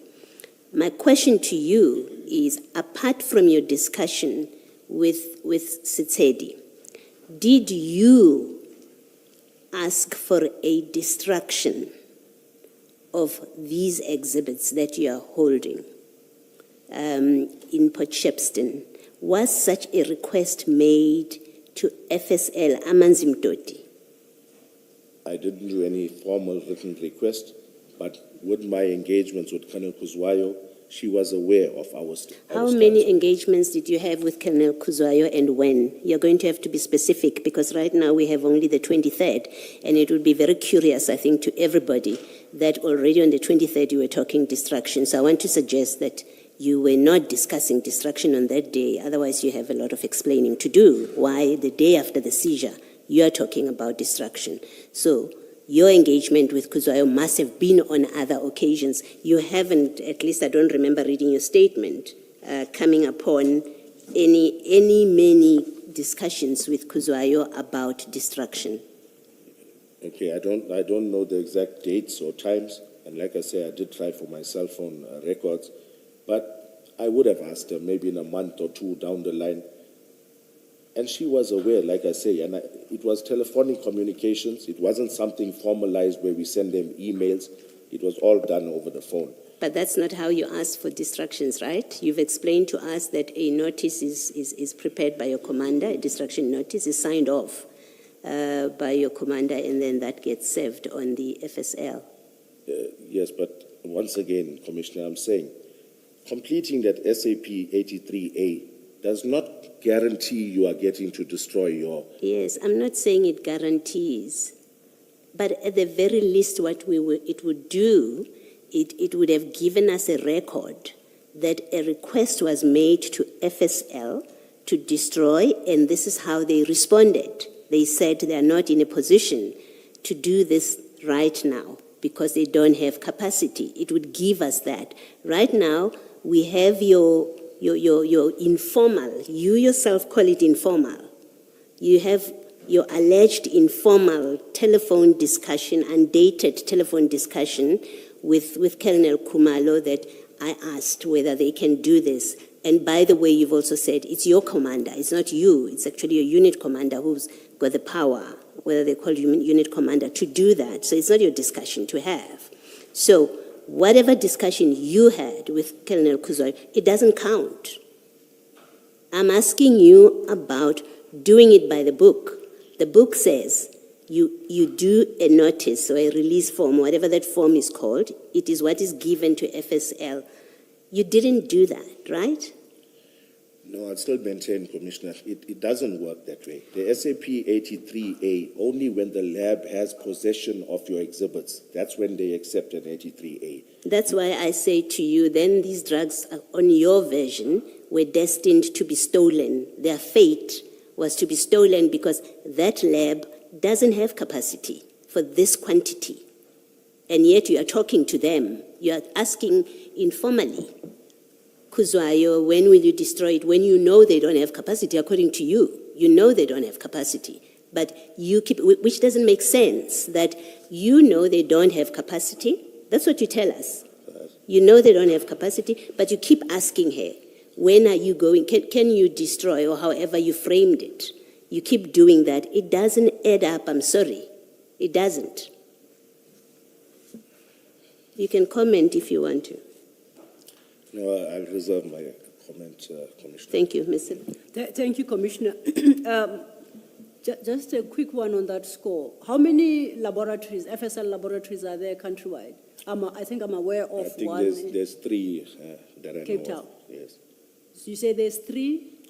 Nationally that I'm aware of. No, should at least be 4. Okay, I know of 3. Yes, there's Gauteng, there's Western Cape, KZN, Manzimtoti, and Kadar. Okay, I know of the 3. I missed out the last one. Chair. And that's your area, okay. Did you reach out to Western Cape? Because now you are no longer looking for storage, you are looking for destruction. Okay, no, I didn't, and I'm Why going to not? clarify why. What the lab had been doing is when Manzimtoti was inundated with the exhibits and the workload was too much, they would then refer cases, send up our cases that we had submitted here to either FSL Pretoria or to that, also there's a super lab in the Western Cape. Then when you inquired about your exhibits, they would tell you, okay, now it's sent to the Western Cape. So it's not, the onus is not on us to make contact with those labs. Our KZN lab was sending our exhibits to these labs because of their workload that they couldn't cope with. So it's not incumbent on us to contact those labs. This lab is aware of our problem. I apologize for interrupting. It simply cannot be. That was not your testimony when you started. You said that you had been in contact with both Amazimtoti and Pretoria, and in Pretoria it was Captain Shole or somebody Colonel Shole, to take yeah. this. So how do you say it's not incumbent upon you to contact other labs? You only do so through Amazimtoti. It can be, can it? The reason is I know Colonel Shole from Pretoria. In the Western Cape, I know nobody. So the formalized process is that our labs, either Pretoria or Manzimtoti, would be the one to send exhibits or even direct us. If they directed us to say, Western Cape's got a place for your disposal, you may take it there. That would have been okay. So But technically you say you are sitting ducks unless Amazimtoti directs you. They don't have capacity. Unless they direct you, you can't move. Is that what you're suggesting? My And hands if so, please tell the commissioners what prescript or instruction note or any document prescribes that you, DPCI nationally, cannot contact any FSL laboratory. I am thinking if you had problems with DPCI Manzimtoti, why don't you escalate the matter to DPCI national? Maybe they've got better access and command. I'm trying to understand this system that you now suggest is in place. What document tells you that you can't contact Pretoria directly for assistance unless you personally know somebody like Captain Shole? Is there a document like that? I'm not aware of any document. So where do you get that notion that you are precluded somehow from making that contact? That's just the way the system is, Commissioner. Which system is that? That's the way the lab operates. There is a challenge at the lab, and unfortunately, it's impacting us, and now fingers are being pointed at us because of the lab's inadequacies. Because my difficulty with that suggestion, and I'll tell you, is that we are getting very close to saying those drugs were stolen after an attempted break-in in October. They were stolen because Amazimtoti failed to get them off Colonel Jacob's hands. Colonel Jacob's hands. Is that where we are headed? We are now going to blame FSL Amazimtoti for this, for the eventual theft, because they couldn't store them, they couldn't take them for destruction, they couldn't do anything with them. And your hands were tied. Is that where we are getting to now? My hands were tied, Commissioner. Is that where so we're blaming Amazimtoti FSL? I'm not blaming them. I'm saying they could not accommodate my. And as a result, therefore, they had to stay idle until they were stolen. That's it. Okay. Now, You know, sorry, Mr. May we at this point just, Jen, very briefly, yes, to discuss the kennels of the logistics. Yes. logistical arrangements. Thank you, Chair.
We're ready to resume. Cell phones off, please. Thank you.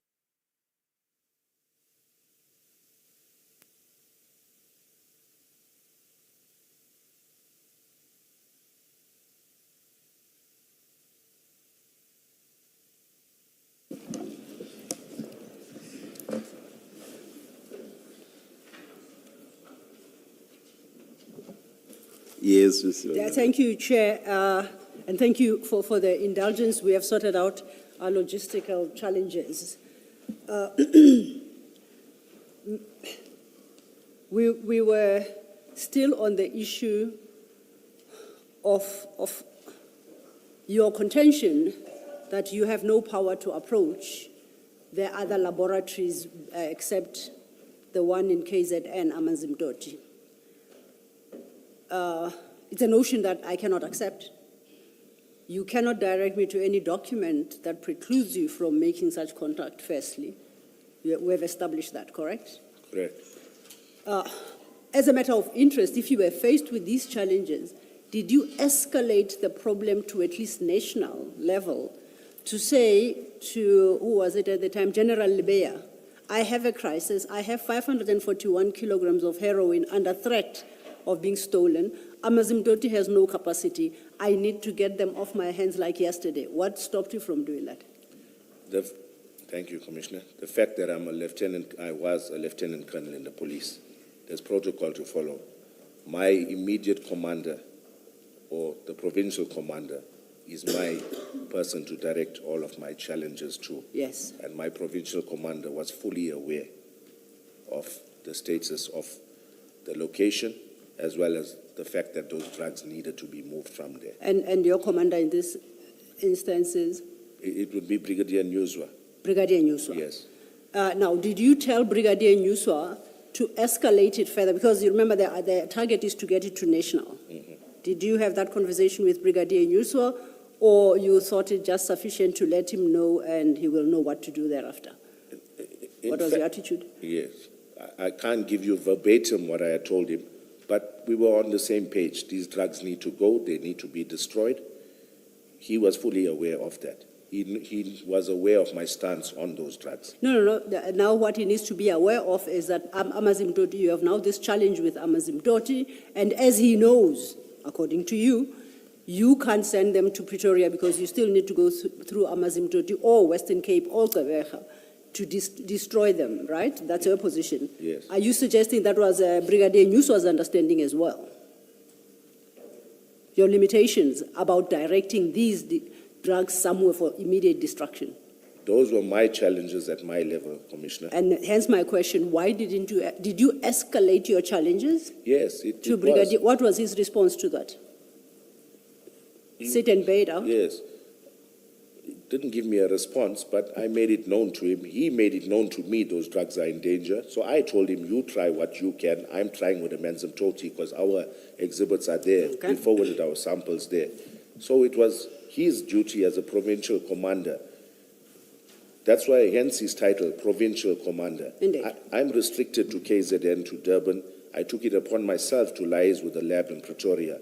But now we've got a provincial commander whose duty it is. Obviously, a brigadier's word will hold more importance, especially when communicating with influential people at the FSL, rather than a lieutenant colonel. In the police, there's protocol and procedure. I can't bypass my commander. He's the one at that level that's supposed to be taking those decisions and making those calls. There's another brigadier at FSL in Pretoria that's always very helpful. I can't contact her directly. I'm aware that Brigadier Nyuzwa was in contact with this specific brigadier. So I'm saying to the Commission that Brigadier Nyuzwa was well aware of the challenges, my frustrations with getting rid of these drugs in whichever way, by either disposal or analysis, not by theft. And Now, Sorry. Yes. Just from what you've said now about there's a brigadier in Pretoria, that Brigadier Nyuswa would have been the correct person or the appropriate person in terms of authority to communicate with. that is correct. This person that you were speaking to, therefore, is junior to that brigadier, Shole. I think you say it's Shole. What is Shole in Pretoria? What does he do? I can't tell you his exact designation, but I know he's one of the the officers there that would normally tell us, yes, bring her for disposal, destruction, we've got place for you, send your exhibits here. So he was our liaison person with regards to anything FSL related in Pretoria. He was not the final decision maker. No. by no So means. it's quite possible that had Brigadier Nyuswa spoken to his brigadier, the brigadier above Shole, that in fact these drugs may well have ended up in Pretoria. You cannot discount that. I can't discount that, Okay. Commissioner.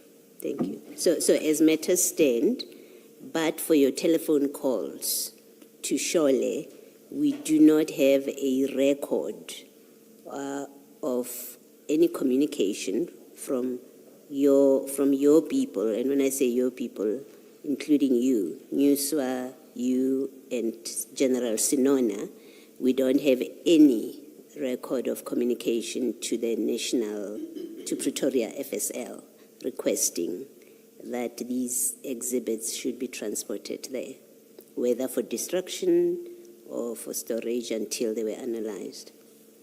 We don't have a record of that. I'm not aware of any such engagements at their level. with You're not aware of Pretoria. that? Yes. Okay, thank you. And if I then may follow up, you accept that you are not aware of the engagement at that level. You didn't do anything in particular to ensure that that engagement is had by informing on your side your superiors. You didn't facilitate that engagement. Commissioner, it's not upon me to facilitate such engagements with a senior officer and another senior officer. Sorry. I would think the brigadier at his level would know his duties and functions, Yes. and know that when matters reach a level where it's or it's escalated to a level that somewhat middle management or junior officer cannot engage with senior counterparts. That's how the police works. So he would have known that obviously his engagements on his level with other senior officers at the FSL would have carried more weight than my menial engagements, phone calls to lieutenant colonels and full colonels. Okay. So, if I understand your testimony correctly, we are now at a point where the fact that those drugs were eventually stolen, first, Amazimdoti FSL contributed to that outcome, and now Brigadier Nyuswa contributed to that outcome by failing to deal with the crisis that you were faced with at the time when you escalated this problem. Is that a fair summary? I would say so, Commissioner. Okay. Do you bear any blame for that eventual theft in any manner or form, as you look at it? In no manner or form whatsoever, Commissioner. Okay. Can I just ask this, because it's not clear to me from your statement? Did you, in whatever discussions you had with Colonel Kuzwayo rather, did you ask to send the exhibits to the FSL? Or is it a case where you assumed, because you know that lab, you assumed or you knew that they would not have space? My initial call, Commissioner, on the 22nd of June, like I indicated in my statement, was twofold. Whether she could send members out to take a sample and whether they did have storage place. So Colonel Kuzwayo was fully aware of my predicament of wanting to store or her to accept those drugs at Menzimtoti. I've looked at your statement, and I'm looking at it quite quickly again. Nowhere, and I do apologize if there's any way that you say this, and you can point me to that. Nowhere in your statement where you discuss your discussion or your engagement with Colonel Kuzwayo rather. Nowhere does it record that you asked her to take the exhibits. It is in my statement. If the evidence leader can just refresh my memory as to where it is. I'm looking for... The statement before the commission or previous statements, which one do you want? Would be one of those statements furnished to General Flynn's team. Maybe my last holistic statement that's very detailed. Not the commission Not statement. the commission statement. No, not that. Okay. Okay. You may continue. I'll try and locate it. Okay, yes, that's fine. We'll come back to it if depending on the answer. You can proceed, Ms. Silo. Thank you, Commissioner. In the meantime, the search for that particular statement you want will be undertaken. Now, we're considering who could potentially be held responsible for the eventual theft. Now, the list as we have it so far is Amazimtoti FSL for failing to take the drugs when you needed them to be stored and or needed them to be destructed. The second is Brigadier Nyuswa, your immediate superior, who failed to escalate the matter and deal with it as a superior, including but not limited to bringing it to the attention of the DPCI National Office that they have a crisis down in Durban regarding 541 kilograms of heroin that needs to be destroyed, but there is no movement. So that will be on Brigadier Nyuswa, if I understand your testimony. You indicated that you don't think you bear any responsibility whatsoever. And by responsibility, I'm not suggesting for a second that you stole the drugs. No. It is responsibility in the context of whether or not there were steps you could have taken to ensure that they're not stolen. It's in that context. I'm just explaining. Yes, now, in that context then, you recall we settled in the morning that when you approached Brigadier Nyuswa for storage, it was on the basis you had claimed that you had exhausted all avenues, right? We've established that actually you hadn't. You just made assumptions at the time. You considered as much, correct? Correct. Now, was this not the moment then to exhaust those very avenues? For the first time now, you set up, you go to Brigadier Nyuswa and you say, my drugs are here, per your advice and or instruction. I require you to take steps alternatively to release my drugs, and I am going to find a more secure facility for them. Now I'm going to exhaust my options around all Durban police stations. Why couldn't you do that? Commissioners, the decision to store initially, like I said, was Brigadier Nyuswa's. Thereafter, the Brigadier is the one who brought to my attention the security threat, let's call it that, the attempted break-in at Port Shepstone. Once again, it's the Brigadier who's informing me. If it was vice versa, if I was the one who had first-hand knowledge, who was informed initially about an attempted break-in at a location of my choosing, then I would have went to the Brigadier and said, I've chosen a place, it seems like this location is not safe. Please can you assist with regards to moving it to another location? Now in this case, it's a place of the Brigadier's choosing. The Brigadier is the one who informs me of the attempted break-in there. He's higher ranking, he's senior to me. He's the one that has more influence in terms of acquiring alternate storage places. So I didn't at all feel that it was incumbent upon me to do so. I felt that it was his duty. Understood. Maybe let me ask you a question that I had meant to ask yesterday. Is it not the responsibility of an investigating officer to secure, to take responsibility for the security of their exhibits? How does it work? Thank you, Commissioner. In the normal course of things, yes. Meaning if I had seized exhibits, done a drug bust, and I've got exhibits that I'm physically in possession of, I needed no outside intervention, nobody assisted me in finding alternate storage place. I think in a nutshell, I'm trying to say, Commissioner, is that it was the decision to be stored in Port Shepstone was taken between the General Sinona and Brigadier Nyuswa. You're not answering my question. My question is it not the responsibility of an investigating officer maybe let me ask it differently. Is it or is it not the responsibility of an investigating officer to secure their exhibits or to take responsibility for the security of their exhibits? There's only one way I can answer that fully, and that's the way I was intending to, Commissioner, if you'll allow me. Forget this case for a second. What happened with Sinona, with General Sinona and Brigadier Nyuswa, forget that for a second and answer my question with this operation out of your head.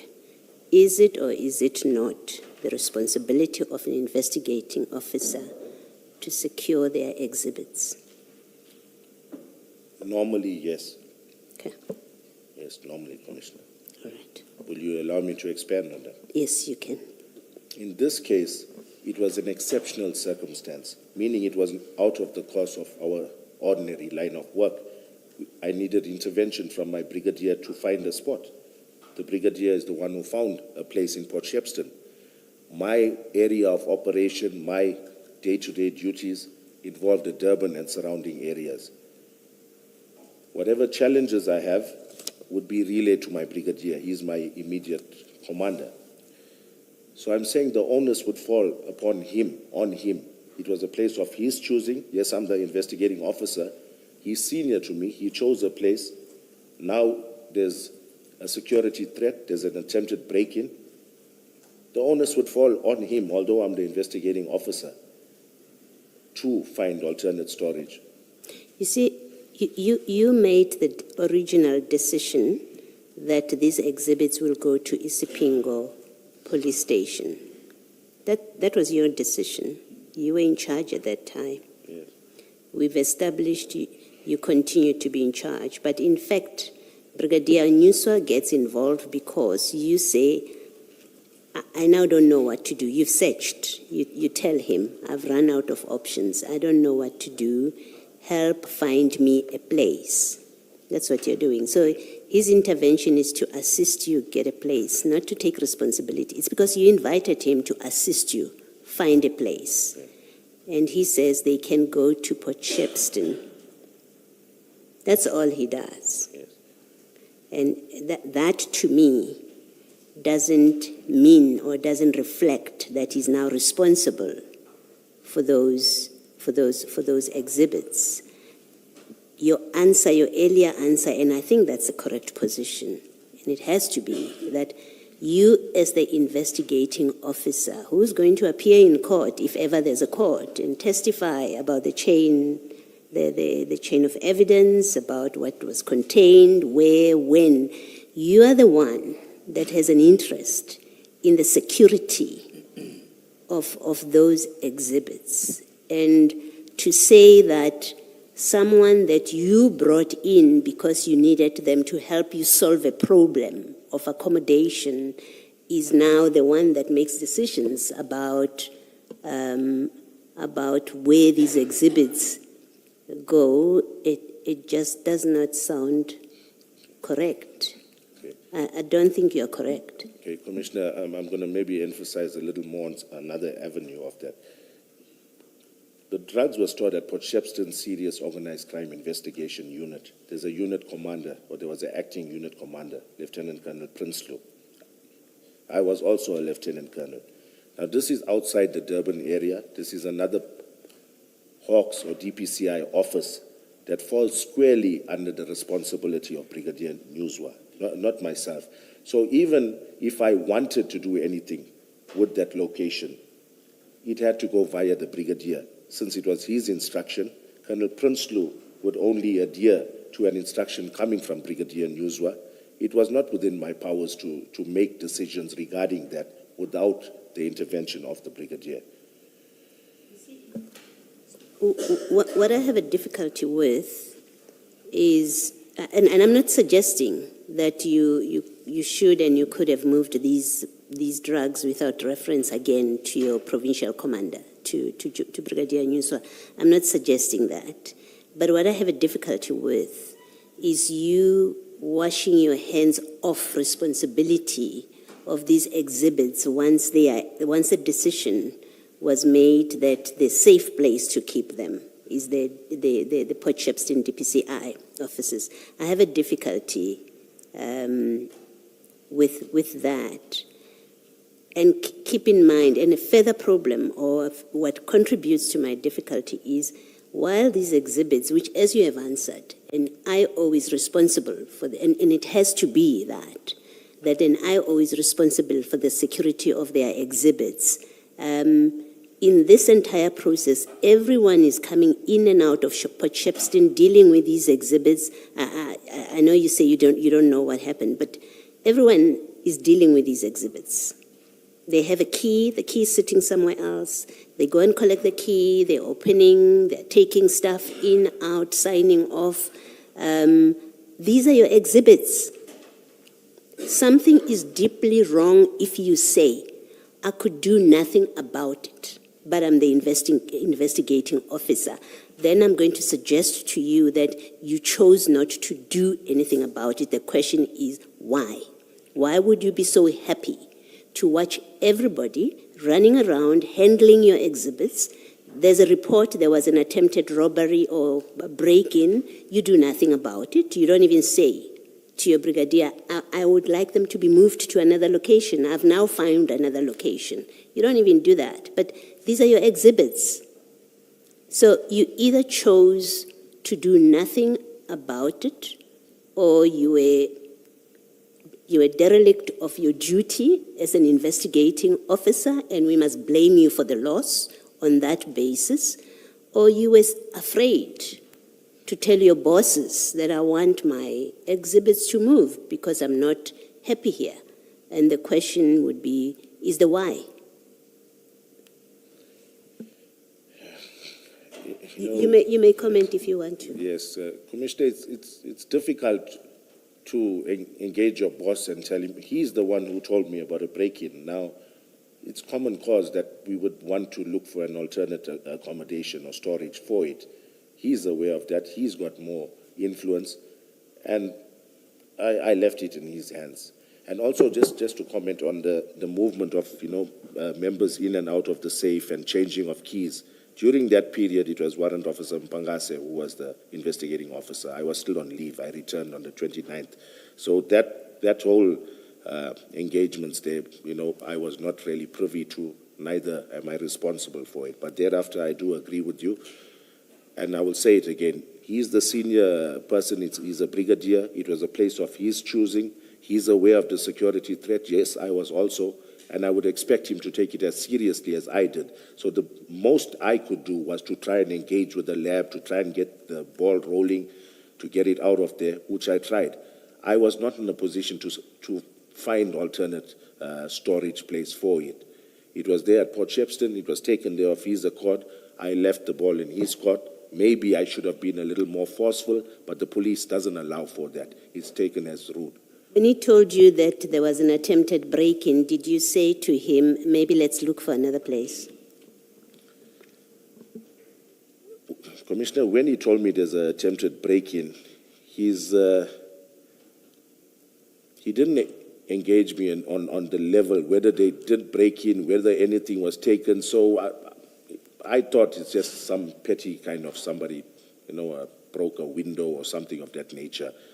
I didn't know the seriousness of it, and yes, what I did was just to try and engage with the lab to fast track. I did nothing further.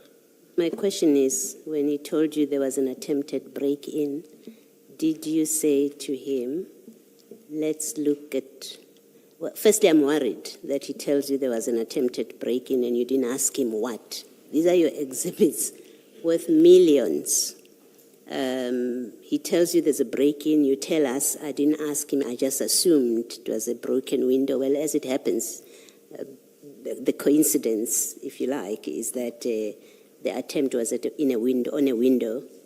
But on a more serious level, it's quite concerning that as an investigating officer, you say to us, I didn't ask him what. But that's not my question. I accept that's how you behaved on the day. My question is, when he told you there was an attempted burglary, did you say to him, perhaps let's find a new place. No, I did not, Commissioner. Okay, thank you. Colonel, I want to take you back to Advocate Silo's question. Sitting here, we have the benefit of hindsight. And I did not understand her question to be imputing foresight. I understood her question, and I could have understood it incorrectly. She will clarify. I understood her question to be along these lines. Looking back, do you accept any responsibility, not for the theft, for the loss, the fact that these drugs were in police custody, and it ties up with Commissioner Baloy's point. You were the investigating officer, and so many things went wrong here, and the police lost what we assume to be cocaine, valued between 200 million and 400 million. You saw Mpangase's statement, he said 243 million. I engaged you on it could be between 200 and 4. We don't really know because no analysis was done. But you now have the benefit of hindsight. You've looked at all the statements. You've looked at everything that has been presented. Do you accept some responsibility for the fact that these drugs were lost or went missing? In hindsight, yes, if I knew it was going to turn out like this, I would have really exhausted all avenues to phone, do whatever I could to try and move it from there. I can't tell you exactly what I would have done, but obviously if I knew that this was going to happen, I would have really put my mind to it and tried to achieve it. I would take it a step further and say, even if you didn't know that these drugs were going to be stolen, just looking at how everything was done and knowing what the prescripts say and knowing that they were stored in an unsafe place, because I don't want another policeman to say, I will only accept responsibility when they are stolen, but if they are not stolen and we do wrong things, then that's fine.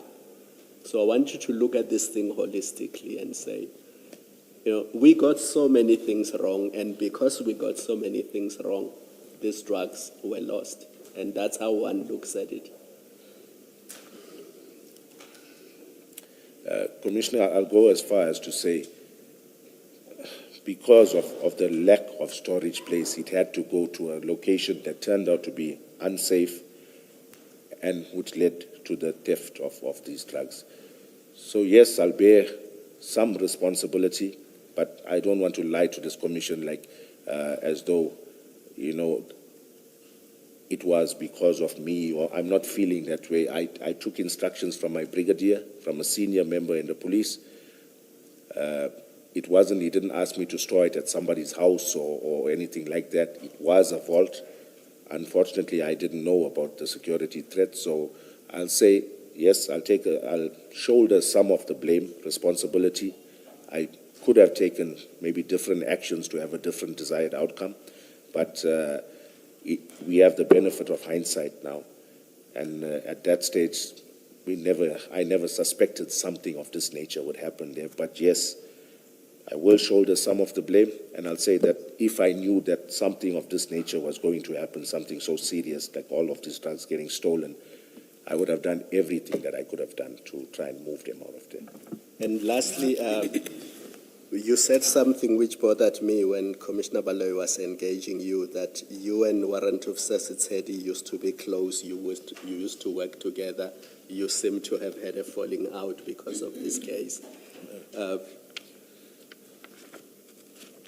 Warrant Officer Setsedi made a statement in January 2022, and it's in file 2, exhibit file 2 on page 639. And reading that statement, reading it with yours, and I speak for myself, I'm prepared to accept that the two of you had a discussion about 5 exhibits being tested and weighed, and if there was variation between those 5, only then will the total follow. So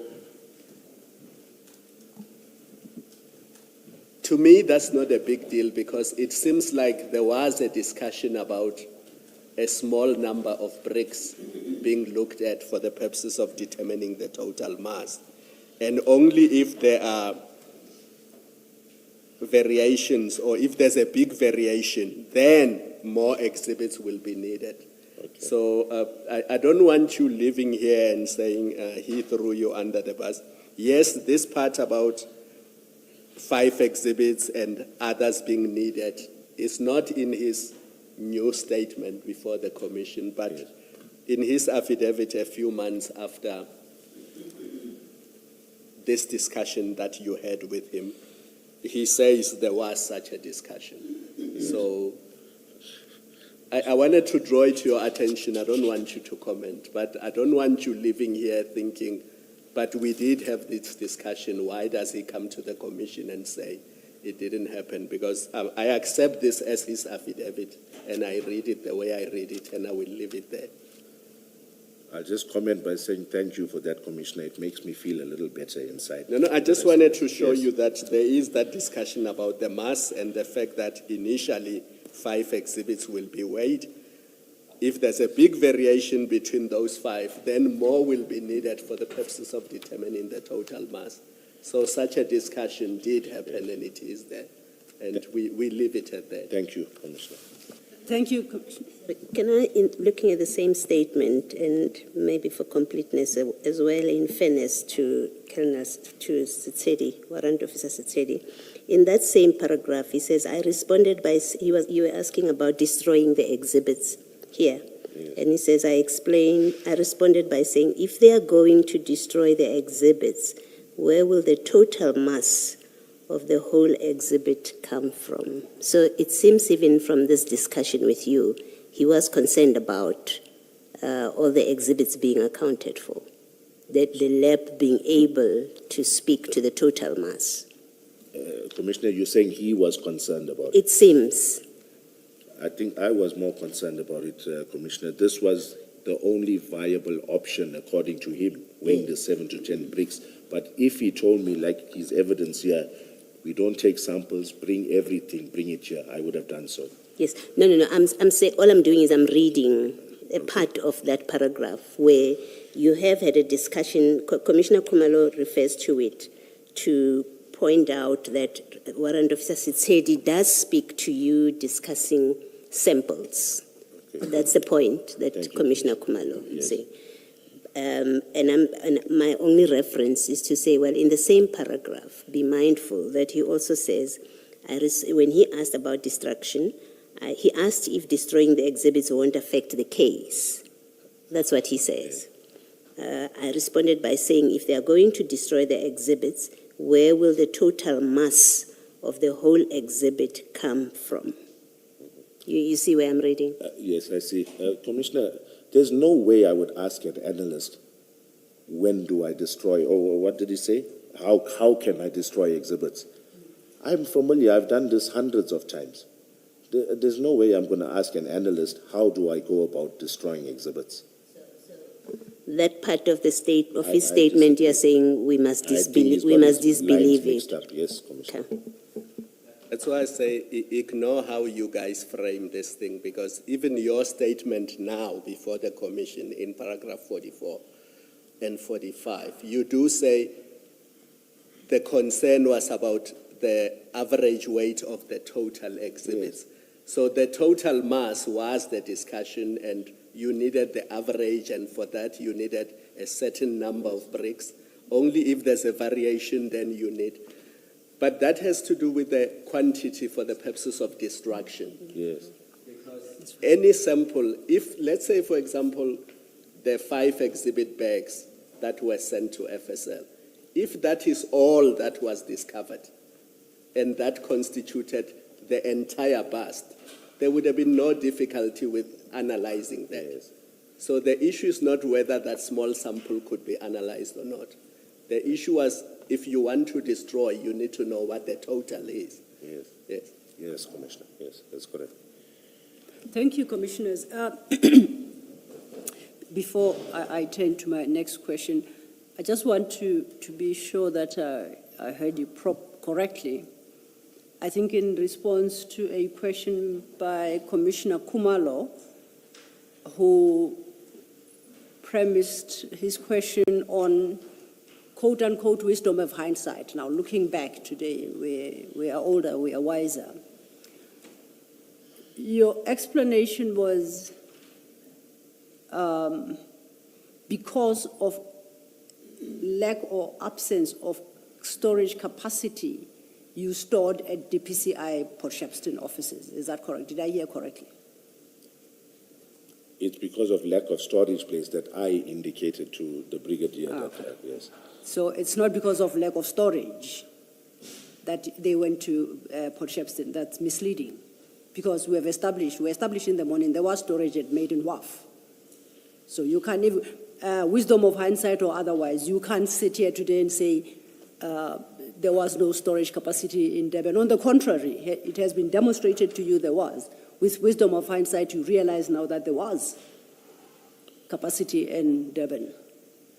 You have to accept that. I don't think Durban we can would have quibble. had capacity. I just wanted to correct that lest there's a misunderstanding. My challenge on this issue of who is eventually responsible for the seized drugs is this.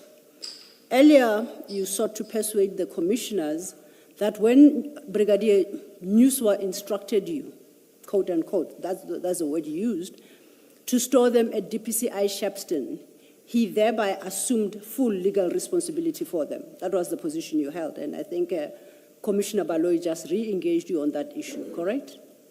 Yes, that's All correct. right. My confusion then is when he tells you on the 27th, no, he tells you after the 27th of October that there was an attempted break-in. Why do you get yourself involved? Why don't you say, that's your baby, they're your drugs, you've taken responsibility for them. Why must you be going to FSL to try and facilitate or expedite their reaction, their destruction, unless you were just doing him a favor? No, you are correct. I should have done so. It's a police culture. You very rarely question your superiors, but I should have done so. No, here it's not about questioning. He told you about a crisis that had befallen them. There was an attempted break-in. Your reaction was to then involve yourself, it would sound, on exhibits that are no longer your responsibility, notwithstanding the fact that you're in the investigating office. Why did you do all that? Because that is how you find yourself against FSL Amazim Toti as to who said what on what day and what was the content of the conversation, because you went to FSL Amazim Toti to chase up on drugs for which you had no responsibility, according to you? Yes. Commissioner, it was the Brigadier's direct words, follow up with the lab, when he called me and informed me about the attempted break-in. Follow up with the lab to see what we can do to either dispose or destroy. He asked me to follow up with the lab, and that's what I did. Did I see that in your statement? Oh, okay. So was that an instruction? He didn't say I'm instructing you, but I took it as an instruction. You know, the problem with your explanations about this is you are the investigating officer, and yet you present to us as if Nuswa was running this. That's the problem with this discussion about these exhibits where they are sitting, there's an attempted break-in, how you respond, or your absence of a response, actually, to the news that there was an attempted break-in. It's as if this is Brigadier Nuswa's show, and we will ask him that. So I think whatever answer you are giving to us on this, be assured that it's a matter that he will be engaged on, whether once he had come in to assist you, and I use the word assist because that's what you did, you called him to assist you, to find a place. Once you had called him to come and assist you, you then sort of washed your hands off it while it's still there. It's now Brigadier Nuswa's baby. Even when you hear that there's an attempted break-in, well, it's not my problem. It's the Brigadier's problem. I do have a fundamental problem with accepting that that was your understanding, that what you're telling us is a true reflection of your understanding of that, your continued relationship with those exhibits. Commissioner, once again, I'll say it in the normal course of things, if it was a small, normal exhibits that we handled, yes, I'm fully responsible as the investigating officer, fully responsible. This was an anomaly. It was a special circumstance. It was out of my control, or can I say it wasn't within my powers to acquire a suitable storage place.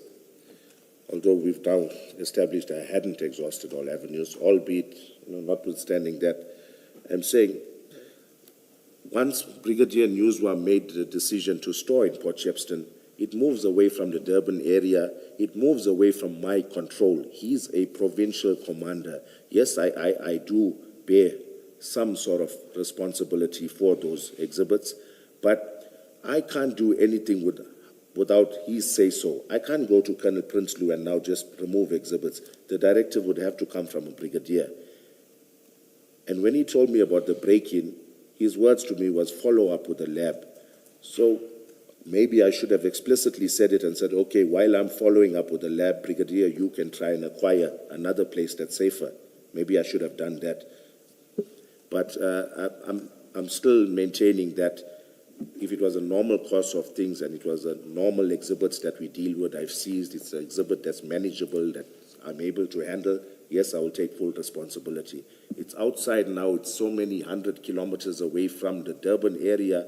There's only so much influence I can exert on what happens to these exhibits, seeing as it's now at a unit, a Port Shepstone unit that's controlled by another lieutenant colonel who stored it there on directives of Brigadier Newswa. So yes, I won't wash my hands off completely, but I'll say I'm not totally responsible for the exhibits as I would have been had it been a normal bust with a normal amount of exhibits. Thank you. Thank you, Commissioner. Thank you, Colonel. Just a quick one to close on this. After the theft discovered on the 8th of November, were you ever involved in the issues regarding the burglary and theft itself? When you say issues... whether it is investigating what happened, or were you ever involved in any way regarding the burglary itself? Other than going to that scene on the day when it happened, Yes. with a Captain Majola and canvassing the area for CCTV footage and that type of thing, there was nothing further I had done. You indicated, I think yesterday, that, was it Warrant Officer Sibia at the time was a very junior member who was not familiar with narcotics bursts, but you thought he was sufficiently knowledgeable that you brought him on this particular operation. Do you Yes, recall? Commissioner. Are you aware that he instructed members at DPCI Port Shepstone to find information regarding the burglary after it occurred? Are you aware of that? He instructed members, Commissioner. You say he instructed members. I'll say instructed when he tells a member to initiate an information seeking exercise. I'm avoiding the word formal. I'm avoiding the formal word investigation. I want to find out if you are aware.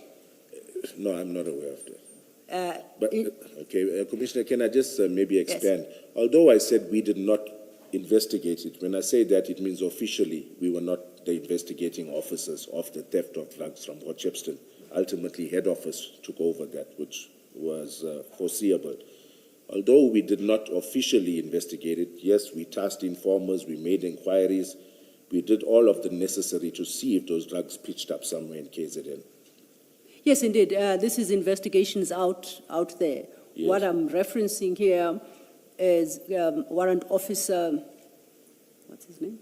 Sibia, instructing another member to officially conduct that.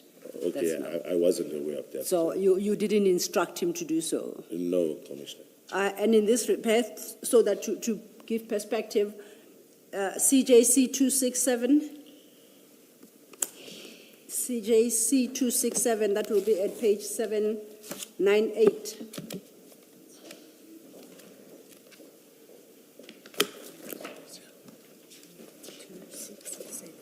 Where is it here? I think it's on this one. Eh? What is there?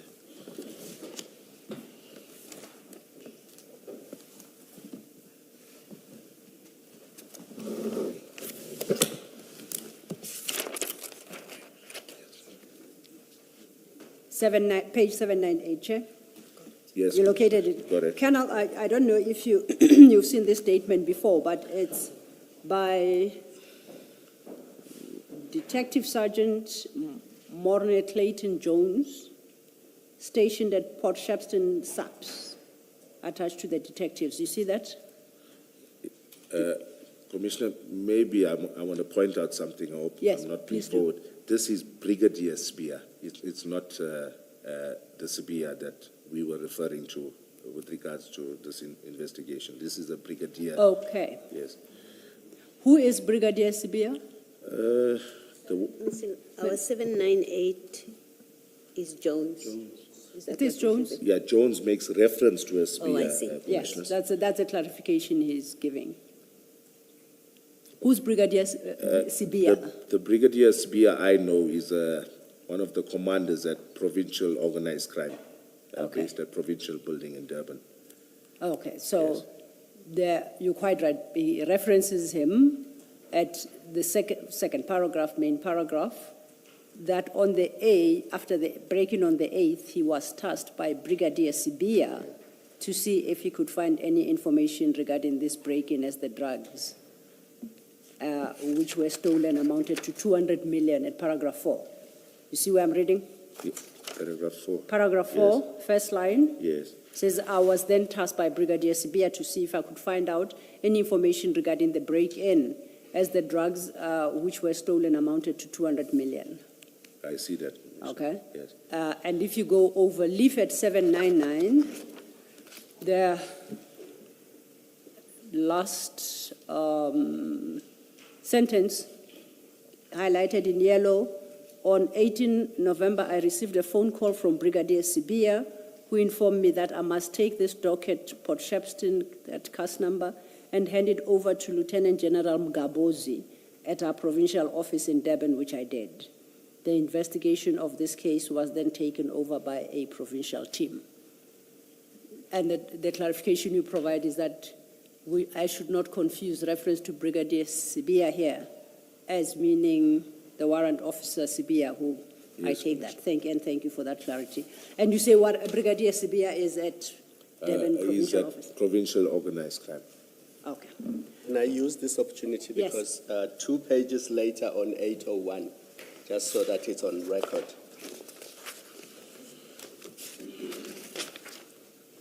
It's the investigation diary of the 22nd of June 2021.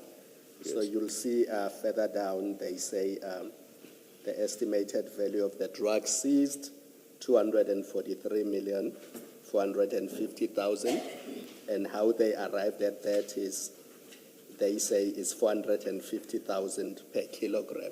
Yes, So I see. if you times that by 541, that's how you get to the 243 million. Yes, Commissioner. Yes. Thank you. Thank you, Commissioner. I would like to move on to a different point very quickly. I hope we'll be able to deal with this. If we could go to, I'm looking for page 475.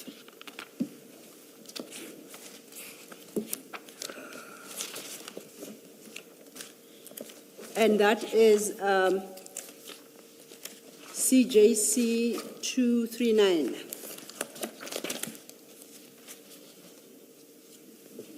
CJC.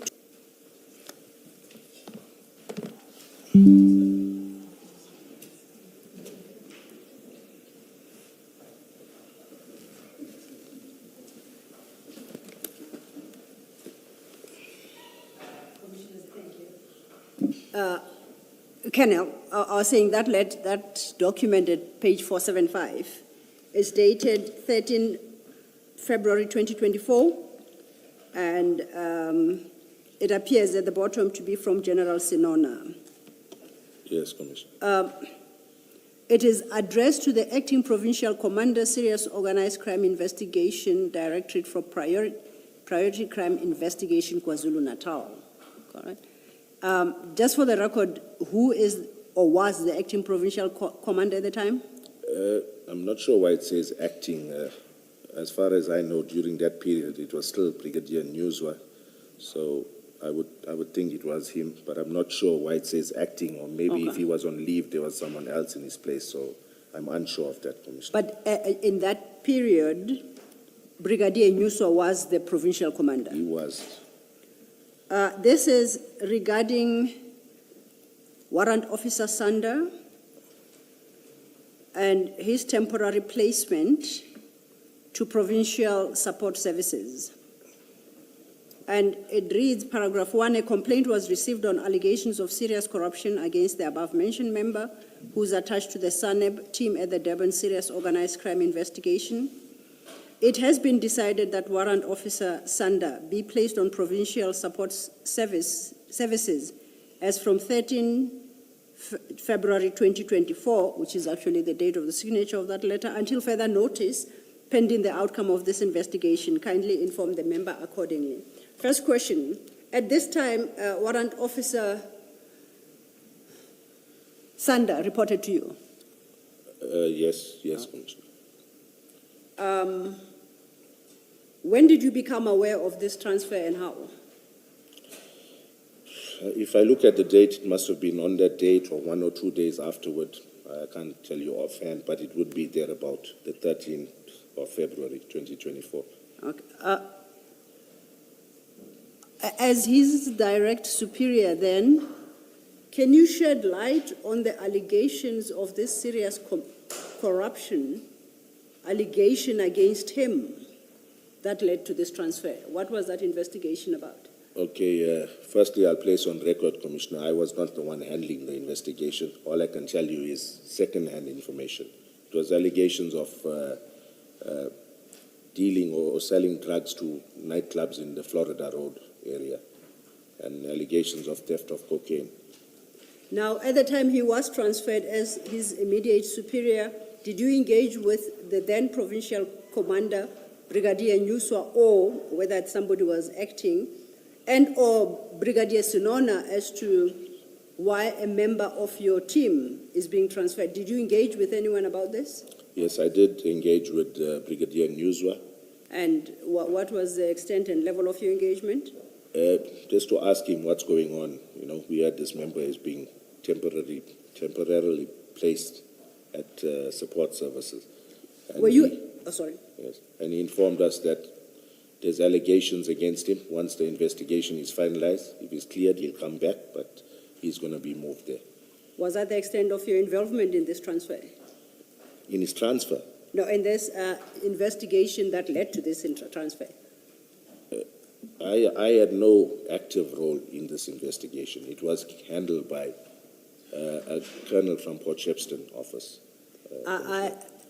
Active or passive, I want to understand whether you played no role. You are his boss, so to speak. Yes. And you're making it sound like General Sinona will sidestep you and begin to transfer members even under your command without resort to you. Is that how it works at SAPS DPCI?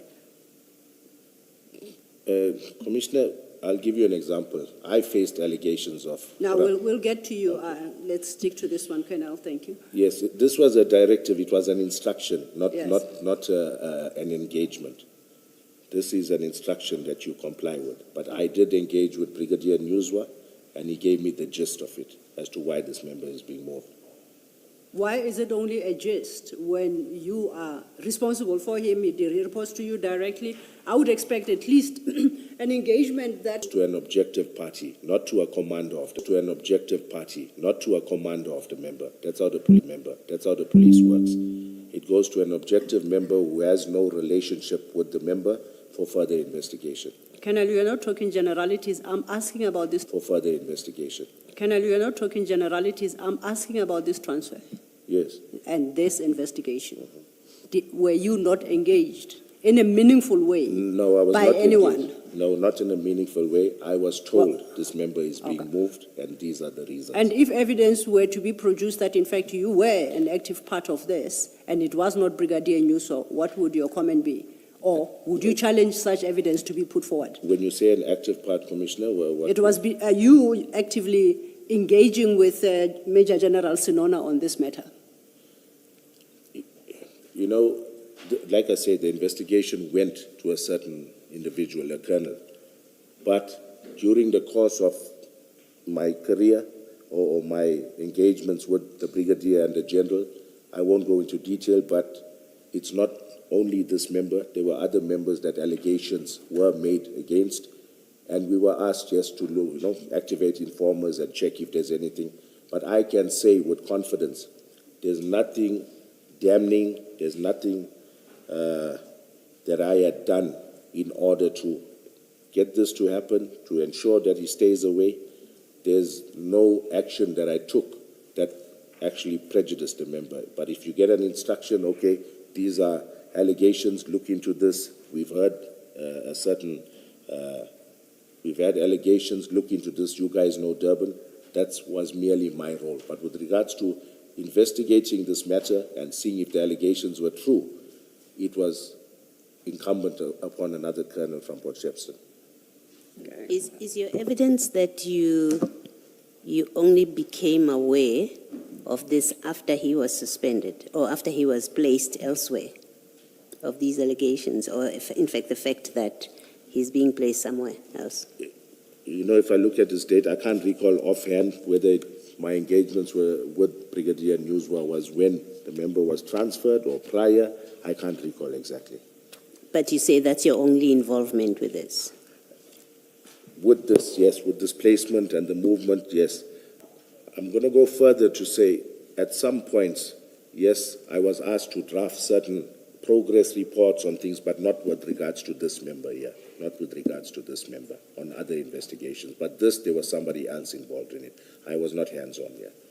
You see, Warrant Officer Sander said you were in the room when he was called in, and a document was waved around that there's this email which is making allegations against you. He says you were in that room when that happened. Yes, it would only be proper, me as the unit commander, to be there. Well, I thought your only involvement with this was when now you were asking what's happening with my member, and then Brigadier Nyuswa then says to you there are allegations against him. I thought that, in fact, not I thought, that's what you said. I'm putting to you that, but that's not true. That's not correct. That's all you got involved with. You were in the room when, according to him, you were in the room when he was called in and was told you are being placed elsewhere. You're going to be placed elsewhere because there are allegations against you. Is it true that you were in the room? I can't even recall, Commissioner, honestly. It may have been the case. I can't recall it. You don't recall? I don't recall. You don't dispute, I don't dispute when he that, says you were in the room? It could be possible because it would only be proper that the unit commander be there. Indeed. Yes. I would expect you to say, I must have been in the room, even if I don't have independent memory, because I'm his unit commander. Not to start with, my only engagement about this was with Nyuswa. Yes, I concur. Thank you. Thank you, Commissioner Baloyi. Judging, I think, by my notes, that was my last question to the witness. Is it about this? No, Still? about his testimony to the commission. No, I want to see if I can ask a question on this still, on this topic. Yes, you can, and I take back my words. There's still another question I forgot. I keep forgetting this particular question. Apologize. Yes. So, Colonel, what Warrant Officer Sander testified to is that he then gets placed in, I think, supply chain or another place where he's placed. and nothing is said to him. He remains there until he's moved elsewhere, and he only finds out that this investigation, or supposed investigation, was closed, I think 4 months or 4 weeks later. I think he said 4 weeks after he was first moved. He found out because he asked someone at Port Shepstone, I think he said, and he was told, they looked it up, and then they said, no, but this thing was closed 4 weeks after it was referred. Now, accepting that as what happened for purposes of my discussion with you, are you saying to us, you lose a member of long service with narcotics, an experienced member in your unit who reports to you directly? You don't know, you don't ask, when is this investigation ending? I'm one member short. I'm one experienced member short. You do not ask what's happening with this investigation. Is that what you're telling the Commission? No, I'm not telling the Commission. Yeah. What are you telling the Commission about on that score? Okay. Maybe if I had to put it in perspective of how the police works when it comes to these things, right? Firstly, I was informed the member is under investigation. That is why he is being moved. I've got no say in that. He's under investigation because you were in the room Yes. when he was told that an allegation has been made. So it's no longer, you and I have cleared that, in fact, your first account to us, that you found out that he's under investigation because of engagement, because you were wondering what's happening with our member, where he is, that's not an accurate reflection of what happened. You were in the very room where he was told there are allegations against you. Okay? So you know, so let's move from this. You know your member, you were in the room when your member was told there are allegations against you. You become aware from that he gets placed elsewhere, right? My question accepts those two as a basis, and my question is, but he gets cleared. In fact, that investigation gets shut down. He finds out much later. I'm asking you about, once at any point you don't consider to ask, to check what's happening with my warrant officer, because I'm one person short. And I ask that question because I expect that a manager or a superior of an employee who has experience, who is part of a unit, which is now one person weaker, would have an interest in knowing where are things with this member of my team. Commissioner, I was not aware the investigation was finalized within 4 days or 4 months or whatever he says. When I did get word from, I'm not sure whether it was the brigadier or the general, that there's nothing that's come out of this, it was my call. It was because of me. I'm the one who proposed. Now it's over. There's no reason to keep him at supply chain management. And that's when he came back to the unit. When you found out, you didn't think to tell him whenever you inquired and you were told there's nothing to it. You didn't think that as his immediate superior, he's entitled to, it's only right, in fact, that he be told that that complaint or that allegation against you has in fact been found to have nothing to it and the investigation has been shut. You didn't think it was the appropriate thing to do and the right thing to do? It was appropriate and I did so. That's how the member ended up back at the unit. No, the member found out for himself. And he says to us, long after he had been moved around, long after he went and asked, and that's the only way. In fact, I asked him, did you ever get feedback on this, that this investigation, nothing has come of it? His answer was an emphatic no. I never received anything in writing except for this. I never received the allegations that were being investigated against me. I was told in a room that there's an email that came in. Never shown that email in the room in which you were. I never received anything, any report, and it went quiet until eventually I asked, and that's how I found out that I've been cleared. So according to him, it didn't come from you. No, according to me, it did come from me. Okay. Thank you. Can I just get clarity on Warrant Officer Sanda? In June 2021, was he part of your team? Yes, he was, Commissioner. So you could have dispatched him to the depot on the day? Yes, I could have. Because we know that a month later in July, he was involved in the 999 kilogram bust. Yes, Commissioner, you're correct. And it goes back to tying up my earlier point that because you were on leave and there were capable members of your team who could have attended to the scene, it was not necessary for you to cut short your leave and become involved, especially knowing that even a day after you would need to go back on leave because your leave was only going to end at the end of the month.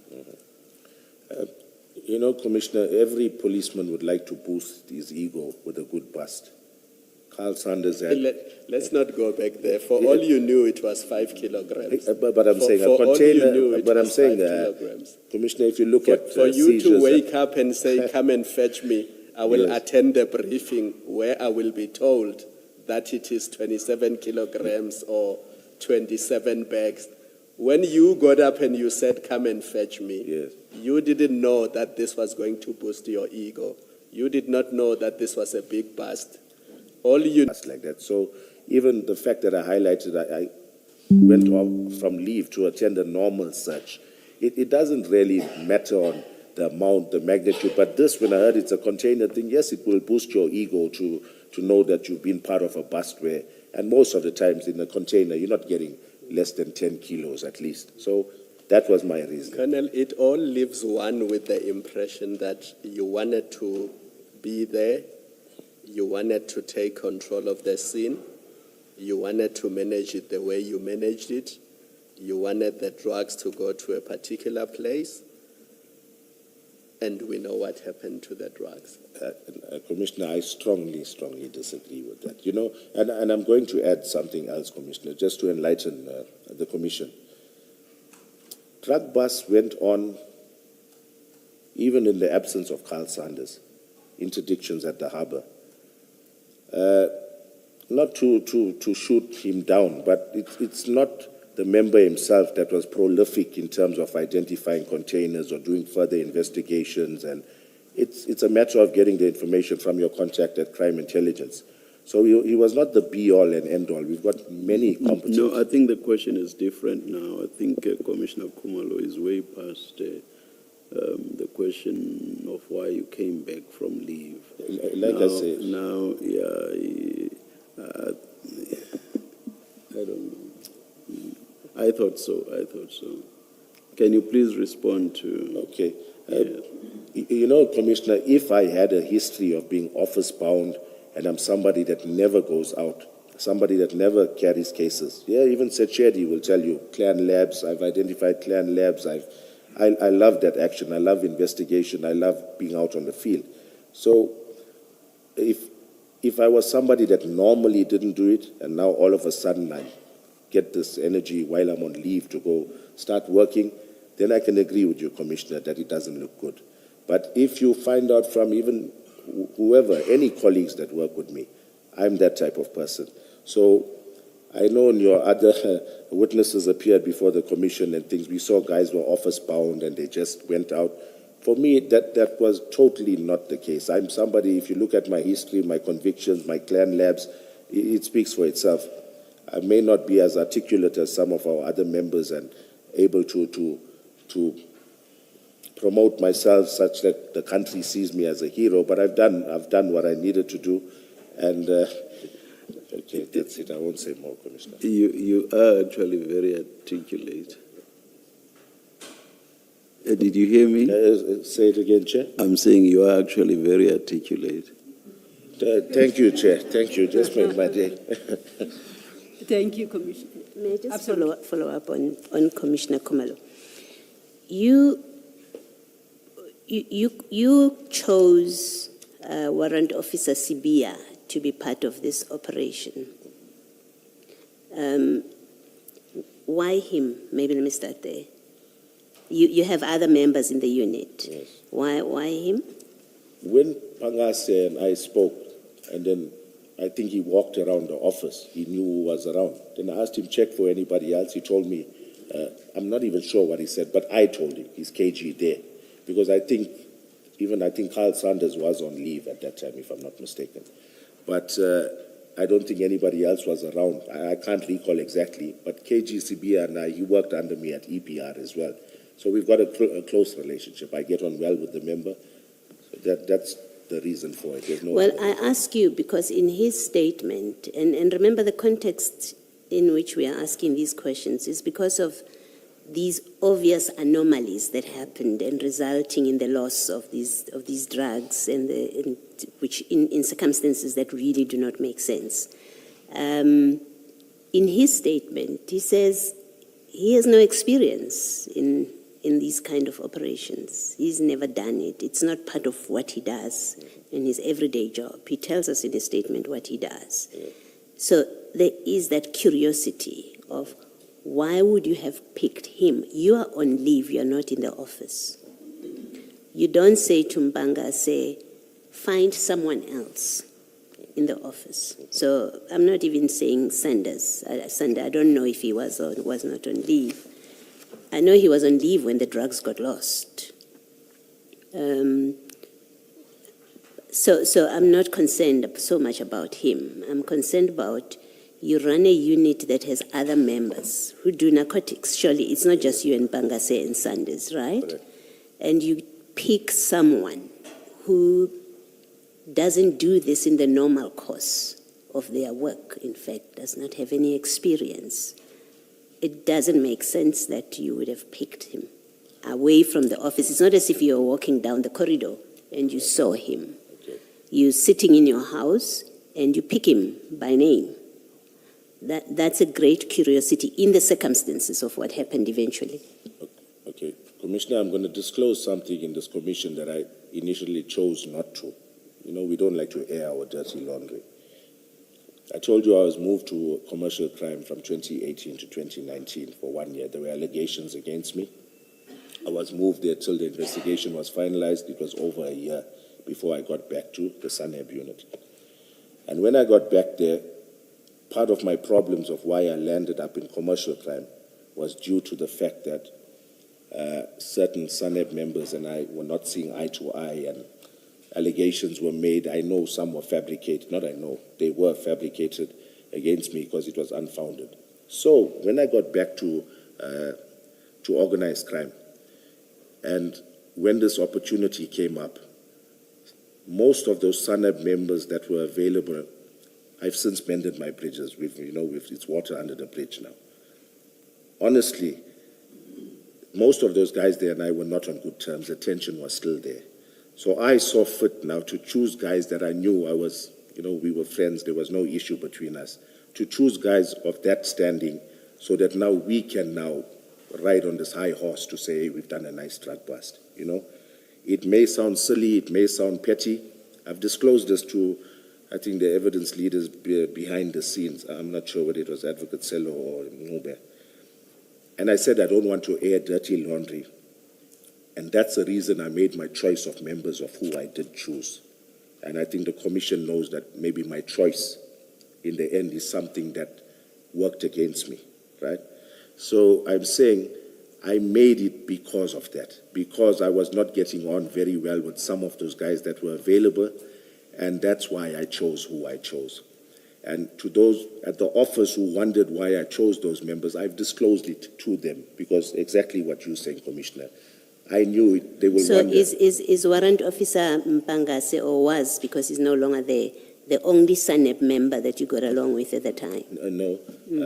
Like I said, I'm sure Carl was on leave, right? But maybe there was one or two others, maybe one or two. But Yes, and why did you not pick them? Because they have experience. You're taking somebody Yes. who, on their own account, say, but this is not what I do every day. So you pick someone out of the environment, Yes. of experience that you have.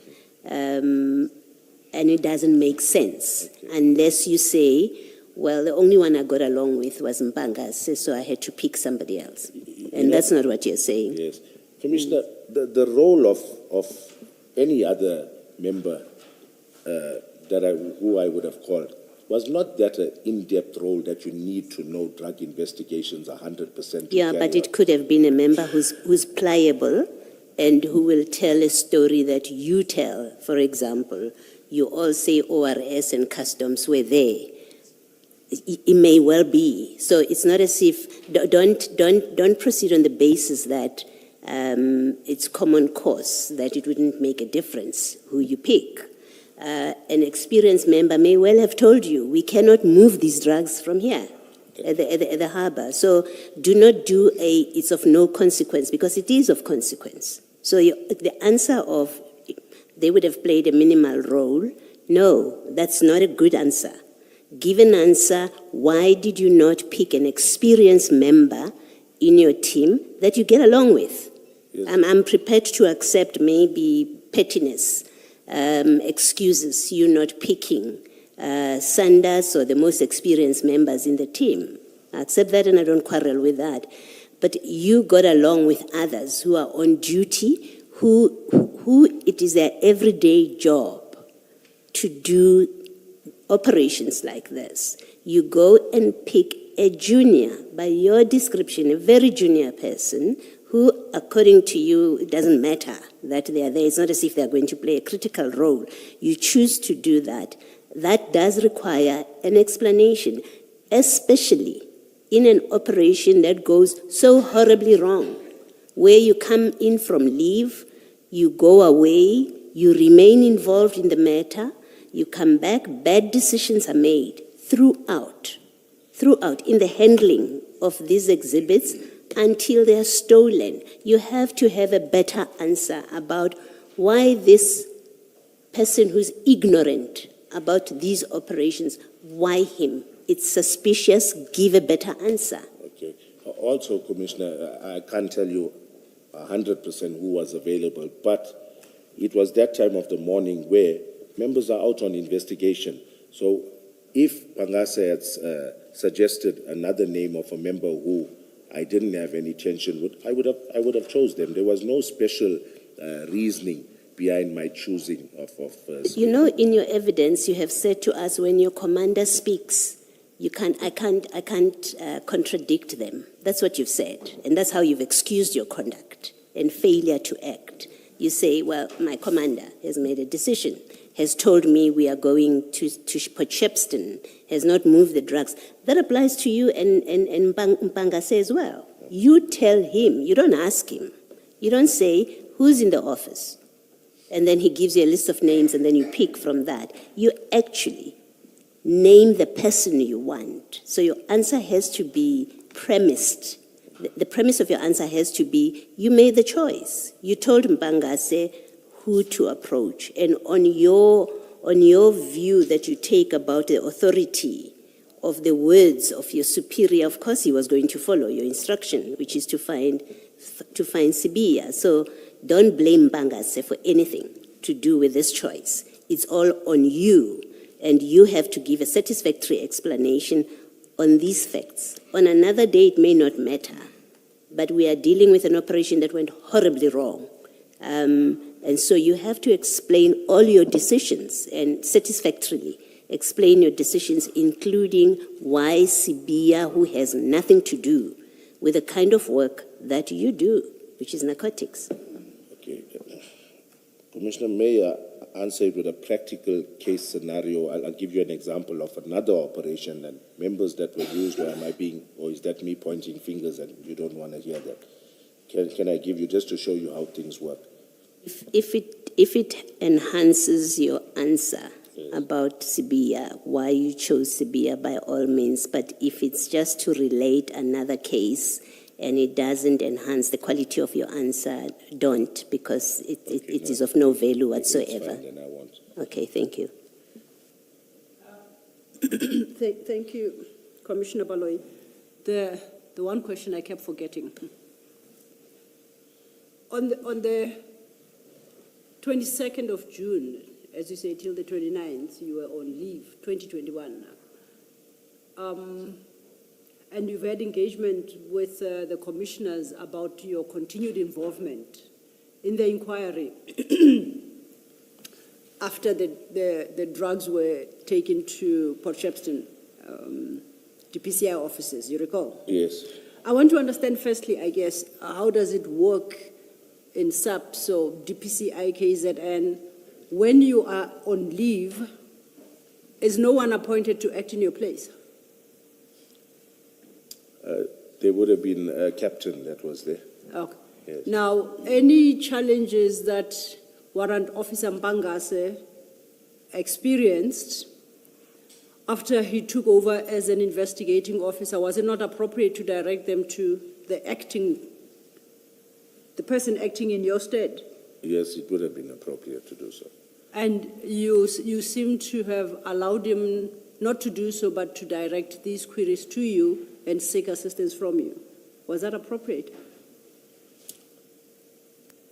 I deemed it appropriate because I was there for the actual crime scene, but in the normal course of things, no, it would be prudent to let the acting commander take charge of that. Indeed, because you are no longer responsible once somebody is appointed to act in your stead.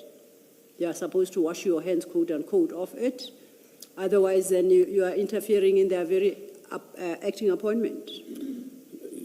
You know, Commissioner, I won't agree 100% with that. It happens all the time. You're on leave, you started a certain process, now you need to follow up. It's only you who can do it. So the leave doesn't really affect our managerial... Can I stop you? Because I think you might just create problems for yourself, and perhaps it's not necessary.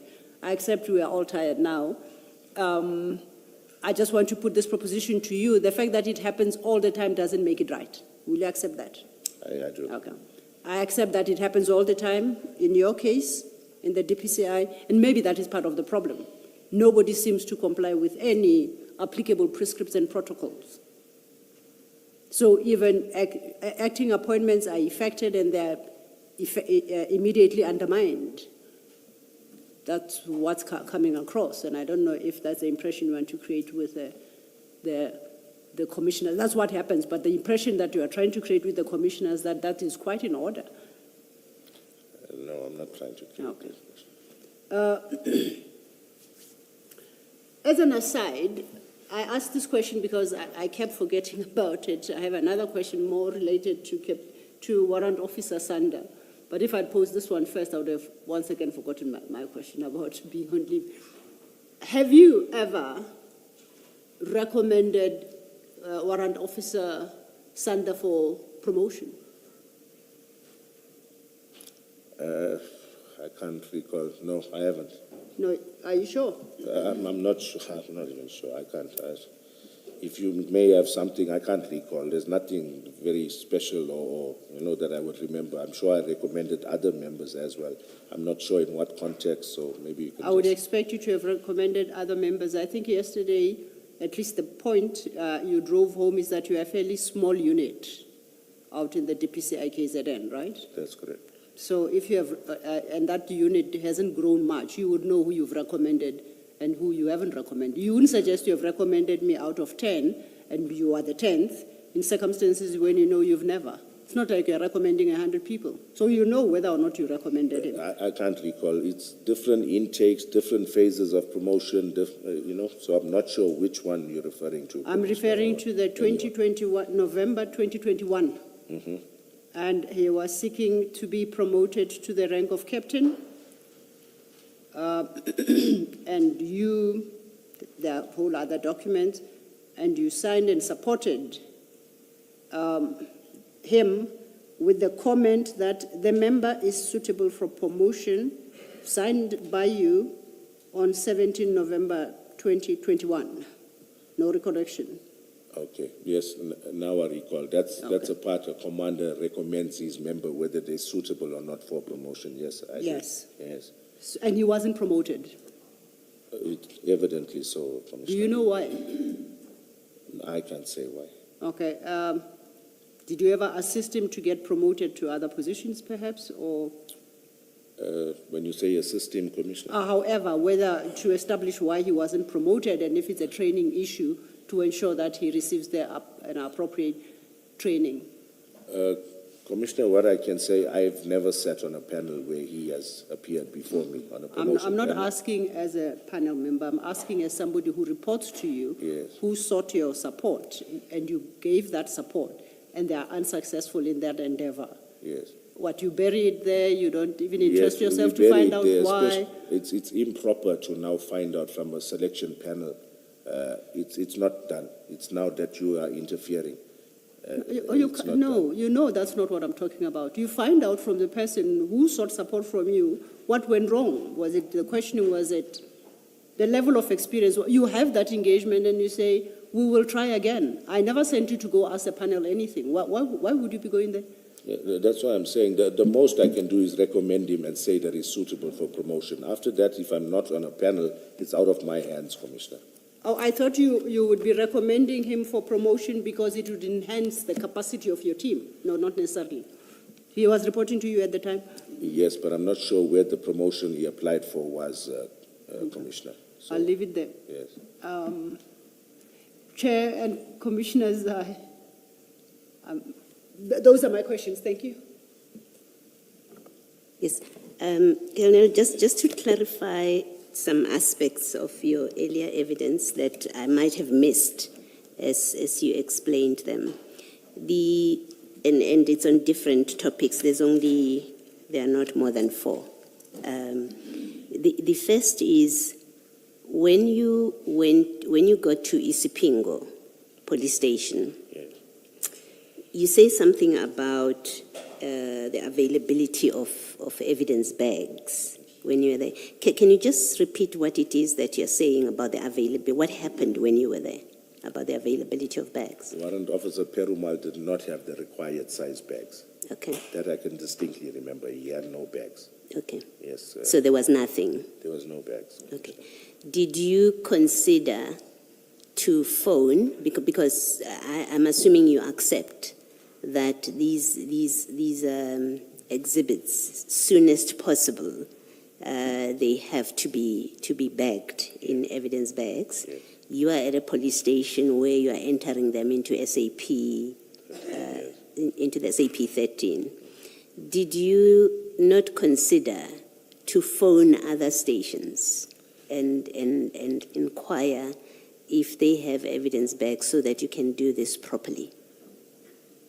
I did consider that. There's no real go-to person. You phone a station, then he'll refer you to an exhibit clerk.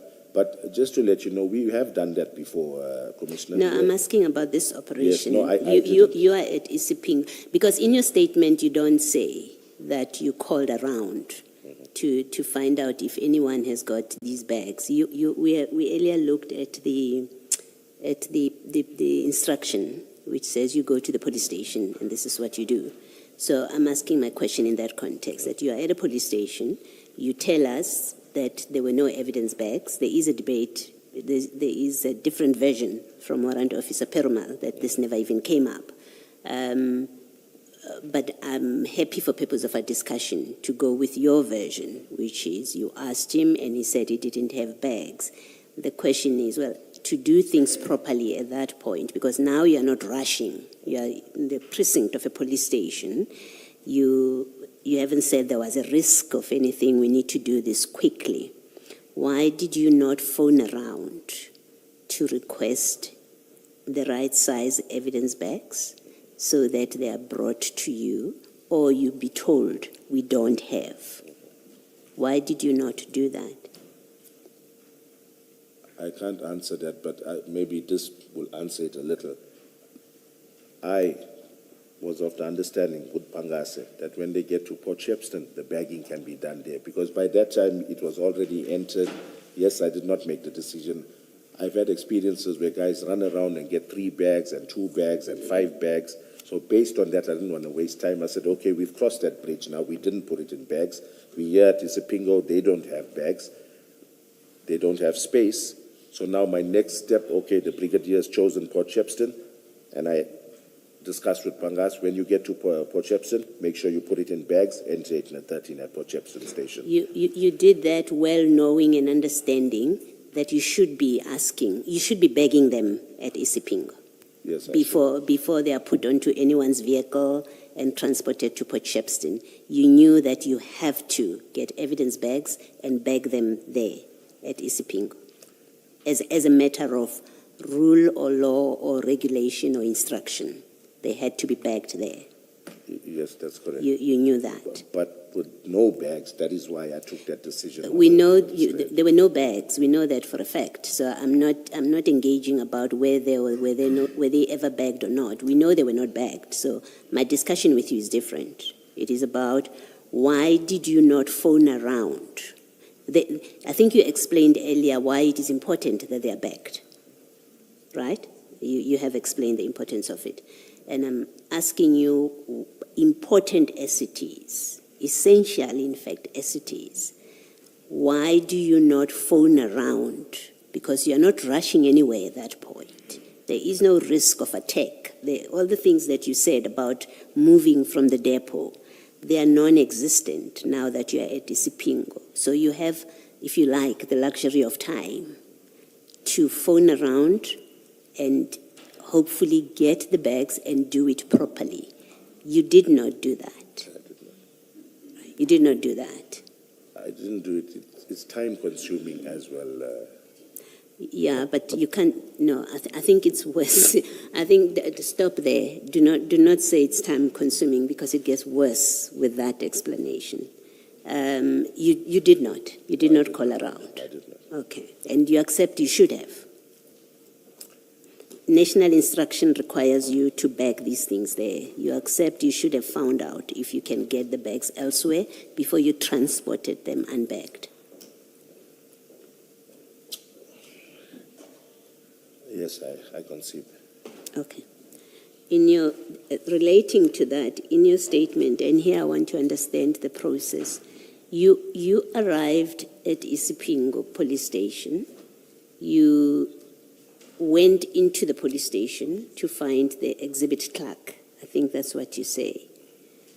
In your statement, you also say that when you got there, the members started offloading while you went in to find the exhibit clerk, right? Mm-hmm. So there's a window where you lost sight of these exhibits that are not backed, that are not yet in an SAP 13. You lost sight of them at some point. There's a window. There has to be. Yes, there was. They started unloading them. Yes. You went inside. Yes. Right. So in that period, you did not have sight. No, I did not. So you wouldn't know if any of the exhibits may have been tampered with in that period. Or would you? And if you say, I would know, explain why you would know. I wouldn't say I would have known exactly, but every operation you have to have some element of trust, Commissioner. There will be, at not every point in time, you can have your eyes on exhibits. So there is I'm talking about this operation, and I'm going to say to you, if LCRC had been on the scene, Yes. there would have been eyes on that, right? While you go in, you would have waited. You should have waited. I want to suggest to you that you should not, as the leader of that operation, you should not have lost sight of these exhibits. And the proposition I'm making to you, and it has to be, you have to say, yes, I'm correct when I say to you, in the time that you left to go and find the exhibit clerk, anything could have happened with those exhibits. You wouldn't know. Yes, you're correct. Okay. So if Warrant Officer Sibia took a break, you wouldn't know. I wouldn't know, no. Yes, thank you.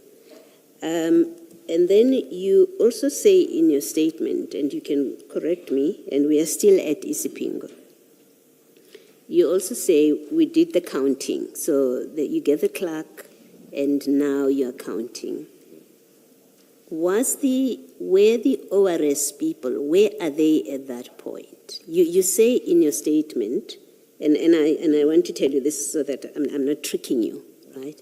You say in your statement that they were present when the counting, you all did the counting. Am I correct in that reflection? You know, when I say they were present, remember, Commissioner, it can't be 4 or 5 people that's counting at the same time.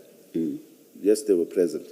They were present enough to know when we inspected those bags, more or less how many was inside each bag. They didn't What does wait- that mean? Just explain what you mean when you say they were present when we inspected those bags. What is that inspection that they were present for? When we did offload those bags from their marked vehicle, Commissioner, we placed all of those bags on the ground. Those bags were opened.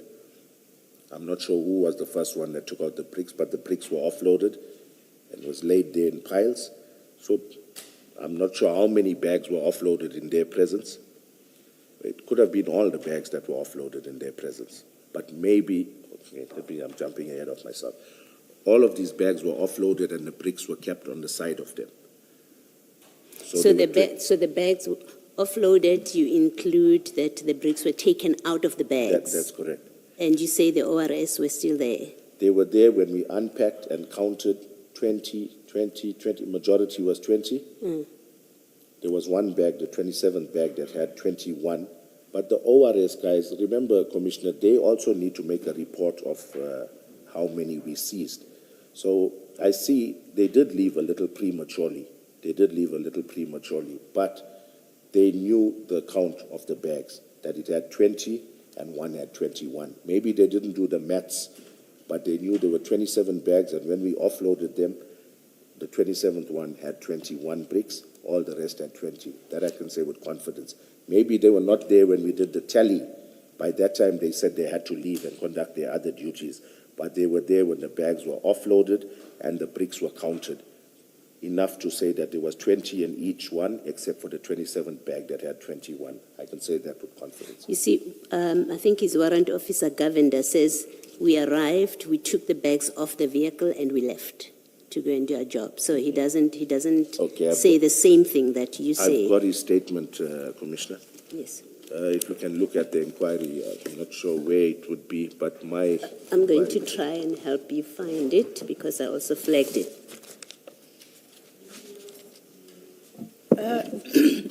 Whose statement are we looking for? Looking for Governor.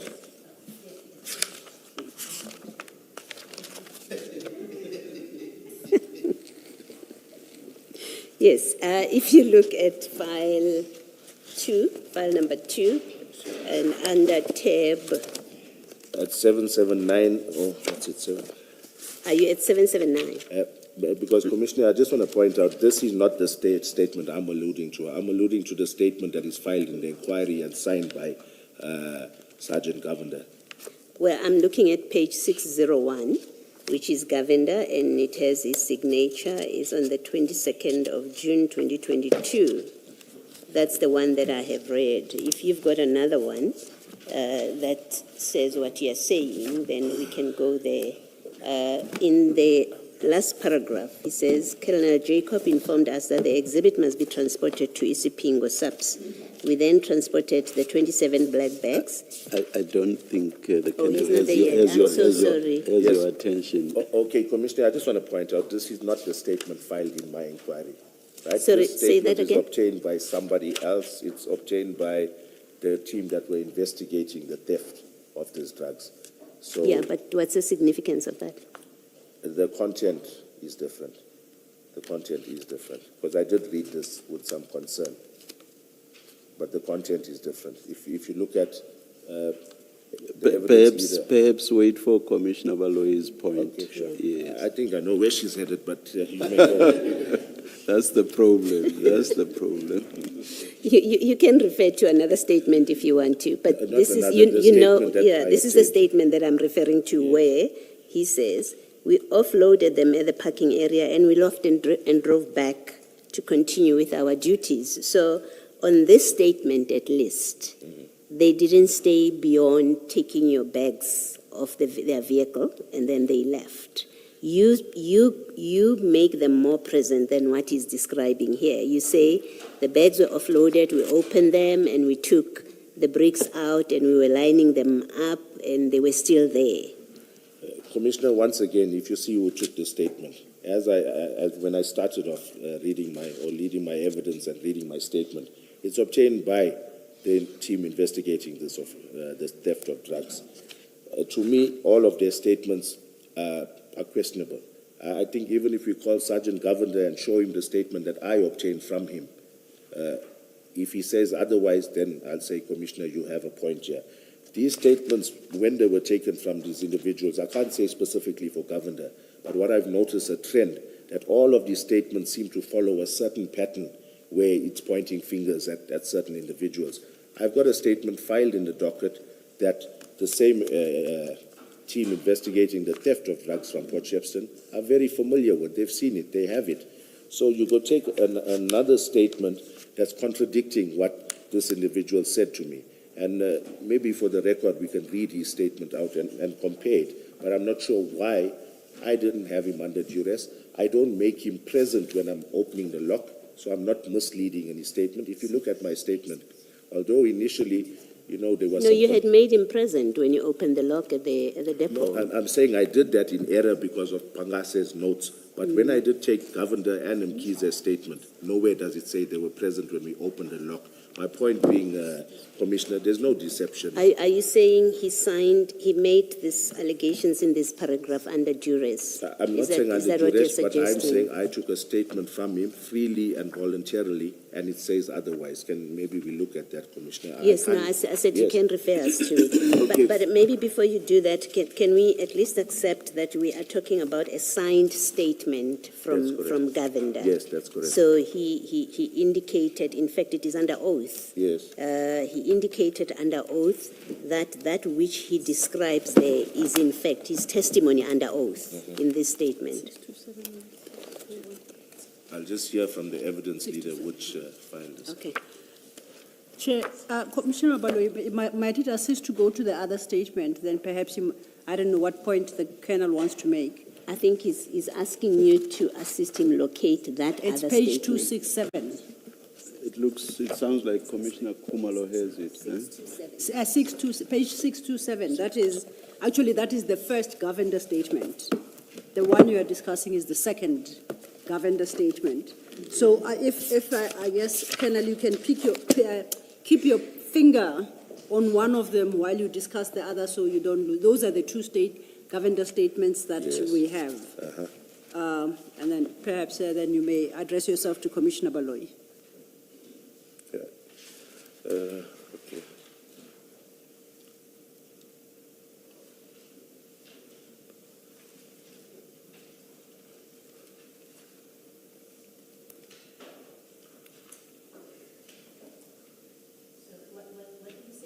Listening? Okay. Commissioner, may I read paragraph 5 of page 627? Yes, you may.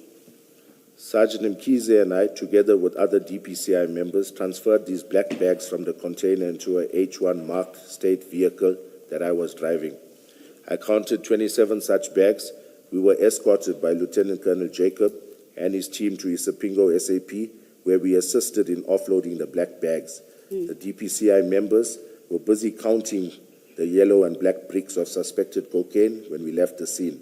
From my observations, each bag contained approximately 20 such bricks. We then left the scene and proceeded with our normal duties.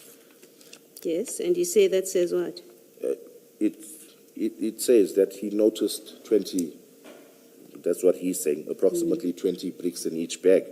And Commissioner, I want to further add that no policeman involved in something of this nature will not write up their pocketbook properly to say what they had done on that day. You see, I raise this with you because in your statement at paragraph 25, you say, we proceeded with the count of the bricks of cocaine with the police border members. Yes. It's not the same as what you're reading in paragraph 5. Yes. He's saying you were counting. He left when you were counting. That's what he says in the one that you're referring to. But you're saying something completely different in your paragraph 25. You say, we proceeded with the count of the bricks of cocaine with the border police members. Yes. So you are involving them in the counting in that paragraph 25. Yes, and like I'm saying, Commissioner, they may not have been part of the physical counting. There's only so many people that can handle exhibits, but they were there. He says he left when you were counting. The statement that you refer to assist you, it says he left when you were counting. Your statement says he was involved with the counting. Do you not see I and said understand? when we proceeded to start counting, Commissioner. You say what? We proceeded to start counting. Something With like the border police members? They were there. The fact that they chose to leave the list is not- No, Colonel. We've had a long 2 days with you. You state in your statement you counted with the border police members.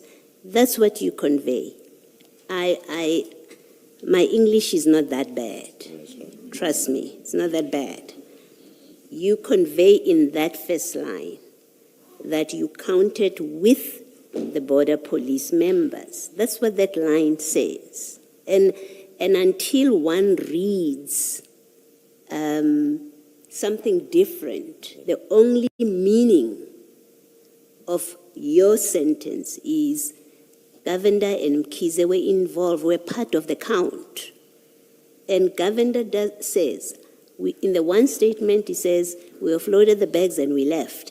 But he says the same thing in even more words. In the one that you referred to, he says, we offloaded the bags and left when the police were counting. So he doesn't include himself in the count. This is a statement he furnished me, Commissioner, Okay. under oath. All right, thank you. And then lastly, can I, in fact, two last questions. And the one is just to make sure that I have correctly understood your evidence. In the time after the exhibits are deposited at Port Shepstone, from that date on, you did not have anything to do with these exhibits. You never came to know what's in that room, how many are in that room. Physically, you've never walked in to check, nothing. You had nothing to do with the physical exhibits in the entire time until they were stolen. Yes, your last Engage, engagement with the physical items was at Isipingo outside the police station. yes. Okay, all right. And then lastly, and I promise you this is lastly, I still don't understand, and it might be that I need you to say it again so I understand the explanation properly. You returned to the container on the 1st of July. And it's not clear, so it's not clear to me why you returned, because on the 22nd, you got the consignment that you were told was in the container. You were told 27 bricks. I think that's what you all expected. It's 27 bricks. As it turns out, it's 27 bags, I think. So you all are happy and good. In fact, your informant, crime intelligence, has left. He's happy that, in fact, what he had been informed was coming through. It has been found. You're done. When you go back, you say, why do you go back? To the container. Yes. Because And remember that your evidence is you also looked around. You did a pick. That's what you tell us, that you did do an eye observation of the container and you were satisfied that you got everything. Why do you go back? Okay, it's a norm that we sealed the container, we went back, and I think I explained previously, there were 50 kilogram bags, which confirmed what the packing list said. Now, if I had noticed that there were 10 bags short, 10 50 kilogram bags, then we're looking at a 500 kilogram deficit within your load. If there were 10 bags short, then it would lead me to draw the inference that it's possible the consignee knew about this, because they're supposed to be expecting a certain number. Now there are 10 bags short, which amounts to the weight that cocaine would have taken up. Because remember, containers are weighed as well to see whether it corresponds with what the documentation says. So that's the purpose of doing that further unpack. Firstly, to check there's no additional drugs. Secondly, to see if the packing list corresponds, to see if the consignee is being honest with us. So it's purely for that, for the sake of being thorough. That's the only reason. The reason I ask, and that I'm still confused and not clear about why you would go back, is because in the way that you explain your return there and what you did there, it looks like you just went to count the numbers. You had a paper which tells you there's supposed to be 5395 bags, and then you're not customs, you're SAPS. You go back to verify that indeed there's 5395 bags, and from that you're satisfied. Your operation is done, shut, you got everything, and you leave. It doesn't make sense to me? Something doesn't make sense there? That you would go back just to go and count the bags? What exactly doesn't make sense to you? Maybe I'll You are looking for cocaine, counting the bags and finding that they are 5395 doesn't tell you Not really anything. counting, it's also inspecting to see that. So those you bags took them contain- out. You took the bags out and inspected them. Is that what you're saying? Not every bag, a few bags would have been inspected. A few bags would have been inspected. In fact, those bags were such that as you're handling them, you can see a little bit inside of them, you know? So if there's a few bags, you don't have intel that there's more, right? So you're just a random police officer who is searching.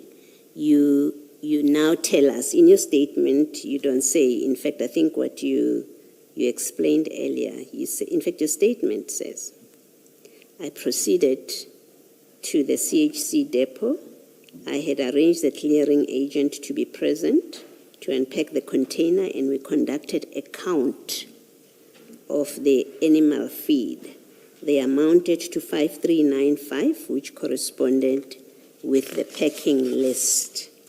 This further corroborated the rip-off methodology.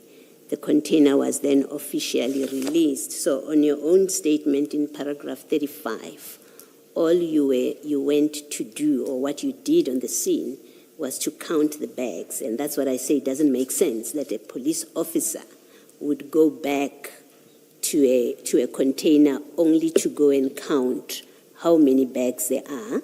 And on the paper it says 5395, and you say, good, the container can go. That doesn't make sense at all. I'm not sure what. And it doesn't make sense. It doesn't seem like sensible police conduct and use of time. At the very least, it doesn't seem to be. And so, let me put to you that it suggests to me, at least, because it doesn't make sense, it suggests to me that there has to be another explanation why you did this. Either appearances of an investigation. You knew you got the 27 bonus bags. You thought it was bricks. You got the 27. So you knew you've got everything that your intelligence told you. You went there for another reason. Here you tell us, I counted the bags, and I say that doesn't make sense. You would go back to count the bags. And then I want to suggest to you that at best, on the most charitable possible explanation, you went back for appearances of conducting an investigation when in fact there was actually no investigation you were conducting. These drugs were always destined to be stolen. And you knew that. You knew there's a plot about these drugs, and now you were just going through the motions so that you can show up a diary and say, see, we were doing an investigation, we were serious about this. That's what I suggest it looks like to me. Commissioner, it's the norm in every rip-on, rip-off load to do what I had done. So if that's your insinuation with regards to me, then I think I won't take it personally. I would assume you'll have the same Yes. stance on I'm saying that's what it looks like to me. But I'm saying to you, it's the norm. It's Okay. the norm. Keep in mind, we don't have evidence here of other instances. If you want, you can file an affidavit with the evidence leaders, which gives us all the other instances, a supported affidavit, where that is the practice. Right now, I'm working off what you have told us in your statement, why you went back, and it doesn't make sense to me what you say in the statement, and then I try and find an answer to the why would he go back? This doesn't make sense. What could be the real reason that he went back that he's not telling us? And I land at, given the facts of what happened here, from the time you first opened, in fact, from the time you called Sibia to come and join you, and you spoke to Nuswa and not your commander, and you made the decision unsatisfactorily explained decision to move these exhibits from the depot to Isipingo, that you allowed these things to be moved without being bagged, without being sealed, to be transported to Port Shepstone. Your failure to act, to speak at the very least to your commander when he tells you that there was an attempted burglary. The sampling that doesn't make sense, that idea to sample and how it is conducted, that by telephone you tell Mpangase, who is a warrant officer, to get a sample, send it to the lab. Your discussion with Tsedi about destroying these exhibits even before investigations are completed, the failure to invoke the authority of your superior to get you lab attention to deal with these exhibits, and finally your failure to even speak to him when you are told there was an attempted burglary, and you're excusing yourself by saying, well, it was his to deal with. He's my superior. I couldn't ask him to try and do something about it.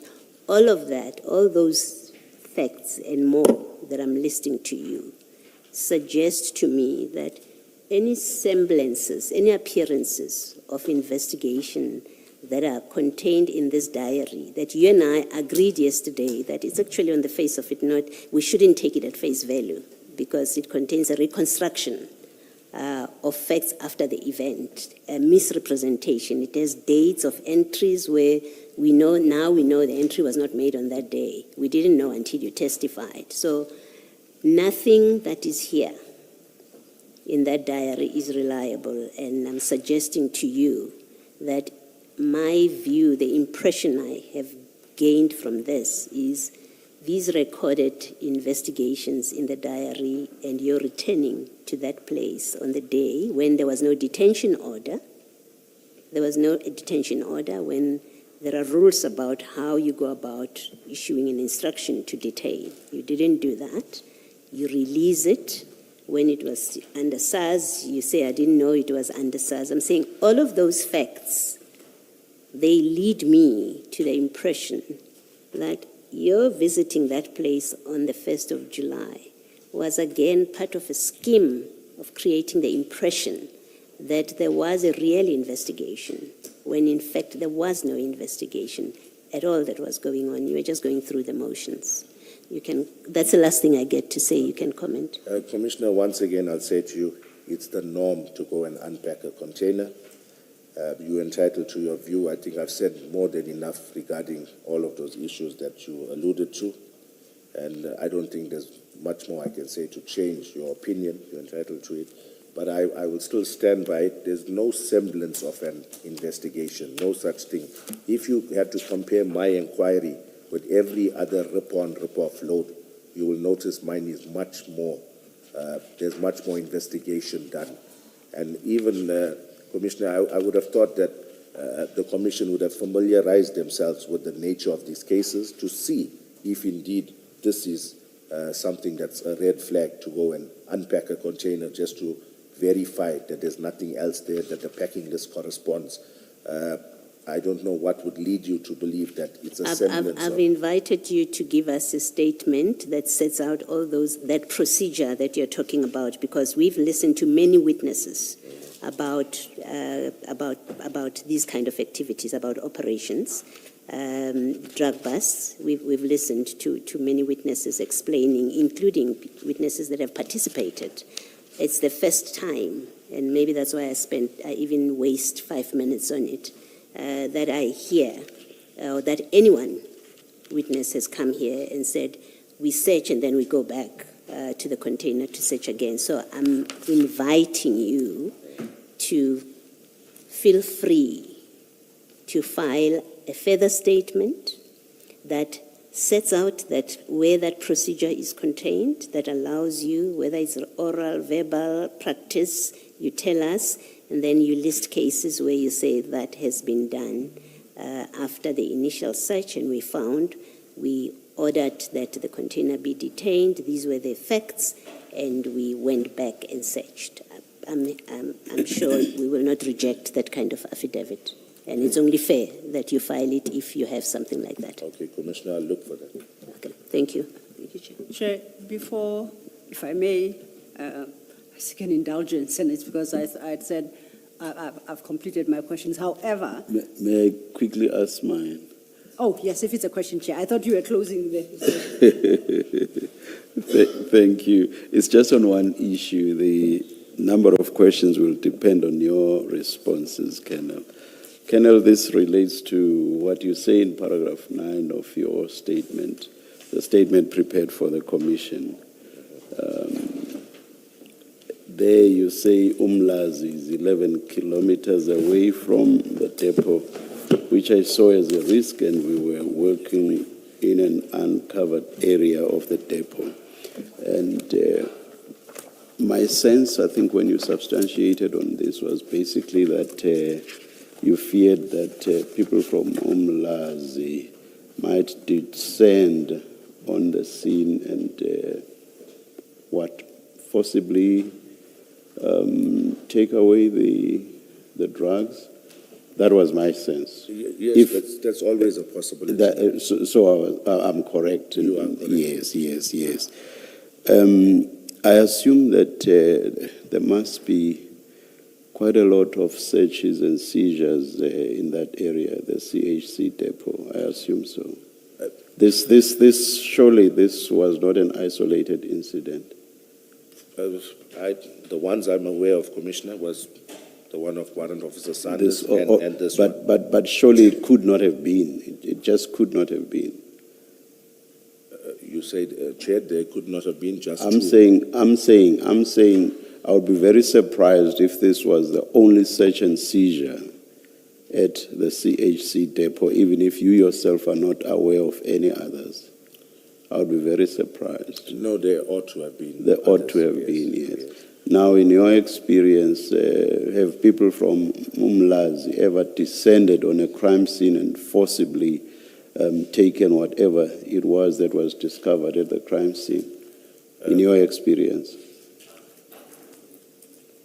Can I answer that in two parts, Chair? The volume of this made me consider the risk factor attached to it, the magnitude of this, the value of this drugs recovered. So there's only two major drug busts that I'm aware of at CHC.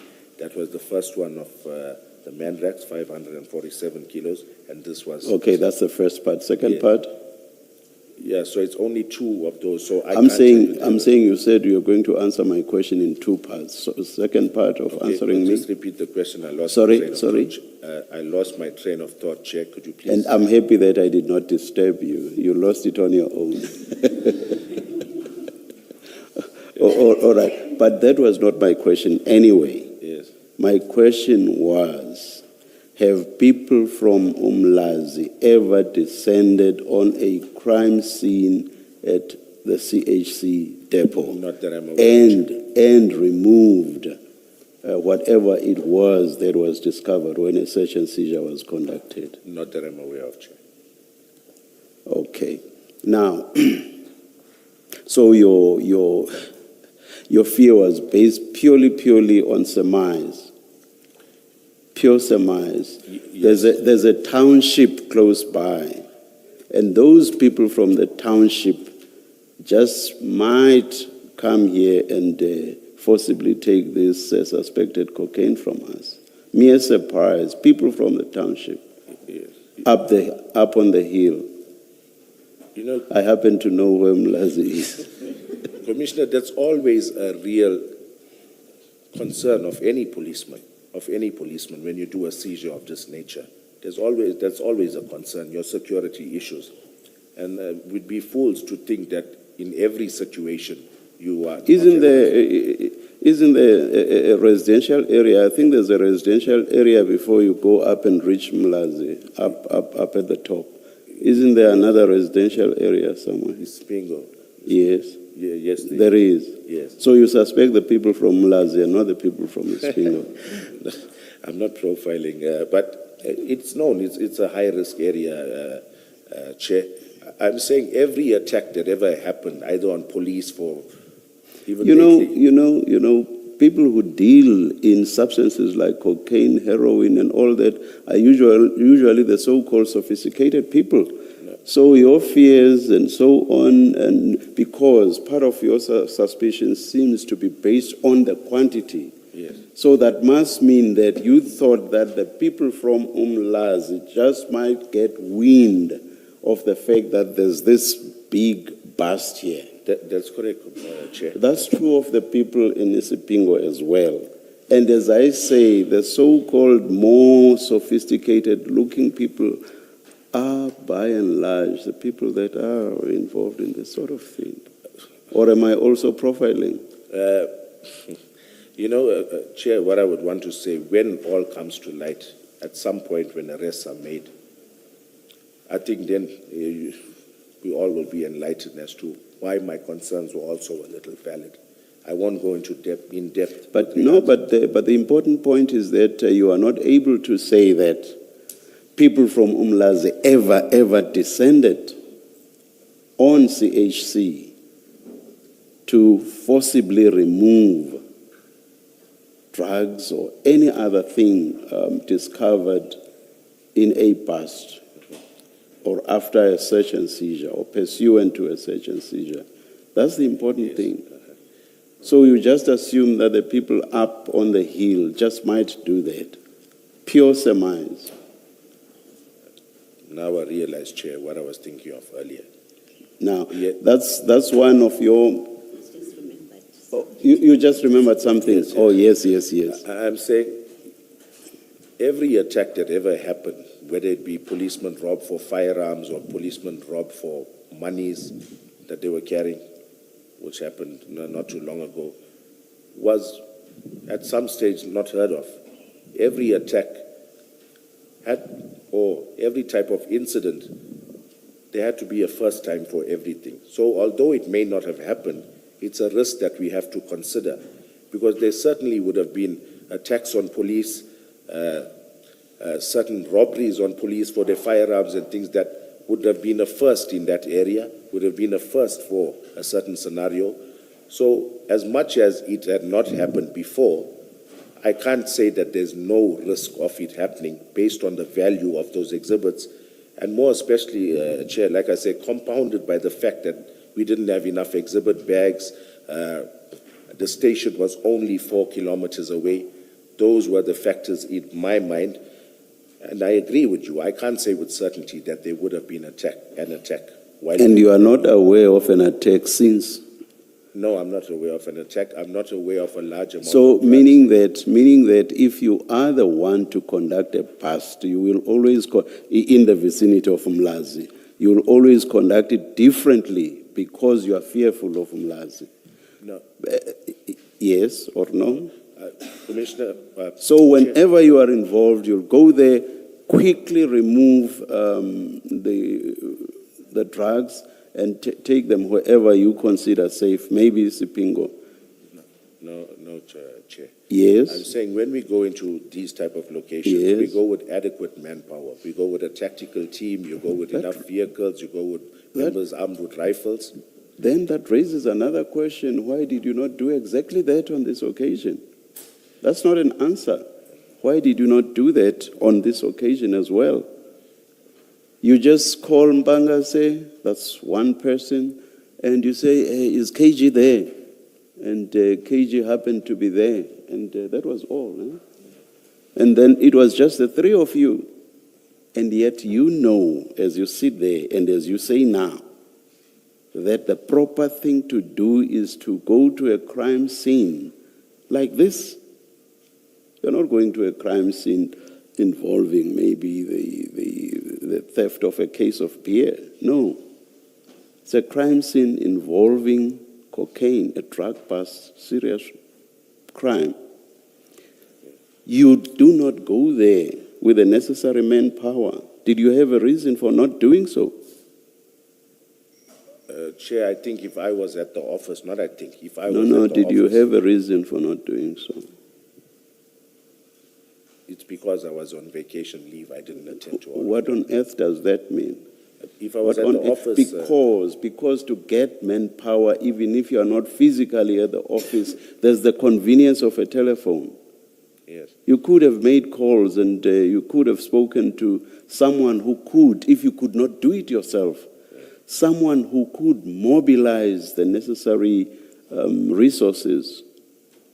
Yes, you're correct, Chair. So you've not answered my question then. Why did you not do that? Why did you not make sure that you had enough resources in terms of police officers? Yes. I think compounded by the fact, Chair, that I didn't know what we were getting into. I just knew container. You knew that you were going to a drug bust. You knew that. And it was so important to you that you even said that I came out of leave because it's something quite important to each and every police officer. It's an ego boost. I'm paraphrasing, but that was the essence of what you said. So it's something quite crucial. And leaving aside the ego boost, this is a drug bust. Again, it's not going to a crime scene involving the theft of beer. It's quite something quite serious. Why did you not mobilize and get other police officers so that you would not be concerned about Mkhwanazi? Because my sense is that had you had enough police resources, you would not have cared about Mkhwanazi.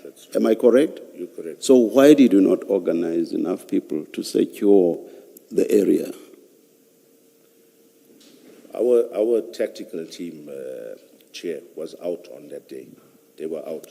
Surely I find that difficult to believe, because that would have been the first thing you say once I started engaging you. I'm asking this question now for the third time. I find that very hard to believe. It's also in my affidavit or my info note that somewhere I did write that. I even considered calling our tactical team out, but I know they were out on that day. That is why they even took a long time to get to where we were at Isipingo. But are you saying that, I know that the technical team is a specialized team, but are those the only police officers that could have given reinforcement? Are those the only ones?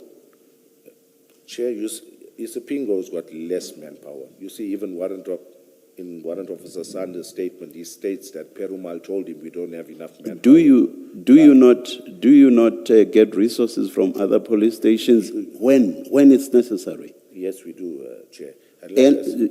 Sorry. And you had maybe saying luxury of time, but I'll still use that. You actually had the luxury of time, because it's not as if that container was going to be spirited away from the CHC depot. So you could have contacted other police stations to get the necessary manpower. Could you not have? I could have, Chair. Why did you not do it? So it's not an excuse to say that your own at Isipingo were not at Isipingo, had gone on whatever. So that's not an answer to my question. Why did you not reinforce from elsewhere? Chair, even the response time when it comes to these units, when you want this tactical support, it's not at the drop of a hat that you make a call and now within 10, 15 minutes. So you don't even try.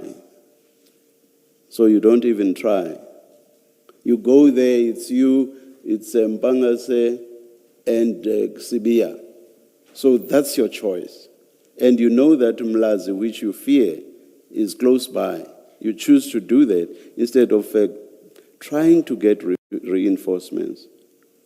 Because you never know. Trying, maybe you could have gotten reinforcement, for all you know, as you sit there. You can't say, I did not try just because it's not a case of getting reinforcement within 15 minutes. You did not know for a fact whether you could or you couldn't. And add to that what I said earlier, which is that in a sense you had the luxury of time, because it's not as if that container was going to be spirited away. Yes, I can't dispute that, Chair. I took a decision. So you just rushed in with 3 people. One of them, as Commissioner Baloyi indicated, knows nothing about this sort of operation, just 3 of you rushing in, and then perchance being assisted by the ORS subs members. Yes. Chair, Perchance. yes. You know, Chair, I would not, and I can say this with confidence, I would not have moved to a Sipingo station if those uniformed members were not there. Because I know, obviously, then it's a red flag. It's just the 3 of us from one unit. No. Now you are talking about what happened at the tail end.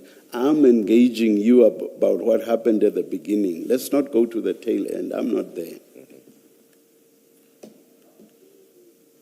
Yes, I didn't ask for any backup. I could have. I did not. And my sense is that you had no reason not to. Once again, it's Let's forget about this thing about it's not a 15-minute thing and so on. You basically had no reason not to.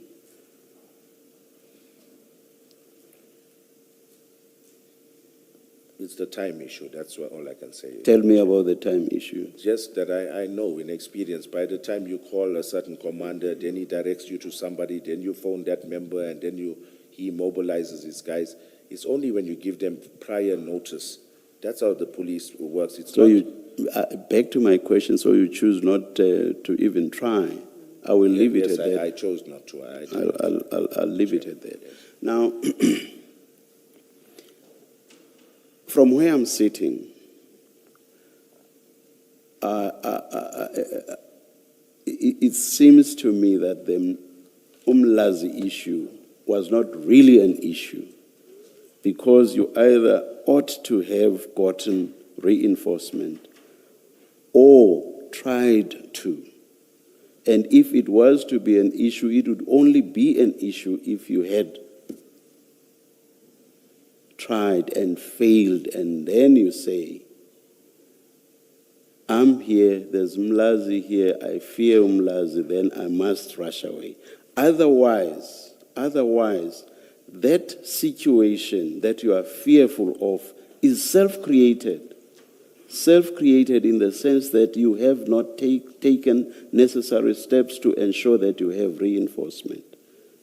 Yes, I can accept. You accept that? Yes. All right. Now, what I want to add to this thing about the fear of Umlazi not making sense to me, what I want to add to that is this.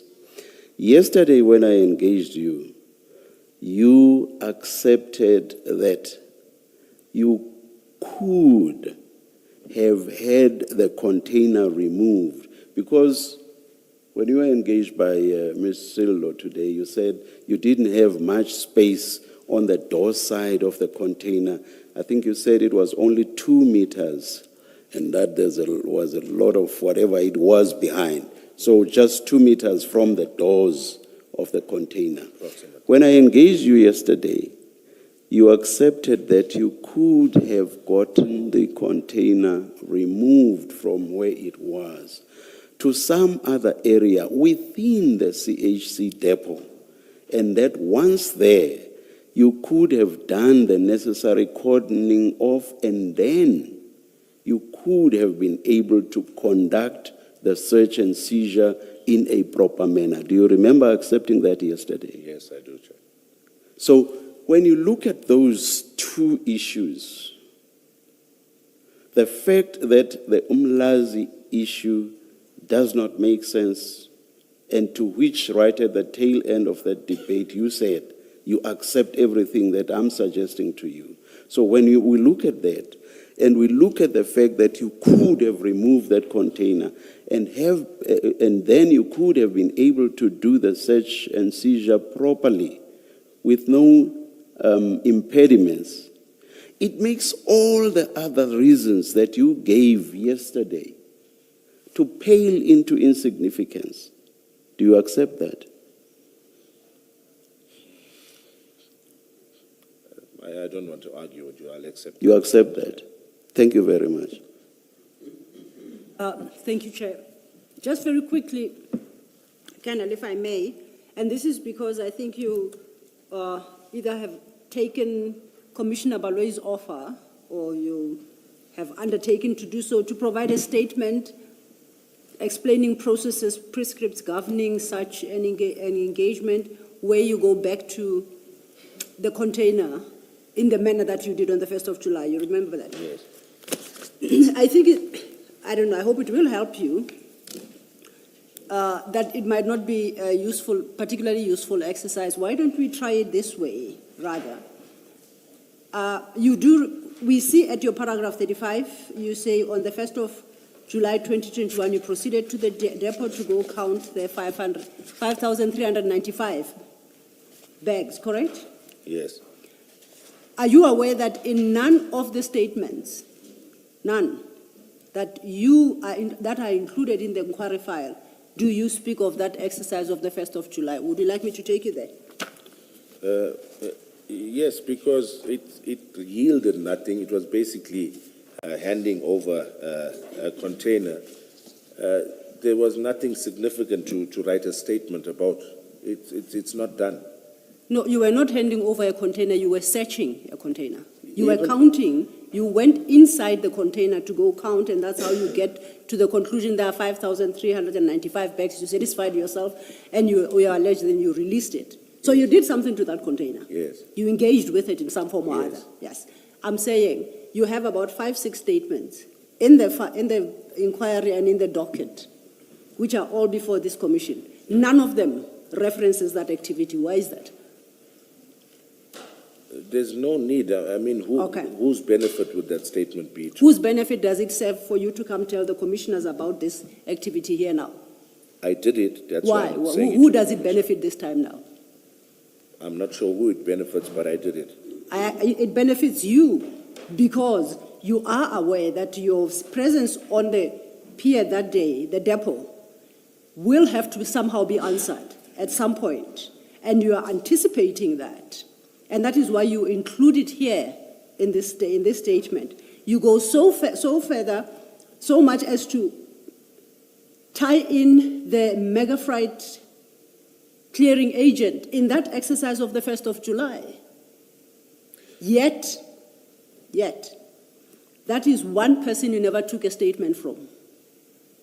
If this happened, and if he was present, you would have obtained a statement from him, but you never did. So what exactly went down on that day? It's something you subsequently thought of, and you are thinking who to lay it, at whose doorstep to lay it. Commissioner, I mentioned the clearing agent that was present when this exercise was conducted. Okay, let's go to the clearing agent. Did I fabricate or did I imagine him? He's got a statement here. He says, I was never there. No, he was there. Okay, so he's not telling Well, what the does truth. his statement say? Can you read it out? Okay. I You will. dispute that. Let's go to page 595. That's the first statement. 595.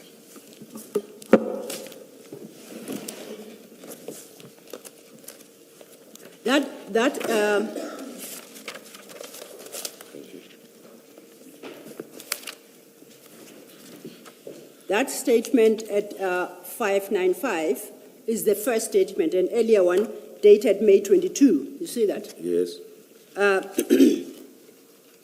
Yeah. And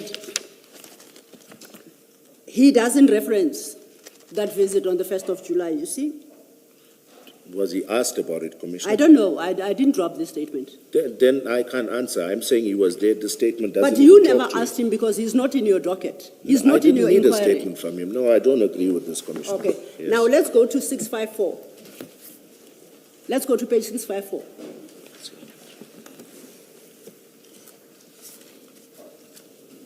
At page 654, the same person, that mega freight agent, at paragraph 3 states, I was not aware of the inspection that allegedly took place at the CHC container depot on the 1st of July 2021, as I was not informed. Don't suggest that I made him say that. That is from 325. I didn't even know this matter will come up.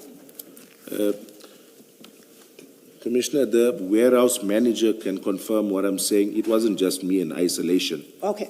Now that is the challenge, and that is why I say when you say you promise Commissioner Baloyi that you are going to bring this statement, that is Ms. Pillay, right? Yes. It does sound, what happened, I say, is exactly as Commissioner Baloyi described. There is not even a stitch of a document that records what went down on the 1st of July. For that, we will go to Ms. Pillay, who you rely on. Let's go to page 577.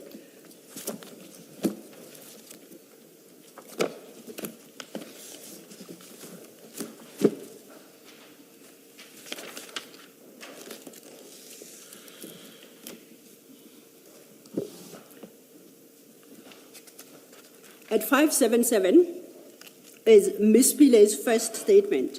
If you go to 578 at paragraph 7, she says on the 1st of July, these members were present. And an official from Mega Freight was present, unnamed. This is dated the 6th of July, 2021. And this is a statement you took. But the statement you did not take is of that Mega Freight agent. You never took that statement. It's a fact. Yes, I did Okay. not. Yes. Now, if you go to 654, You confirm that you took this Pillay statement. Yes, it looks like I did. Thank you. let's go to 654. And it's Miss Pillay. No, sorry, 582, 582. 582.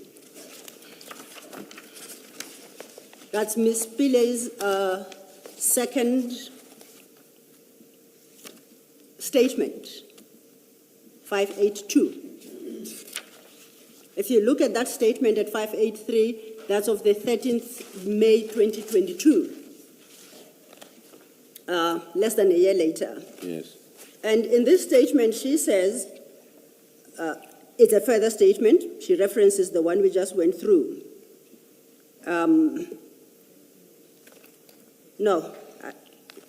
She speaks of your visit on the 22nd of June 2021. And that's at paragraph 3. You see that? Yes. And then she doesn't reference your visit of 1st July. Once again, this statement is taken by somebody from the investigation team. Was she even canvassed about the 1st of July? I'll take that to be a rhetorical question. Huh? You're not asking me that. I am saying, in fact, I think there is a third yet statement by Ms. Pillay. I will locate it. But in the interim, I want us to go to the investigation diary. In your investigation diary, starting at page 800, this is the entry you made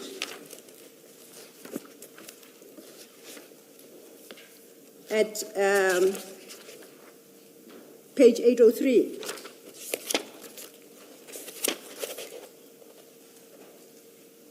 You at the bottom of page 803, against the date 1st July 2021, second point, you have listed them there. You say you went with Mpangase and Sibia. Second, Team Flower Day of Mega Freight present. Yes. That's what you note. That's what I know. But that's the one person you still don't get. I didn't need Yes. a statement from him, yes. And gets back to the issue we discussed in the morning at 8:04. You say at 7, container resealed. You even claim you resealed the container here. That's the third seal I said I'm looking for. Yes. And you couldn't explain where that seal is. But your investigation diary suggests that you actually resealed that container, Yes. which is not true. If I wrote the container was resealed, it would have been resealed. I asked where, in all your statements and all these statements, even during your inquiry, Yes. you consistently provide 2 seal numbers. The original seal number of the container as you broke it on the 22nd of Yes. June. The second seal number that you replaced the first with after you took the drugs. Yes. But then you went and opened on the 1st of July. That's what we started with this morning. Yes. On the 1st of July, did you reseal? And it was Rick Marrow, you didn't remember, maybe you did. Then you, I think, eventually said, no, you did not seal because you are releasing the container. But your investigation diary suggests that you actually resealed. Yes. Okay. So I am saying this point makes the point that this investigation diary is absolutely unreliable. I agree with Commissioner Baloy. It's manufactured fact in all this diary. Post fact. No. And I'll tell you why I say it's manufactured as well. Let's page through it. Yesterday we discussed 24-hour inspection by your senior that you have at your page 803. Yes. And before, that's conducted by you. Thereafter, the next one is at page 807. That is by Nandlal. Yes. I'm sorry if I mispronounced that. That is prompted by you, the investigating officer. Above at 807, you have an entry on the 30th of July 2021. You say, Lieutenant Colonel Nandlal sir, inquiry for inspection. Then he inspects. Then you go further. At 808, there, once again it's you, inspecting officer, sir, midway. And then somebody here, the name is not clear, does an inspection. You said it was inspection by province, okay? And beyond that, you never subjected this investigation diary to any inspection. You last subjected it to inspection, I shouldn't lie to you, on the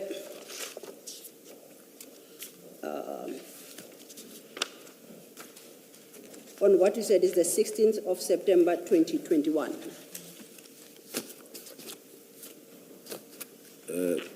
Commissioner, I'm trying to understand what you want me to respond to. No, I'm saying this is not to be relied. This investigation diary is a fabrication. It's inconsistent with the evidence before us. I gave you the example of a seal. You say you resealed in this investigation diary, and you presented it on the basis that it contains notes contemporaneously made.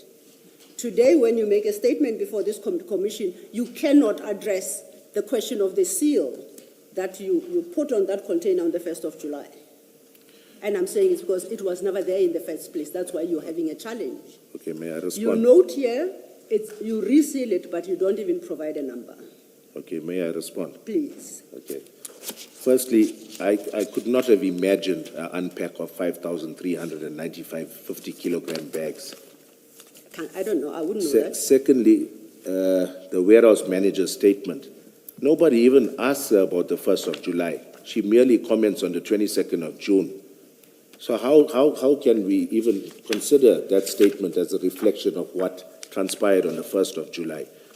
I did meet with this individual. I'm sure even if he's called or we check his phone records or find out, or even from the warehouse manager, about whether this occurred. Because remember, he had to come through with staff, with laborers, to physically unpack 5,395 bags.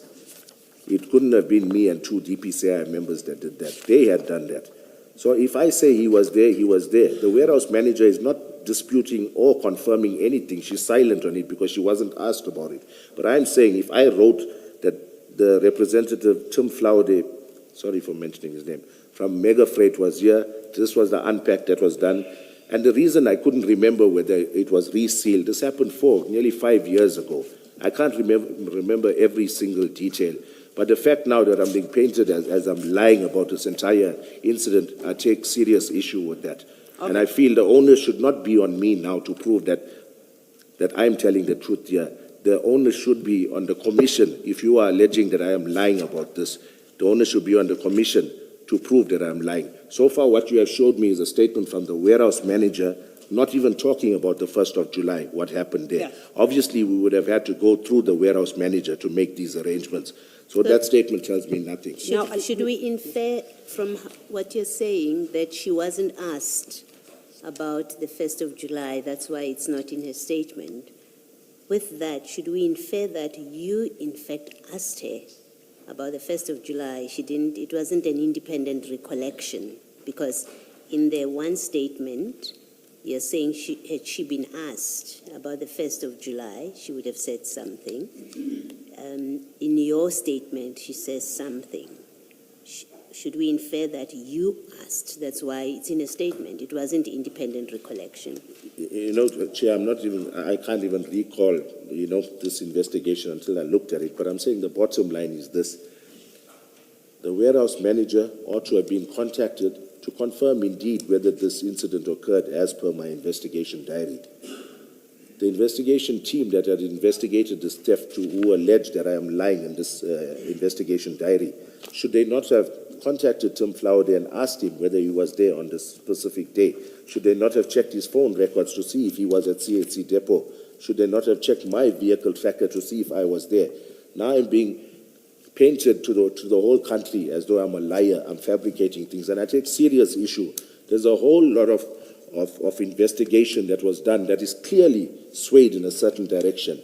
Every time statements were taken, it's taken with the view of portraying me in a light as though I was part and parcel of this orchestrated placement of a container in Port Shepstone and the subsequent theft thereof.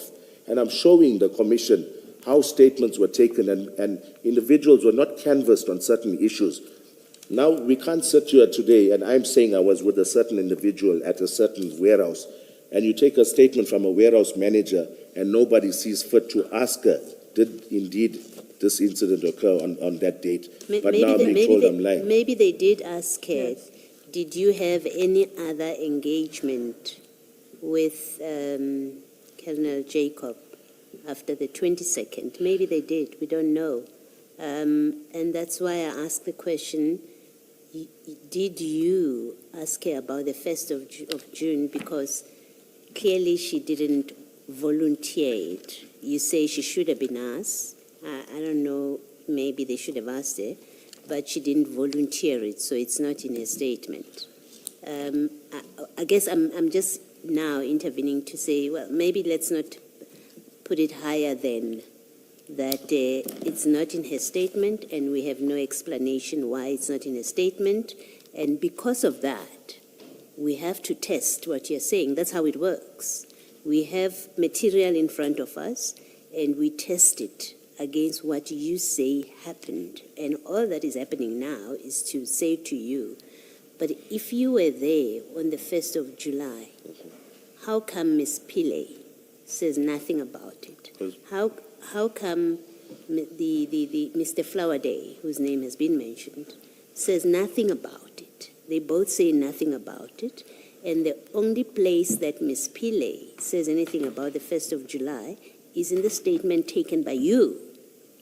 It matters to inquire further about it. Why is it in just your statement? Is it because you prompted it? Because clearly it doesn't seem like she remembered it independently. Commissioner, I'm going to put this in layman's terms, right? If the Commission is alleging that this never occurred, there's no such incident of an unpack and this representative of Mega Freight was not there, at least he should have been asked, did you attend or did you go for an unpack at CHC Container Depot on the 1st of July? 2021 or 21. And also, the warehouse manager, yes, I took a statement where I'm not sure how it came about, but yes, she talks about the 1st of July. So now it's the narrative of the Commission that I somehow just fabricated this to cover my back. But should she not have been interviewed by an impartial or an objective party to ask her indeed on the 1st of July, was there such an incident? I'm sure something must be on the system. Mega Freight must have some sort of record of what transpired on that day. Now, for today, to portray me to the country as though I'm lying, I fabricated this, it shoots down my entire credibility and integrity. And I feel this is an ambush because it did occur. Nobody asked these individuals, did you go to CHC on the 1st of July? But I'm being told now that it never happened because there's no such statement. Did anyone even try to obtain a statement? Assumptions. I do apologize for interrupting you. I'm making assumptions that nobody went to ask her. It's a wrong assumption. And I'm going to show to you that she was in fact asked. So you can explain it away some other way, but don't say that nobody went to ask her to test the truth, the correctness of her first statement. For that, let's go to 607.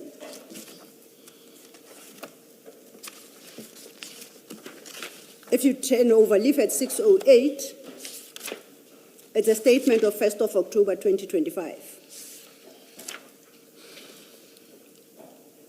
And at paragraph 2, at 607, you see she references a request by Captain Mashau to give further clarity about paragraph 7 in my previous A66 statement. That paragraph 7 is that the paragraph in that statement of the 6th of July 2021, where she says, members of Hawks arrived, an official from Megafreight was present.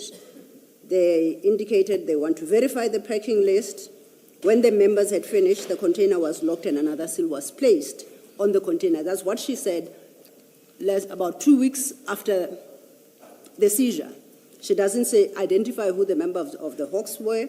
She doesn't identify this official from Megafreight. She doesn't give a seal number. She doesn't do anything. So Does the no, investigating officer... let me finish. It's in that context you must read page 607 at paragraph 2, because it requests her to give further clarity about paragraph 7. You see what I'm reading? Yes, I see. Okay. Now, her response follows. I really cannot remember the Hawks members' names who came to our company on the 1st of July 2021 to verify that the packing list corresponded with the contents of the container. It's been long since the 22nd of June 2021 and 1st July 2021 to can safely say who were the members from the Hawks who visited our office, because on the day in question or in my statement, I did not mention their names. Now, my understanding of what I'm reading is she doesn't even have a record to prompt her memory in October 2025 and say, let me go to my files and see that visit of the 1st of July where these Hawks members came, because I, maybe stupidly on my part, would expect her to have had an entry regarding this particular container, that it was visited on the 1st of July by these Hawks members in the event of anything. To have identified in that document the Megafreight agent that she references at that paragraph 7. And lastly, to provide the details of the seal that was then placed there, because she says it was sealed. What page 607 tells you that she says, I can't help you beyond what I've stated there. And it's because there is, my conclusion, no objective tool that can help prompt her memory. You keep saying paragraph 7, you mean 2, or have you moved on? No, paragraph 7 is paragraph 7 of the original statement. Okay. The paragraph 7 is at 578. Okay, sorry. This is the statement taken by Colonel Jacobs. All right. So Colonel Jacobs was suggesting that she was never asked about the detail of the Hawks people and the Megafreight. And I'm saying at 607, it's a handwritten statement dated 1st October 2025. Paragraph 2, it's paragraph 2 that specifically references that paragraph 7, and she says, I have been requested to give further clarity about that paragraph. Her response is, I cannot recall a stitch.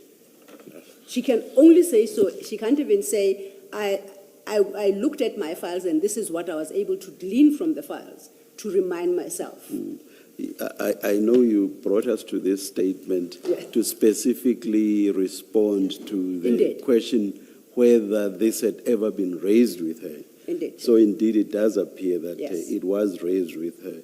But what's your understanding, Ms. Sillo, of the sentence, I really cannot remember the Hawks members' names who came to our company on the 1st of July 2021 to verify that the packing list corresponded with the contents of the container. What do you make of that? What I make of it, she has got no record of that visit. Paragraph 7 does not identify those people. When she is required to provide specificity, somebody who is a manager responsible for that facility, who exercises control over commercial containers, would, I expect, be able to go to wherever they store their data, say, what container are we talking about and what date? I am going to pull out all documentation relating to that container as to what happened. That will give me the name of the Hawks members that came. I don't expect her to remember them off the top of her head. It will give me the name of the mega fraud agent who I said in 2022 was present. I would have noted it. And it would give me the detail of the seal that was placed after this exercise. To all that she says, I don't remember, it was 4 years ago. I read this to mean Hawks members did come, but I don't remember their names. And that is my challenge. Because I really cannot remember the Hawks members' names who came. So Hawks members came, but it's just that I don't remember their names. And if that is what this indeed means, then it supports what the Colonel is saying. No, but about that visit. No, Chair. Also, Let me try my point again. yes. This is now part of the Port Shepstone burglary investigation. Yes. The investigator is chasing up on the statements that were in the inquiry file. It is the investigator that obtains this statement, says, I have received, amongst others, your statement you made in July 2021. Please provide me details regarding paragraph 7. Oh, okay. That is the request. Okay. She then files this statement, says, I cannot remember anything, but I say they did come. That's all she can say. And I say my challenge is the fact that she is an official agent does not even have a record to refer her to, because I take it she's in charge of other businesses, containers and property, that she can't even refer to a recorded entry that would help her identify those members who came, the mega fraud agent, and the seal that was placed. All this does is to confirm a very bland statement that she made on the 6th of July. Commissioner Baloy asked, so on the 6th, when she made the second statement, she has no independent recollection of this particular visit because she doesn't mention it in the second statement. She only mentions it in the statement that General Jacob took. And that is what I would believe prompted the investigator in October 2025 says there are two statements. The one fact is missing from the second. Let me go to her and give her an opportunity to file a further one to clarify, and it takes the matter no further. But isn't this a criticism of her and not of the colonel? The fact that she doesn't have independent records? And in fact, it was not directed as to the colonel as such as a criticism. I am saying the inference I draw is the difficulty with what went down on the 1st of July, 2021. Nobody seems to have an official record, notwithstanding the fact that Colonel Jacob's own diary says we resealed. But if you say, give me the details of the seal, nobody seems to have it. That is the criticism of what went down that day and what was recorded. It is very poor, and it's what creates these difficulties. Before you ask your next question, Mr. Lo, may I just invite the Colonel to comment on the debate we've just had? Okay. Yes, Chair, I'm happy. Yes. Thank you, Chair. Once again, to the Commission, I think that you guys are obviously have the intellectual capacity to see what I'm saying now. Can you see who took? I'm laughing at the reference to us as guys. Chair, you can see who commissioned the statement, right? Who the statement was obtained by. Does anywhere in the statement they even ask this warehouse manager, did Mega Freight representative come to the warehouse? All the statement says is that she can't recall our names, but Hawks members came there. Nothing further. This is the quality, this is the string, the theme that runs throughout this entire investigation directed towards myself. Shoddy investigation, statements that are vague. This tells us nothing, but it seems to be the reason I'm being called out as a liar. This tells us nothing. Why couldn't someone approach the guy from Mega Freight himself, who I claim was there? And let's hear what he has to say about this. Nobody's canvassed him on that. It's a vague statement, and now I'm being painted as an untruthful or a liar. And like I'm saying, if commissioners, you can see the statement. What does it tell us? What sort of a statement is this? It talks to what I've been saying, that all this entire investigation, there's one central theme. They've already got a predetermined conclusion in mind, and every statement that has been taken, we don't expect statements of this quality from DPCI head office, statements of this quality.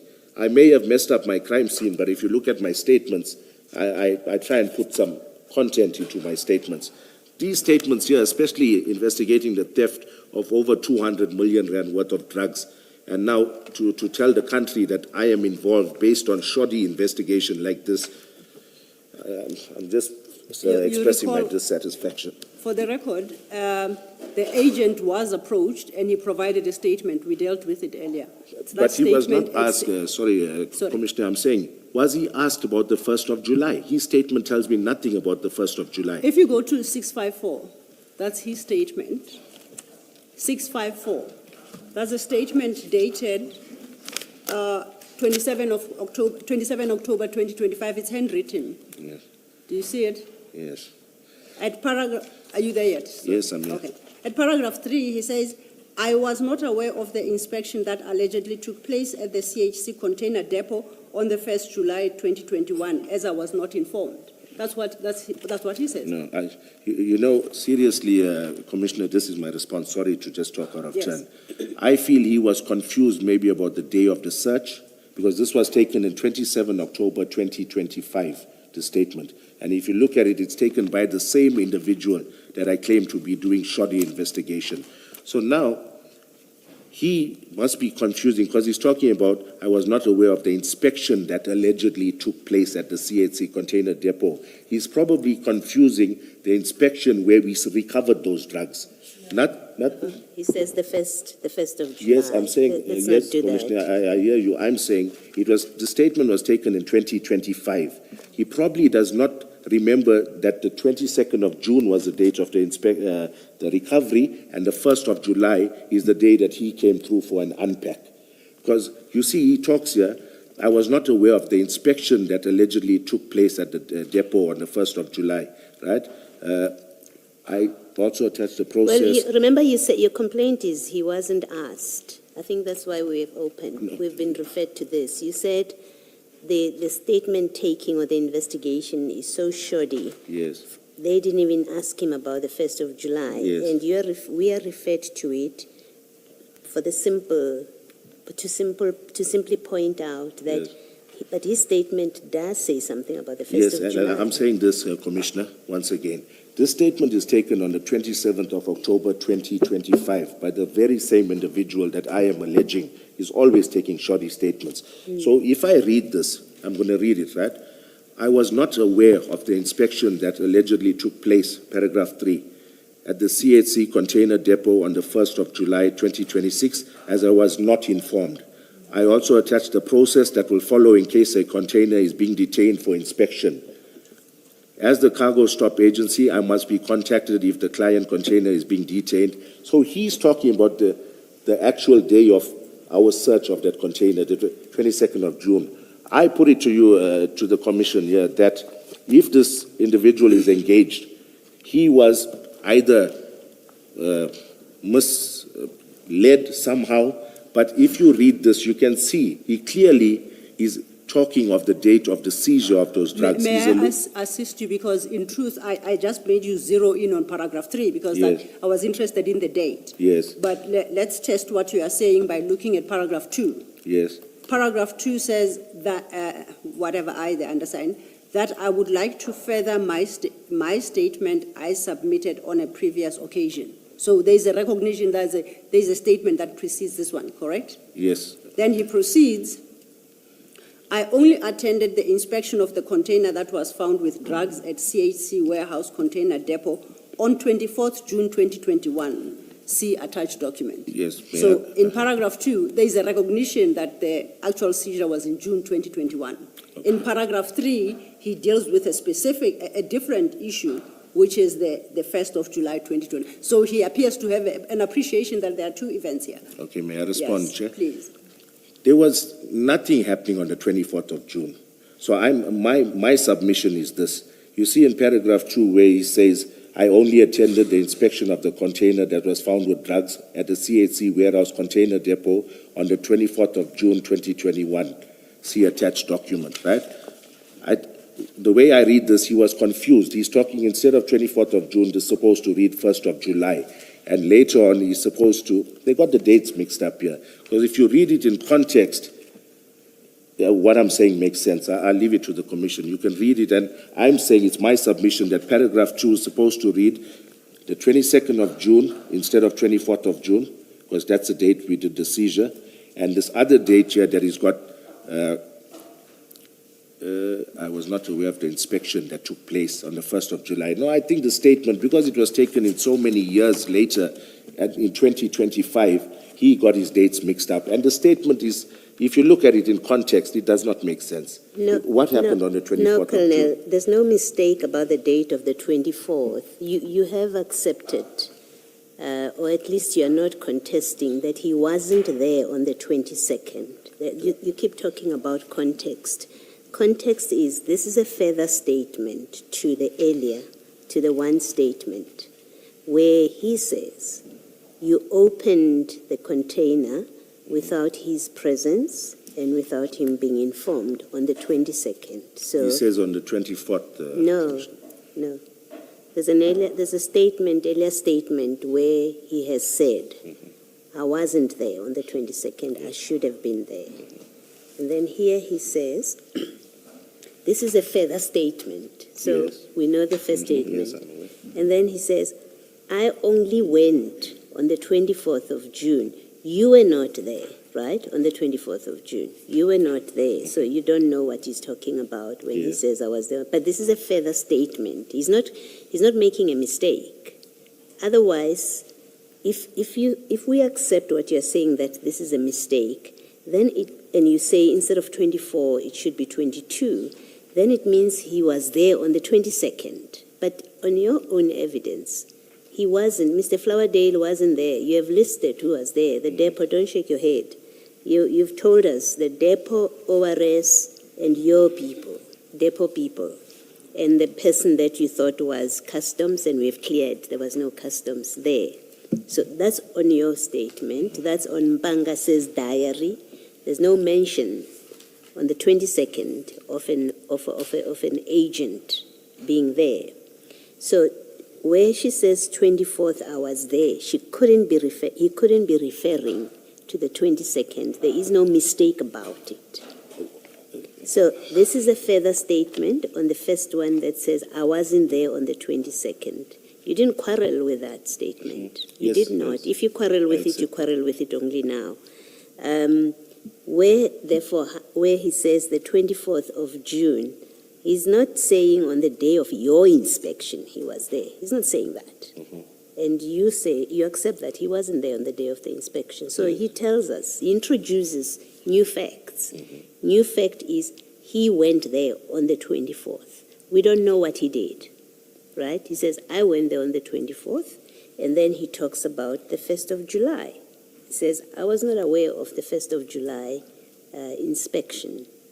And really at this point, they quarrel, if there's a quarrel, it's about the 1st of July. You claim he was there. Yes. He's filed a statement. He says, I wasn't there. And I think we're at a point where the commission, it's not a question of interpreting the statement. I think the statement is very clear what it's conveying. It's what do we do eventually with these conflicting accounts. Yes. Okay, Commissioner, I'm calming myself down. I'm going to try and express myself so that you can understand. There's nothing that happened on the 24th of June for him to say that at CSC warehouse. It says here, I only attended the inspection of the container that was found with drugs at the CHC warehouse depot on the 24th of June 2021, right? No, I didn't engage with him on the 24th of June 2021. None of my members did. So clearly, there's some confusion with this date here because nothing happened on the 24th of June. That was 2 days after the bust. Then he goes on in paragraph 3 to say, I was not aware of the inspection that allegedly took place at the depot on the 1st of July as I was not informed. Now, firstly, he's got the date on top wrong. Now, at the bottom, we've got the same captain that's obtaining his statement. And I'm saying to the commission that I think he confused this individual because he was present. And now you take his statement in 2025 in October. Obviously his memory is not that, fresh as to what transpired. So he's going to listen to the policeman who's taking his statement. And I'm saying to the commission, if you will allow me to get to the bottom of this, and I will furnish together with that previous request of yours, Commissioner Baloy, I will get to the bottom of this to show the commission that this can never be. And it will prove the recurring theme that I've been saying, that this investigation is orchestrated to point in a certain direction. I can put my neck on the block. This individual was there on the said day. Came through with laborers, we did an unpack, and if my investigation diary says that we resealed it, we resealed it. So I will get in contact with this company, I'll get to the bottom of this, but I take serious issue. You can see the dates, what happened on the 24th of June, there's nothing, but he talks about the 24th of June. So I'm saying to you, he was confused when the statement was taken, and once again it was taken with an objective in mind, and that's to somehow implicate me in this. Thank you, Chair. That is the point I just wanted to clarify. Thanks for the indulgence. I know I'd said I'm done with my questions, but this time I truly am done. Thank you.